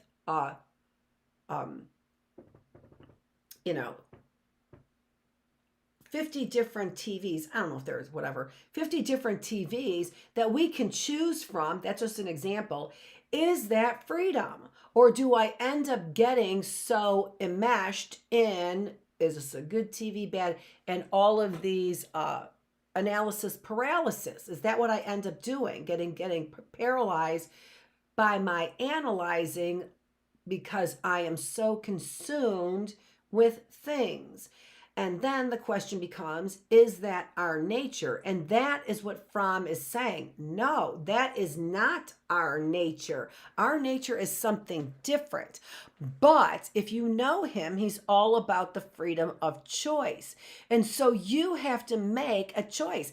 We can have all these ridiculous rules and regulations about human behavior, which is just ludicrous. It's ludicrous for Governor...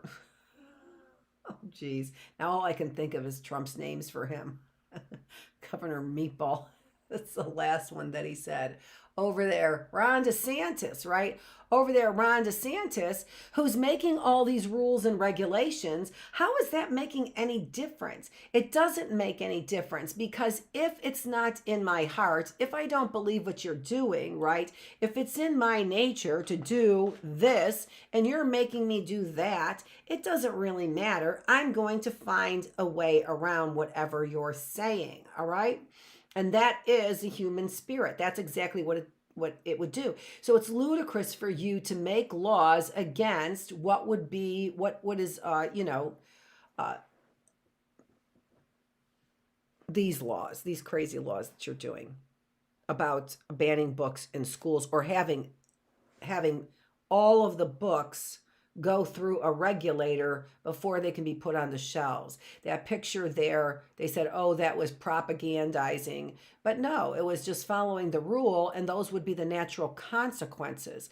So here, that's really what we're looking at, that nature has a way of dishing out natural consequences for our action. And if you think that you're going to regulate, and in particular regulate against what is human nature, you're not going to be successful at it. Now, DeSantis, if you're saying human nature, it is to be whatever you're saying human nature is, to want to read about American history and know our history, yeah, that might be kind of human nature to want to know about our history. That's why everybody's on Ancestry.com, right? They want to know about our history. That is human nature. Not to have you spoon feed your version of history to us. So what you're doing is you are really going against the grain of human nature, which is curiosity, right? Curiosity is what you're trying to go up against, DeSantis, which kind of makes you, what's the other one that he called you?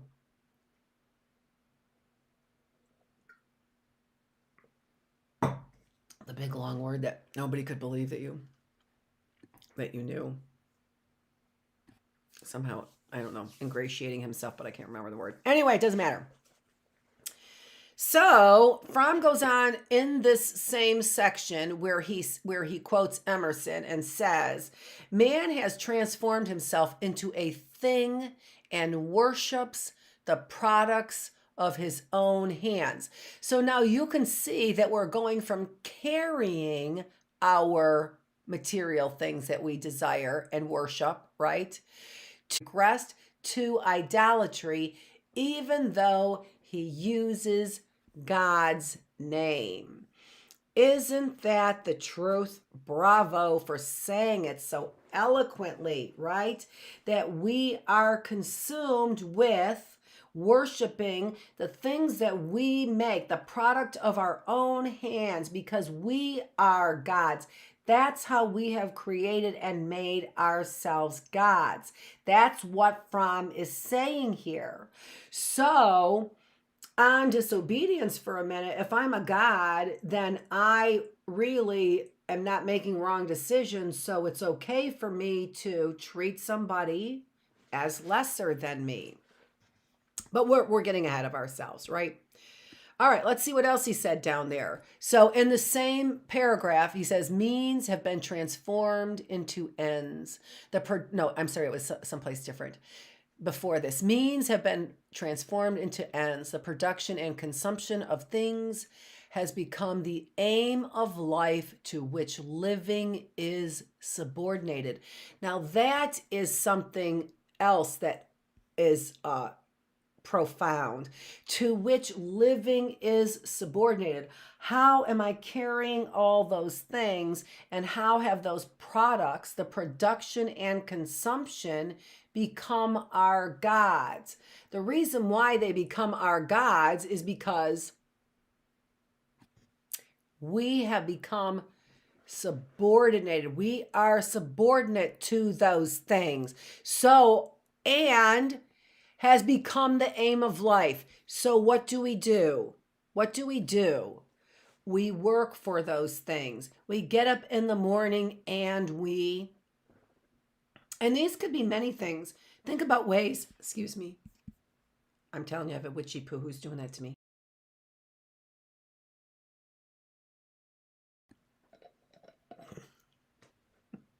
Neighbor witchy poo. I don't think these people aren't practicing witchcraft, because they are. Which is very different than what I'm talking about. The opposite, in fact. Anyway, so we have created a lifestyle, goals and aims that have everything to do with getting more and more things. The production and consumption of things has become the aim and the goal of our lives. So that's what Fromm is saying.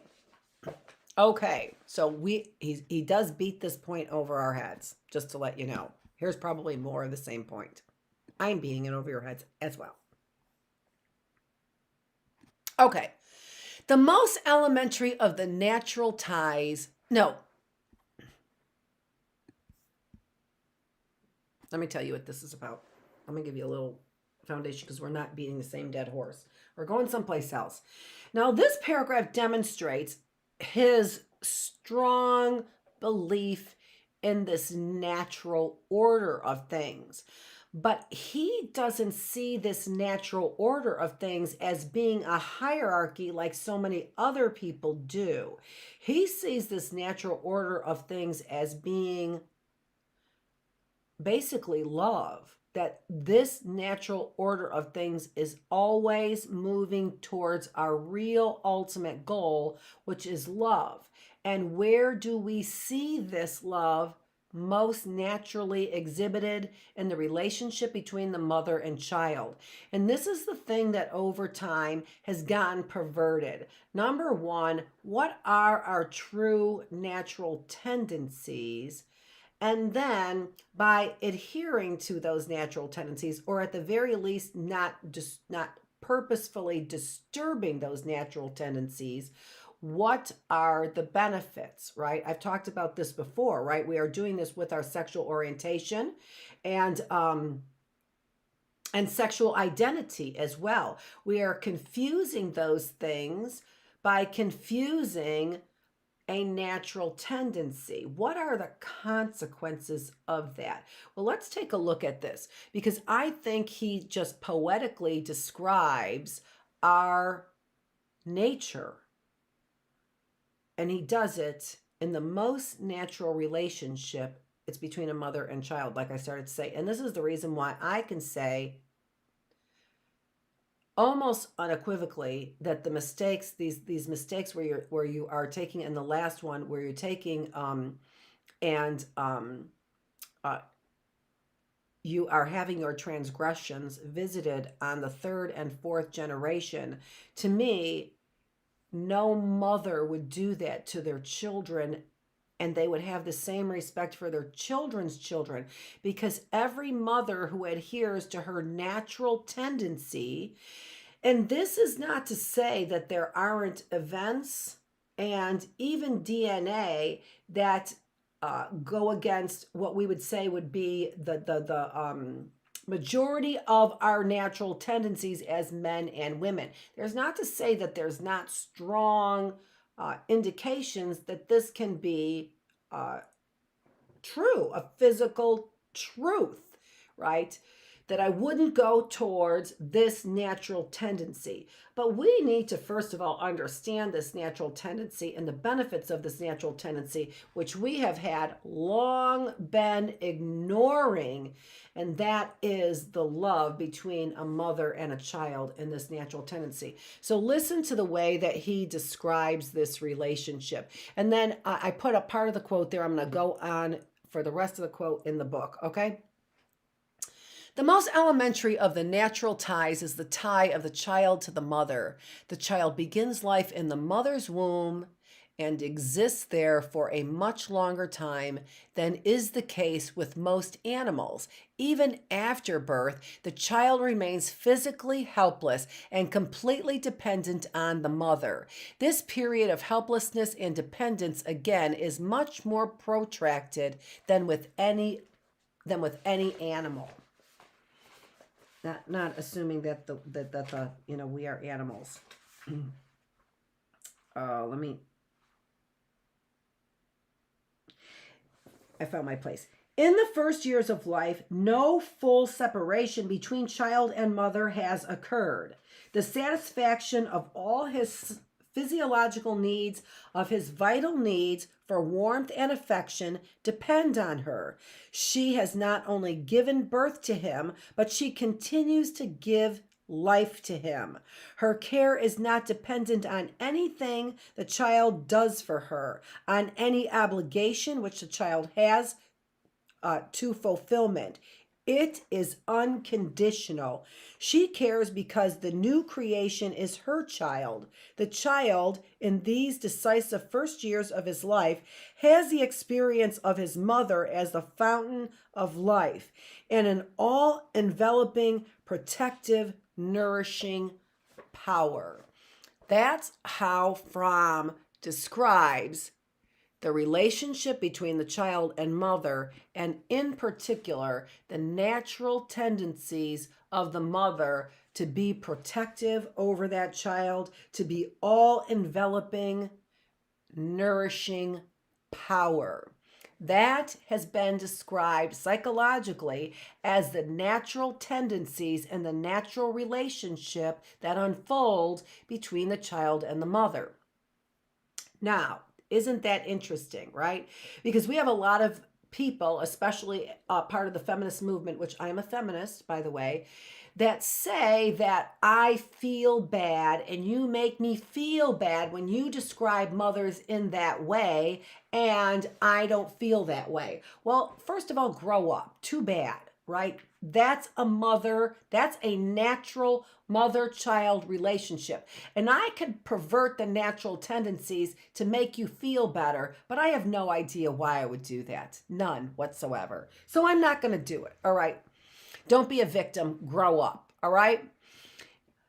If you don't have those same natural tendencies, that doesn't make you a bad person. It makes you a different person. And as I've said before, I'm different. I'm very different. I'm not part of the norm most of the time. Okay, stop being so damn afraid of being different. Let's start right there. Don't be so damn afraid of being different. And I understand if you're 13, 14, and 15 years old.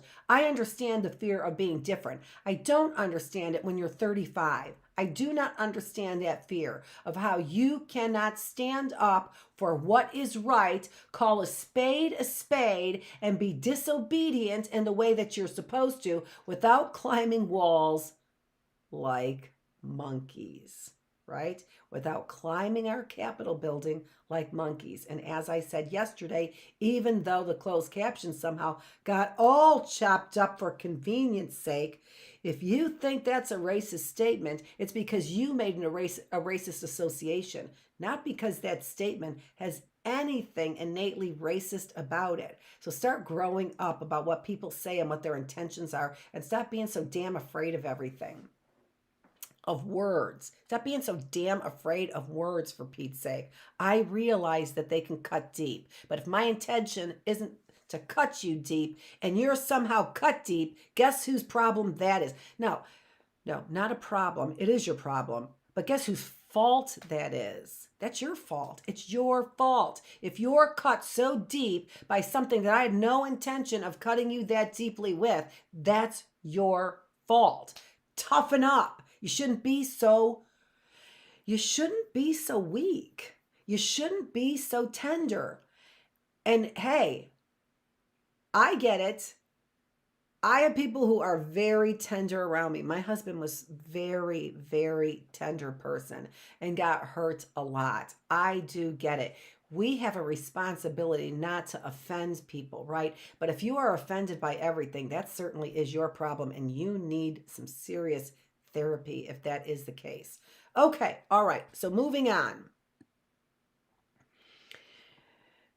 What a wonderful, beautiful depiction of this natural relationship that unfolds. But you don't have to adhere to it, and you can still find love and have a loving relationship that unfolds. But what Fromm is saying is that you cannot have a relationship, a natural relationship that unfolds without, or you can't have, well, what he's calling well-being unfold in your life without relationships. He says, I don't know if I have the quote up there, and I have a feeling that I don't have the quote, but I want to quote it. And I have to keep talking. So this is a quote that he says about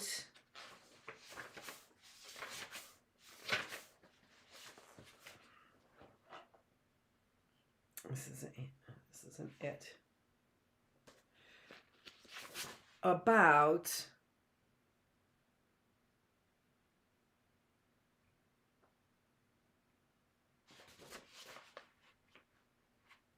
Here it is. The needs of man as they result from the conditions of his existence. In discussing the various needs of man as they result from the conditions of his existence, I have tried to indicate that they have to be satisfied in some way or other, lest man should become insane. And of course, this is using old, English, older English, not old English, but older English. And that when we were saying, you would have to use one noun, the noun you would pick is man, and the pronoun you would pick would be he. All right, it's just the way it is. Again, we shouldn't be so disturbed by it, right? They're not cretins. Listen to the way that he writes. He's not a cretin. Try and write like this, right? And then you can call him a cretin. Okay, so, but here's the point. The needs of man have to be satisfied in some way, or man will become insane. So we better have a good handle on exactly what those needs are then, right? We need to have a good handle on what those needs are supposed to be. Okay, so why did we get started here? We're like 2:20. Yikes. All right, so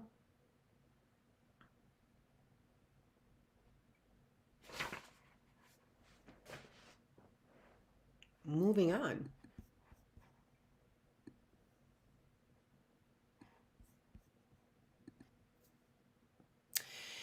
And what he said is that what we are working towards, our natural inclination is to work towards well-being.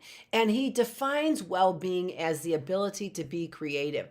Now, I absolutely love this definition, because if you were here with us earlier in our critical thinking classroom, what we said was what it takes to be creative is, let's boil it right down to an open mind.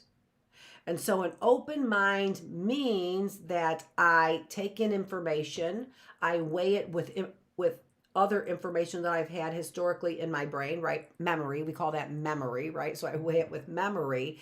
And then I do things like I dig into it so I have a better understanding of what the words mean. I analyze my application of trial and error. So I go through understanding that I do trial and error. And these are for solutions, right? Solutions to our problems. This is what we do when we problem solve. And when we problem solve correctly, going through those it's a taxonomy, categories, which is a hierarchy, in order to help me solve my problem, what occurs is what I call learning, which is a simplistic view of the ability to create. What you do is your mind, in opening up your mind to the possibilities, opening up your mind to information, opening up your mind to the biases that you have and the judgments that you have about that information, so you can then adjust your thinking in appropriate ways. All of that leads to the word we're looking at, which is well-being. Mental and physical health is what we're talking about. A healthy individual. And when you are creative, you are the most healthy. And this is interesting to me because it's such a sign of the times, in my mind as a psychologist, of what they're doing to the human spirit. What are they doing to the human spirit is they are not allowing them to create, is what. And it's like they'll turn around and say, I can't stop you from creating, but you can if somebody has to utilize all their resources on the criminal behavior that you are creating, because you're poisoning our food, because you are allowing corporate interests to control our interests, because you're allowing criminal behavior to go unwashed or unchecked at all, that there is no justice. All of those things are going to sap me of my resources and of my time, and they are going to deplete me then and create and make me extinct, is what they're going to end up doing.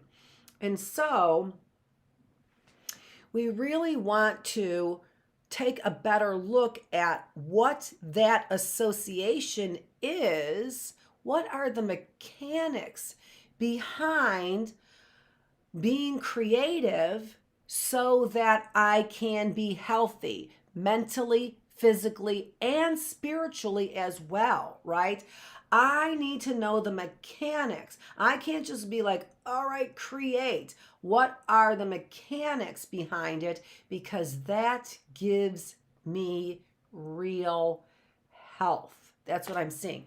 And again, what I've been saying is that there is a systemic movement to create unhealthy citizens, because we have for the first time citizens who are not living longer. And in fact, our life expectancy hasn't changed in about, I believe it's been 40 or 50 years. So we are not, no matter what they say, we are not making people healthier. And it doesn't matter what our population is or the numbers are. What matters is the average. So the average life expectancy is going, and it's going to go down for sure. We haven't seen those numbers, but we know for sure, absolutely. How many people did we lose from COVID? Over 1 million people we lost, right? So our life expectancy for sure is going down. Okay, so this health care system is clearly using the data, not working. All right, so what can we do then? Well, we got to look at what does it take to be creative. And again, that's what I was talking about in critical thinking. Exactly the steps, the categories, what we need to do to be creative. It's what we need to do to learn. And by the way, I also said, so what is the definition of humility? Definition of humility, why would I say that? Because the definition of humility is the willingness to learn, right? The willingness to learn. So we better figure out how to learn. And that really is the big problem with the criminal behavior, is the arrogance that they have. And in particular, like I'm saying, with this Aryan movement that we have here, with this white supremacist movement that we have here, the real problem is this lockdown on thinking, right? Give them misinformation, lead them in this direction. There will be so much chaos that individuals will not be able to learn, and that's the arrogance of this, right? So an inability to learn means I'm prideful, I'm arrogant. Why? Because humility is defined by the ability to learn. Okay. So what Erich Fromm was then talking about is taking a look at the mechanics of 3 basic needs.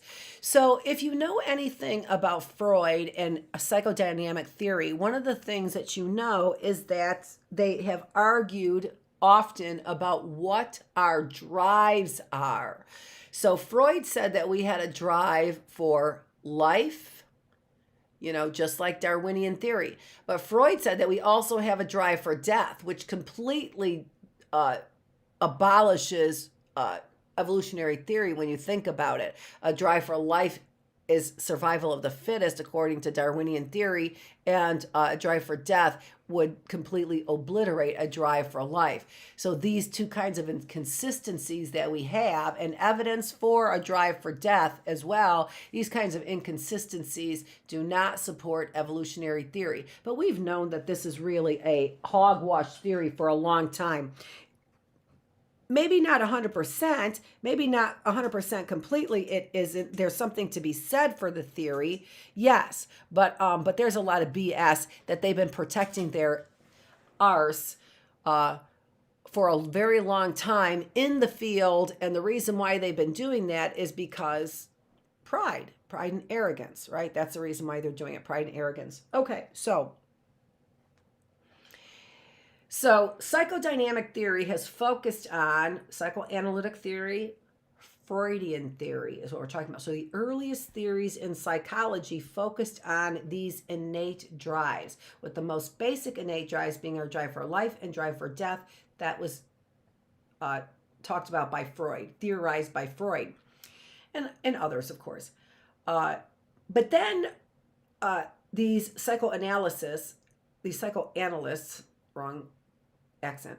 These psychoanalysts are then saying, no, let's take a look at these needs, because there's a very strong need to succeed, for example, that we have. There's a very strong need for justice, for example, that we have. So there's a very strong need to be nurturing, like Fromm is talking about. So there are other needs. And by the way, when we put all the needs into these two very broad categories, it doesn't really give us a lot of information about what those specific needs might be. And then we wouldn't know how to fulfill them either, right? So Taking a look at these three needs then, the need to be related, the need for transcendence, and the need for rootedness. So the need for to be related is our need for relationships. The need for transcendence is the need that we have to change. I talked about Caitlin Smith's song that's called I Can't. And that song is about that song is about I can't change. That's what she's singing about. I can't change. And this is upsetting her, right? To the point of tears that she can't change. This is an example of our need for transcendence. We have a need to change. We really do want to improve ourselves, to better ourselves, to get to our purpose, to get to meaning in life. That is transcendence. That's what we want to do. If we have a purpose, then we want to go from here, where we are now, to transcending who we are now to fulfill this purpose. That would be the need for transcendence. And the need for rootedness would be the need that we have for limited amount of chaos. This is a safety need is what it is. If you take a look at Maslow's hierarchy of needs, this is a safety need that I have. I need to know that some things are certain, right? That life is not filled with all uncertainty. I need to be able to deal with uncertainty, but there is an innate need in me, an innate drive to organize things, to get them into categories so that I can understand it. There is a rootedness in there that creates the rootedness that he's talking about basically is stable. I need stability is what I mean, is what he is talking about when you're talking about rootedness. I need stability. I need stability in my family life. I need stability in my emotions. I need stability in my mind. I need stability in my behavior, in my routines. I search for, as human beings, we have this natural inclination to search and organize things so everything isn't chaos. So that's what Fromm called rootedness. So we could likely agree that these are some pretty good needs, and when we distinguish them from just the simple or complex, whatever, life and death needs, we can then understand these needs better. Now, Fromm goes back to the life and death needs, though, taking these other needs and breaking them down into these very basic drives that Freud was talking about. So the basic drive for life is what he's doing, right? The basic drive for life is our drive. So that's what Fromm is looking at. So our basic drive for life in each one of these needs, and this drive for what Freud also called, he didn't call it really death, as much as he realized it was a drive for destructiveness, right? So we can kind of understand this drive. It's the same kind of concept as women like bad boys or bad men, right? No, they don't. They don't want anybody treating them bad. But what there is the seed of truth that is in there is that we all have a drive for destructiveness. We could say the same thing about guys, right? That they have a need for bad women. Oh, and that's truth central. Is that what he calls this? No, truth social. That was truth central though, right? That men have this drive for these bad women as well. But we all have, and this is the point that Fromm is making, we all have these drives for destructive forces and constructive forces. And then what he does is he uses these three as examples. And spoiler alert here, the outcomes then are outcomes of well-being, creativeness, connectedness. And I'm going to read you the examples in just a minute. So the outcomes of that, of being constructive, is a flourishing. In language, in today's psychological language, we would call that flourishing is what we're doing. Is we are over and above being just okay. We are, we are riding on cloud nine. We can't make any mistakes, not out of arrogance, right? But just out of the circumstances. So we can be constructive and get the benefits of that, or we can be destructive. And then he uses these as examples. And so now what I'm going to do is I'm going to open this up and then read these examples. All right. So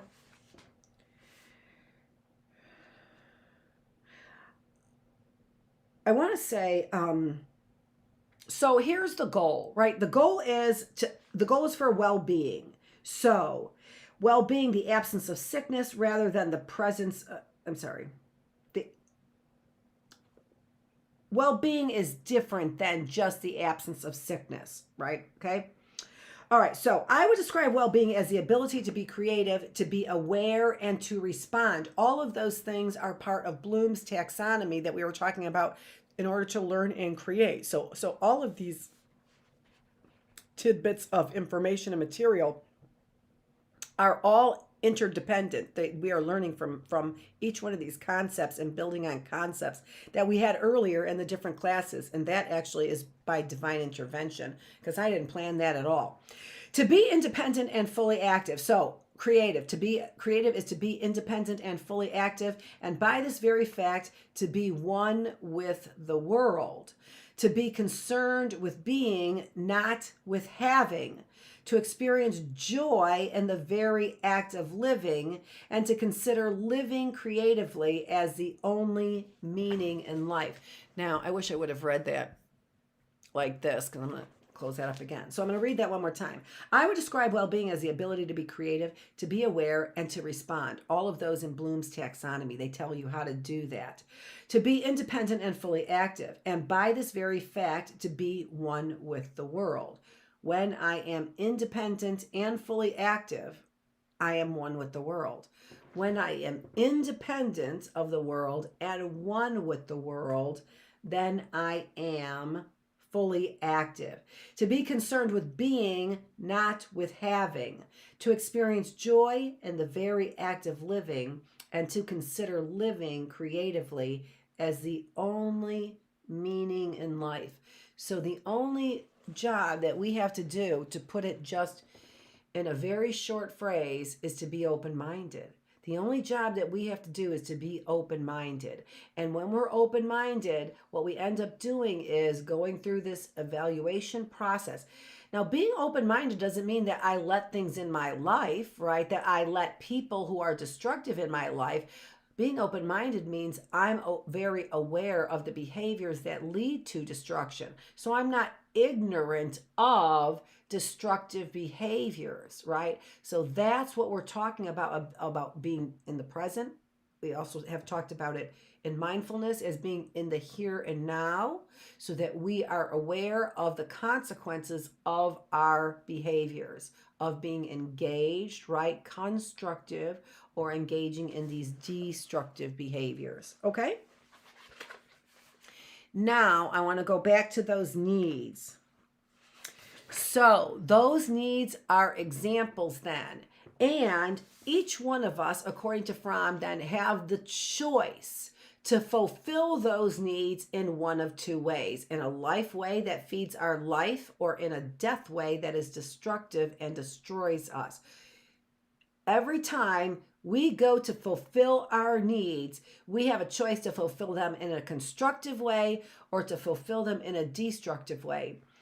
And this is me, we create a habit for that, so that we are consistently engaging in fulfilling our needs in destructive ways over and over and over again. And that will never lead to well-being. That doesn't lead to good health. It leads to destruction, is what it does. Destructive behaviors are going to lead to a destroyed mind, a destroyed spirit, and a destroyed body. So let's look at these examples for each one of those needs up there. The need to be related can be satisfied by submission or by domination. those are destructive ways. And oh, by the way, we just described white supremacy. We just described authoritarian figures, is what we did. We just described people who adhere to fascist ideas. Those are destructive behaviors because they are engaging in submission or domination. They are fulfilling their need to be related, that first need, the need to be related by controlling or being controlled. Sound like a pervert today? Absolutely. Absolutely. Sound like a pervert today? I need to be controlled or I need to control. Sound like the mentality of the perverts that are all over the place today. Yes, it does. You will never be satisfied, and you can see that. Your needs will never be satisfied because that is not a true relationship. When you are dominating or willing to be dominated, that is not a true relationship. A true relationship is the individuals are on equal footing.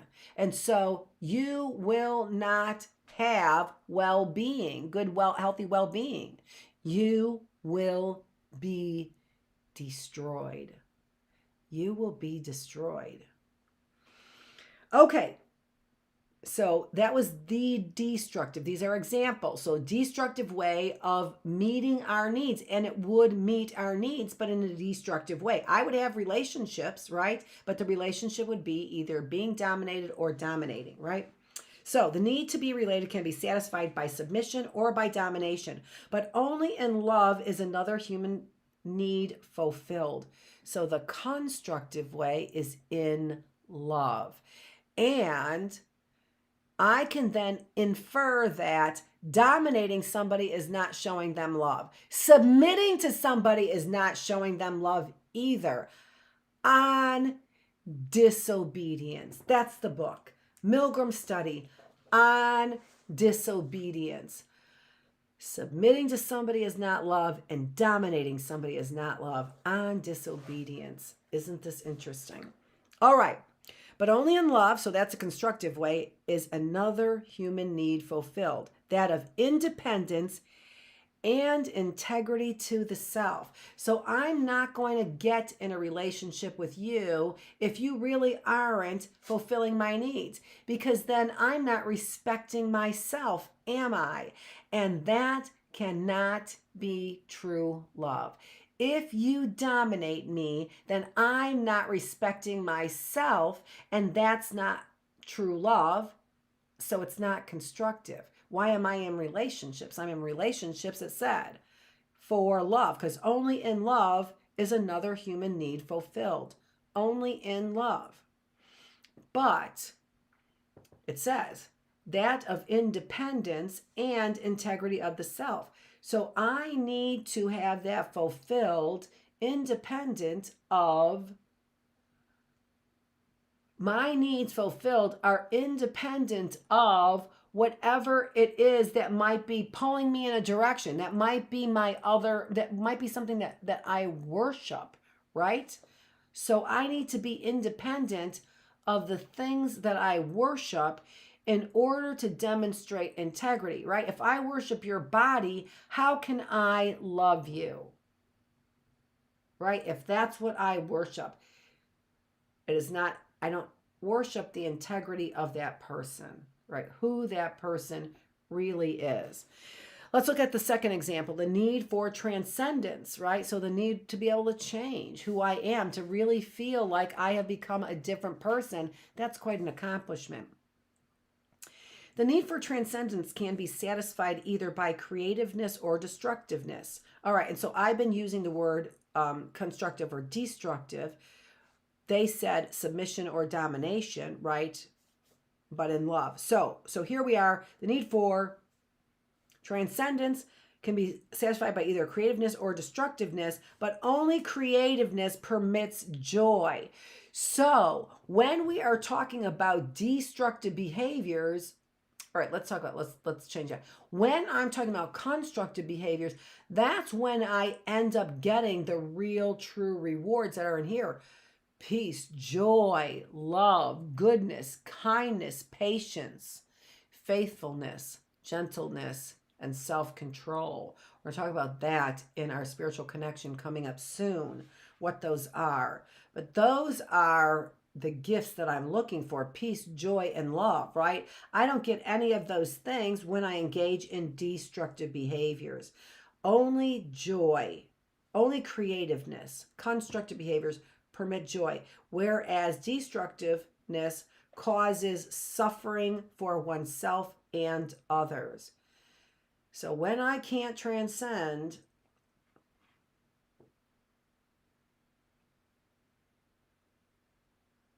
which is fulfilled through creativeness, I transcend, right? So I create something and it transcends time because it's passed off to my generations, the next generations. Or I transcend because I built a business and I can pass that off. Or I transcend because I have had a good name and I pass that off. But we have a need to transcend in our very own lives, not after we're dead. How are we going to be able to gain that, the rewards of that, right? So the drive for transcendence we can understand with passing things off to our descendants. But we have a need to do that, a driving need to transcend, which is in our lifetime, to see us be able to change. And changing through creativeness, which is Bloom's taxonomy, basically. Changing through creativeness is how we will actually change. And then the last example that we have there is the need for rootedness.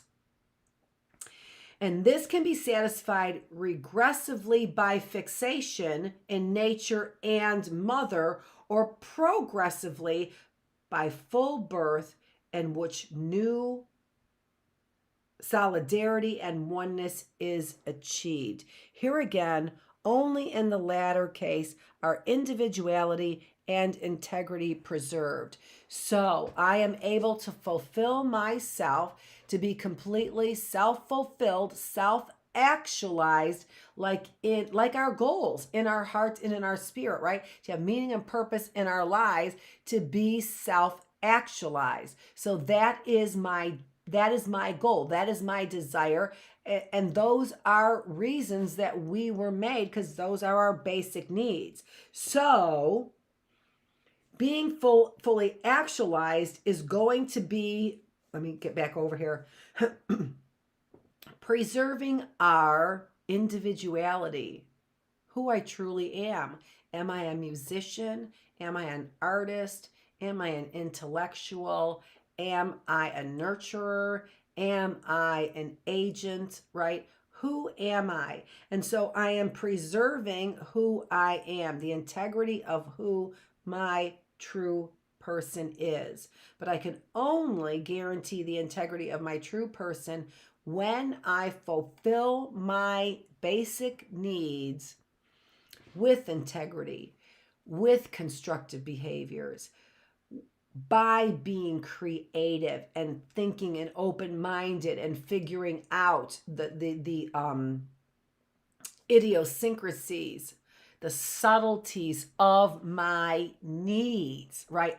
Fully understanding my needs, and then not infringing on the integrity of who this person truly is.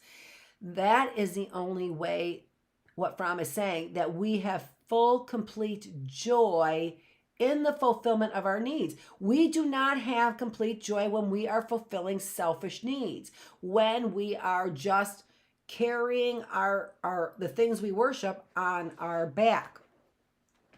When we are the horses, right? We have become slaves. We are the horses. We have become slaves to the things that we are producing and consuming.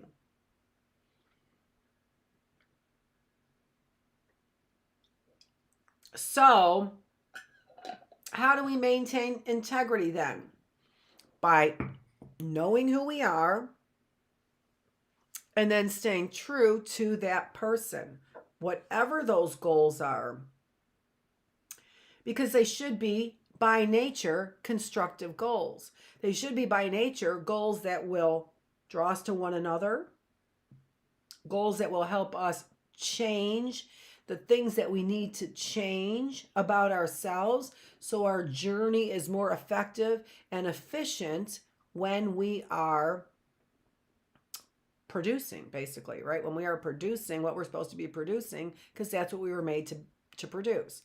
So here we are talking then, and then also fulfilling the need for rootedness, this need for stability. Again, we would not feel stable if we are not fulfilling our true self. If I have a desire to be a musician, but I go to school to be a medical doctor because that's going to give me the most money and the most control over, drugs and whatever. If I decide to do that, that's not being true to myself. And that is going to lead to the ultimate destruction of the individual. Okay, all right. I think that I am going to end this today. We have our reading room coming up, and our reading room is coming up at 3:15. So I was planning on going till 3, but I think we're good right now. This is a lot of stuff. Maybe we'll see what we're going to do. I'm good right now, and so we are going to go into now more of this disobedience. So hopefully you're making some good connections with all of this. I have no homework for you, just to think about what we've been talking about. And I will be back here in our reading room at 3:15. Okay?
Okay, I'm back. This is Dr. Annette Feravich, or you can call me Miss Annette if you're 10 or under.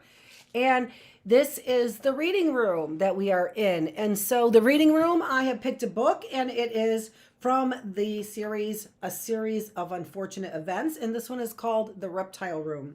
So, this is by Lemony Snicket, right? Do we know who Lemony Snicket is? I have a feeling I do, but I don't know if I know. But I have a feeling. That's a feeling I do. I don't want to say it though. Keeping it to myself. All right, so we are on chapter 2, and we have got the Baudelaire orphans that have been dropped off to Uncle Monty. And although we were a little bit afraid of Uncle Monty, we didn't know what to expect. He's kind of cool, right? I am your Uncle Monty, and this is really perfect timing. I just finished making a coconut cream cake. So he was kind of surprised, wasn't he? A little bit. Because the author was making it sound like the Baudelaire orphans just had such a horrible life. So, and with Count Olaf, they did sound like they did, right? For sure. But sounds like Uncle Monty might be cool. Let's see. Doesn't Sonny like coconut? Uncle Monty asked. He, Mr. Poe, and the Baudelaire orphans were all sitting around a bright green table, each with a slice of Uncle Monty's cake. Both the kitchen and the cake were still warm from baking. The cake was a magnificent thing, rich and creamy with the perfect amount of coconut. Violet, Klaus, and Uncle Monty were almost finished with their pieces. But Mr. Poe and Sonny had taken only one small bite each. To tell you the truth, Violet said, Sonny doesn't really like anything soft to eat. She prefers very hard food. How unusual for a baby, Uncle Monty said, but not at all unusual for many snakes. The Barbary chewer, for example, is a snake that must have something in its mouth at all times. Otherwise, it begins to eat its own mouth. Very difficult to keep in captivity. Would Sonny perhaps like a raw carrot? That's plenty hard. A raw carrot would be perfect, Dr. Montgomery, Klaus replied. The children's new legal guardian got up and walked towards the refrigerator, but then turned around and wagged a finger at Klaus. None of that Dr. Montgomery stuff, he said. That's way too stuffy for me. Call me Uncle Monty. Why, my fellow herpetologists, why my fellow herpetologists don't even call me Dr. Montgomery. What are herpetologists? Violet asked. What do they call you? Klaus asked. Children, Mr. Poe said sternly. Not so many questions. Uncle Monty smiled at the orphans. That's quite all right, he said. Questions show an inquisitive mind. The word inquisitive means... We know what it means, Klaus said. Full of questions.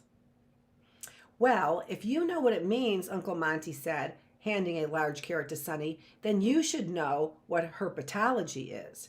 It's the study of something, Klaus said.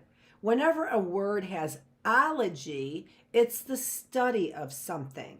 Snakes, Uncle Monty cried. Snakes, snakes, snakes.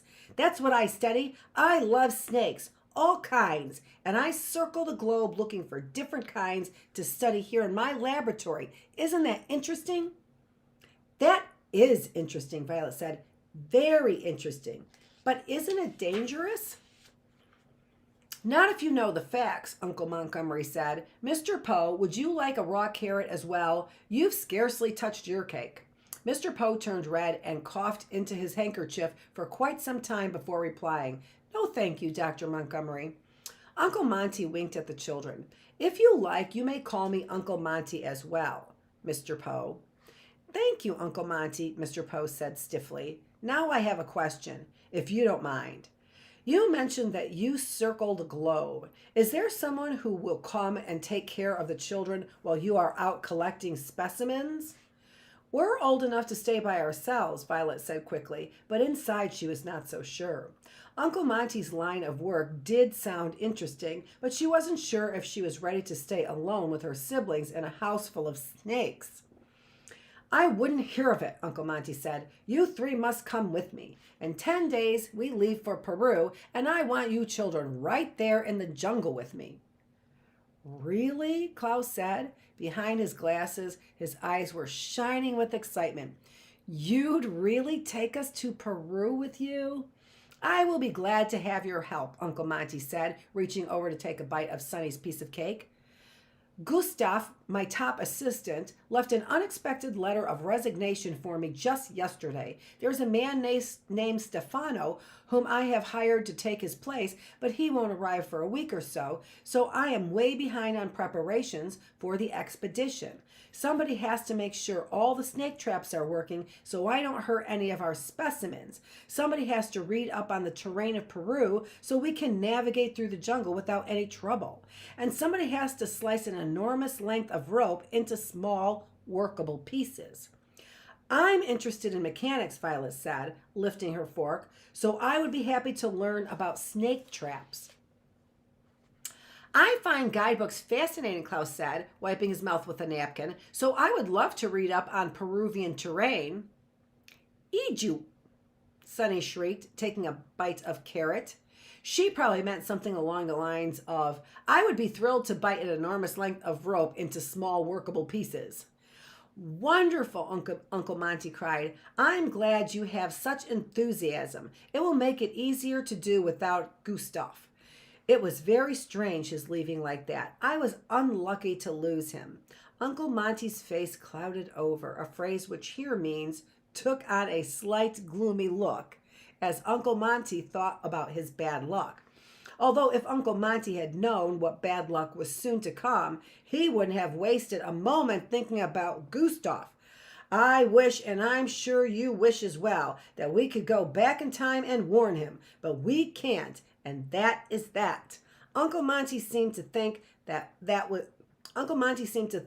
was that as well, and he shook his head and smiled, clearing his brain of troubled thoughts.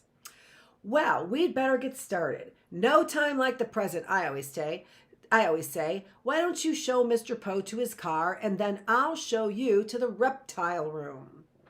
The three Baudelaire children, who had been so anxious when they had walked through the snake-shaped hedges for the first time, raced confidently through them now as they escorted Mr. Poe to his automobile. Now, children, Mr. Poe said, coughing into his handkerchief, I will be back here in about a week with your luggage and to make sure everything is all right. I know that Dr. Montgomery might seem a bit intimidating to you, but I'm sure in time you will get used to. He doesn't seem intimidating at all, Klaus interrupted. He seems very easy to get along with. I can't wait to see the reptile room, Violet said excitedly. Mika, Sonny said, which probably meant, goodbye, Mr. Poe. Thank you for driving us. Well, goodbye, Mr. Poe. Remember, it is just a short drive here from the city, so please contact me or anyone else at Moultrie Money Management if you have any trouble. See you soon. He gave the orphans an awkward little wave with his handkerchief, got into a small car, and drove back down the steep gravel driveway into Lousy Lane. Violet, Klaus, and Sonny waved back, hoping that Mr. Poe would remember to roll up the car windows so the stench of horseradish would not be too unbearable. Bambini! Uncle Monty cried out from the front door. Come along, Bambini! The Baudelaire orphans raced back through the hedges to where their new guardian was waiting for them. Violet, Uncle Monty, Violet, Uncle Monty, Violet said. My name is Violet. My brothers is Klaus and Sonny is our baby sister. None of us is named Bambini. Bambini is the Italian word for children, Uncle Monty explained.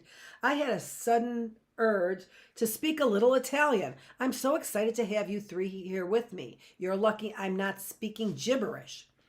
Have you never had any children of your own? Violet asked. I'm afraid not, Uncle Monty said. I always meant to find a wife and start a family, but it just kept slipping my mind. Shall I show you the reptile room? Yes, please, Klaus said. Uncle Monty led them past the painting of snakes in the entryway into a large room with a grand staircase and very, very high ceilings. Your rooms will be up there, Uncle Monty said, gesturing up the stairs. You can each choose whatever room you like and move the furniture around to suit your taste. I understand that Mr. Poe has to bring your luggage later in that puny car of his, so please make a list of anything you might need, and we'll go into town tomorrow and buy it so you don't have to spend the next few days in the same underwear. Do we really each get our own room? Violet asked.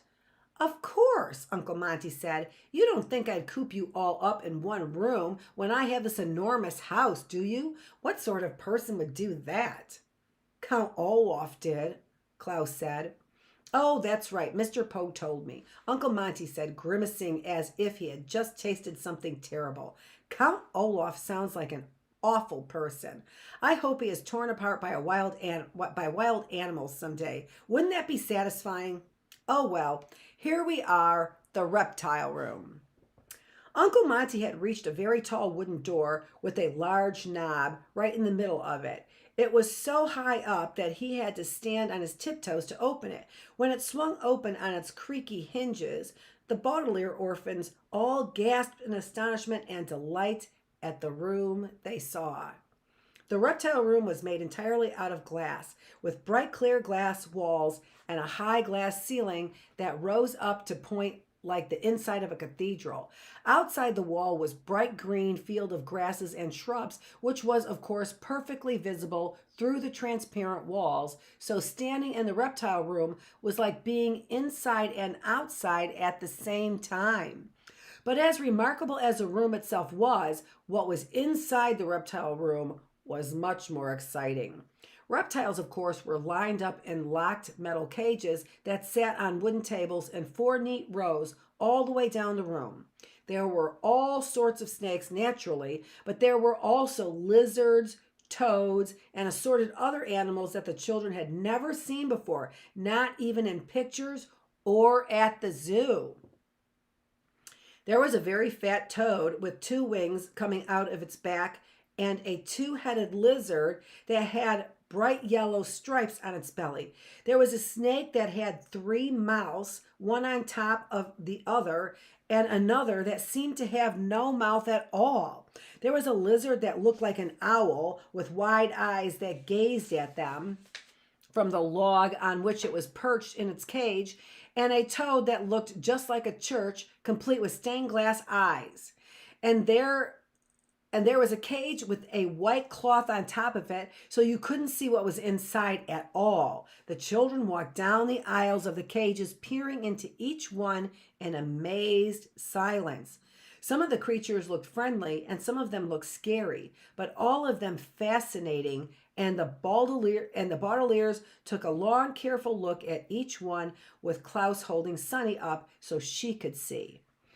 The orphans were so interested in the cages that they didn't even notice what was on the far end of the reptile room until they had walked the length of each aisle. But once they reached the far end, they gasped in astonishment and delight once more.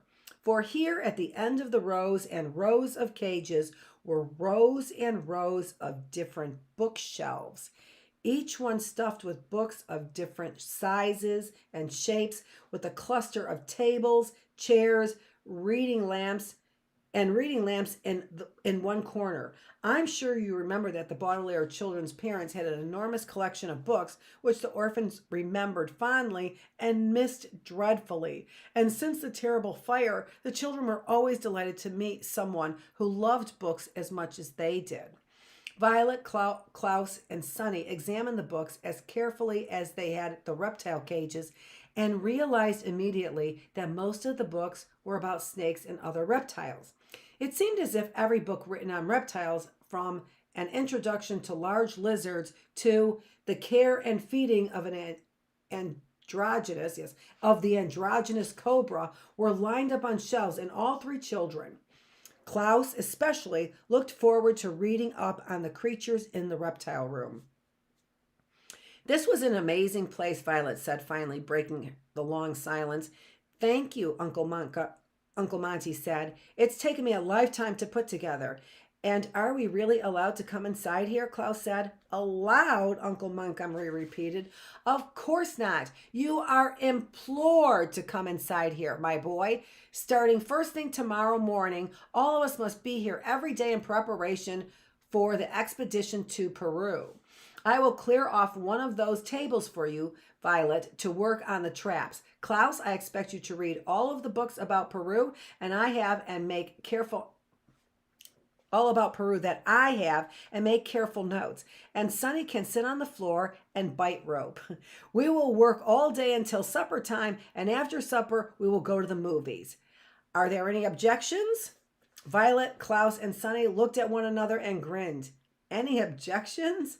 The Baudelaire orphans had just been living with Count Olaf, who had made them chop wood and clean up after his drunken guests while plotting to steal their fortune. Uncle Monty had described a delightful way to spend one's time, and the children smiled at him eagerly. Of course there would be no objection. Violet, Klaus, and Sonny gazed at the reptile room and envisioned an end to their troubles as they lived their lives under Uncle Monty's care. They were wrong, of course, about the misery being over, but for the moment, the three siblings were hopeful, excited, and happy. No, no, no, Sonny cried out in apparent answer to Uncle Monty's question. Good, good, good, Uncle Monty said, smiling. Now let's go figure out whose room is whose. Uncle Monty, Klaus asked shyly, I just have one question. What is that? Uncle Monty said. What's in that cage with the cloth on top of it? Uncle Monty looked at the cage and then at the children. His face lit up with a smile and pure joy. That, my dears, is a new snake which I brought over from my last journey. Gustav and myself are the only people to have seen it. Next month I will present it to the Herpetological Society as a new discovery. But in the meantime, I will allow you to look at it. Gather round. The Baudelaire orphans followed Uncle Monty to the cloth-covered cage, and with a flourish, the word flourish here means a sweeping gesture often used to show off, he swooped the cloth off the cage. Inside was a large black snake as dark as a coal mine and as thick as a sewer pipe, looking right at the orphans with shiny green eyes. With the cloth off its cage, the snake began to uncoil itself and slither around its home. Because I discovered it, Uncle Monty said, I got to name it. What is it called? Violet asked. The incredibly deadly viper, Uncle Monty replied. And at that moment, something happened, which I'm sure will interest you.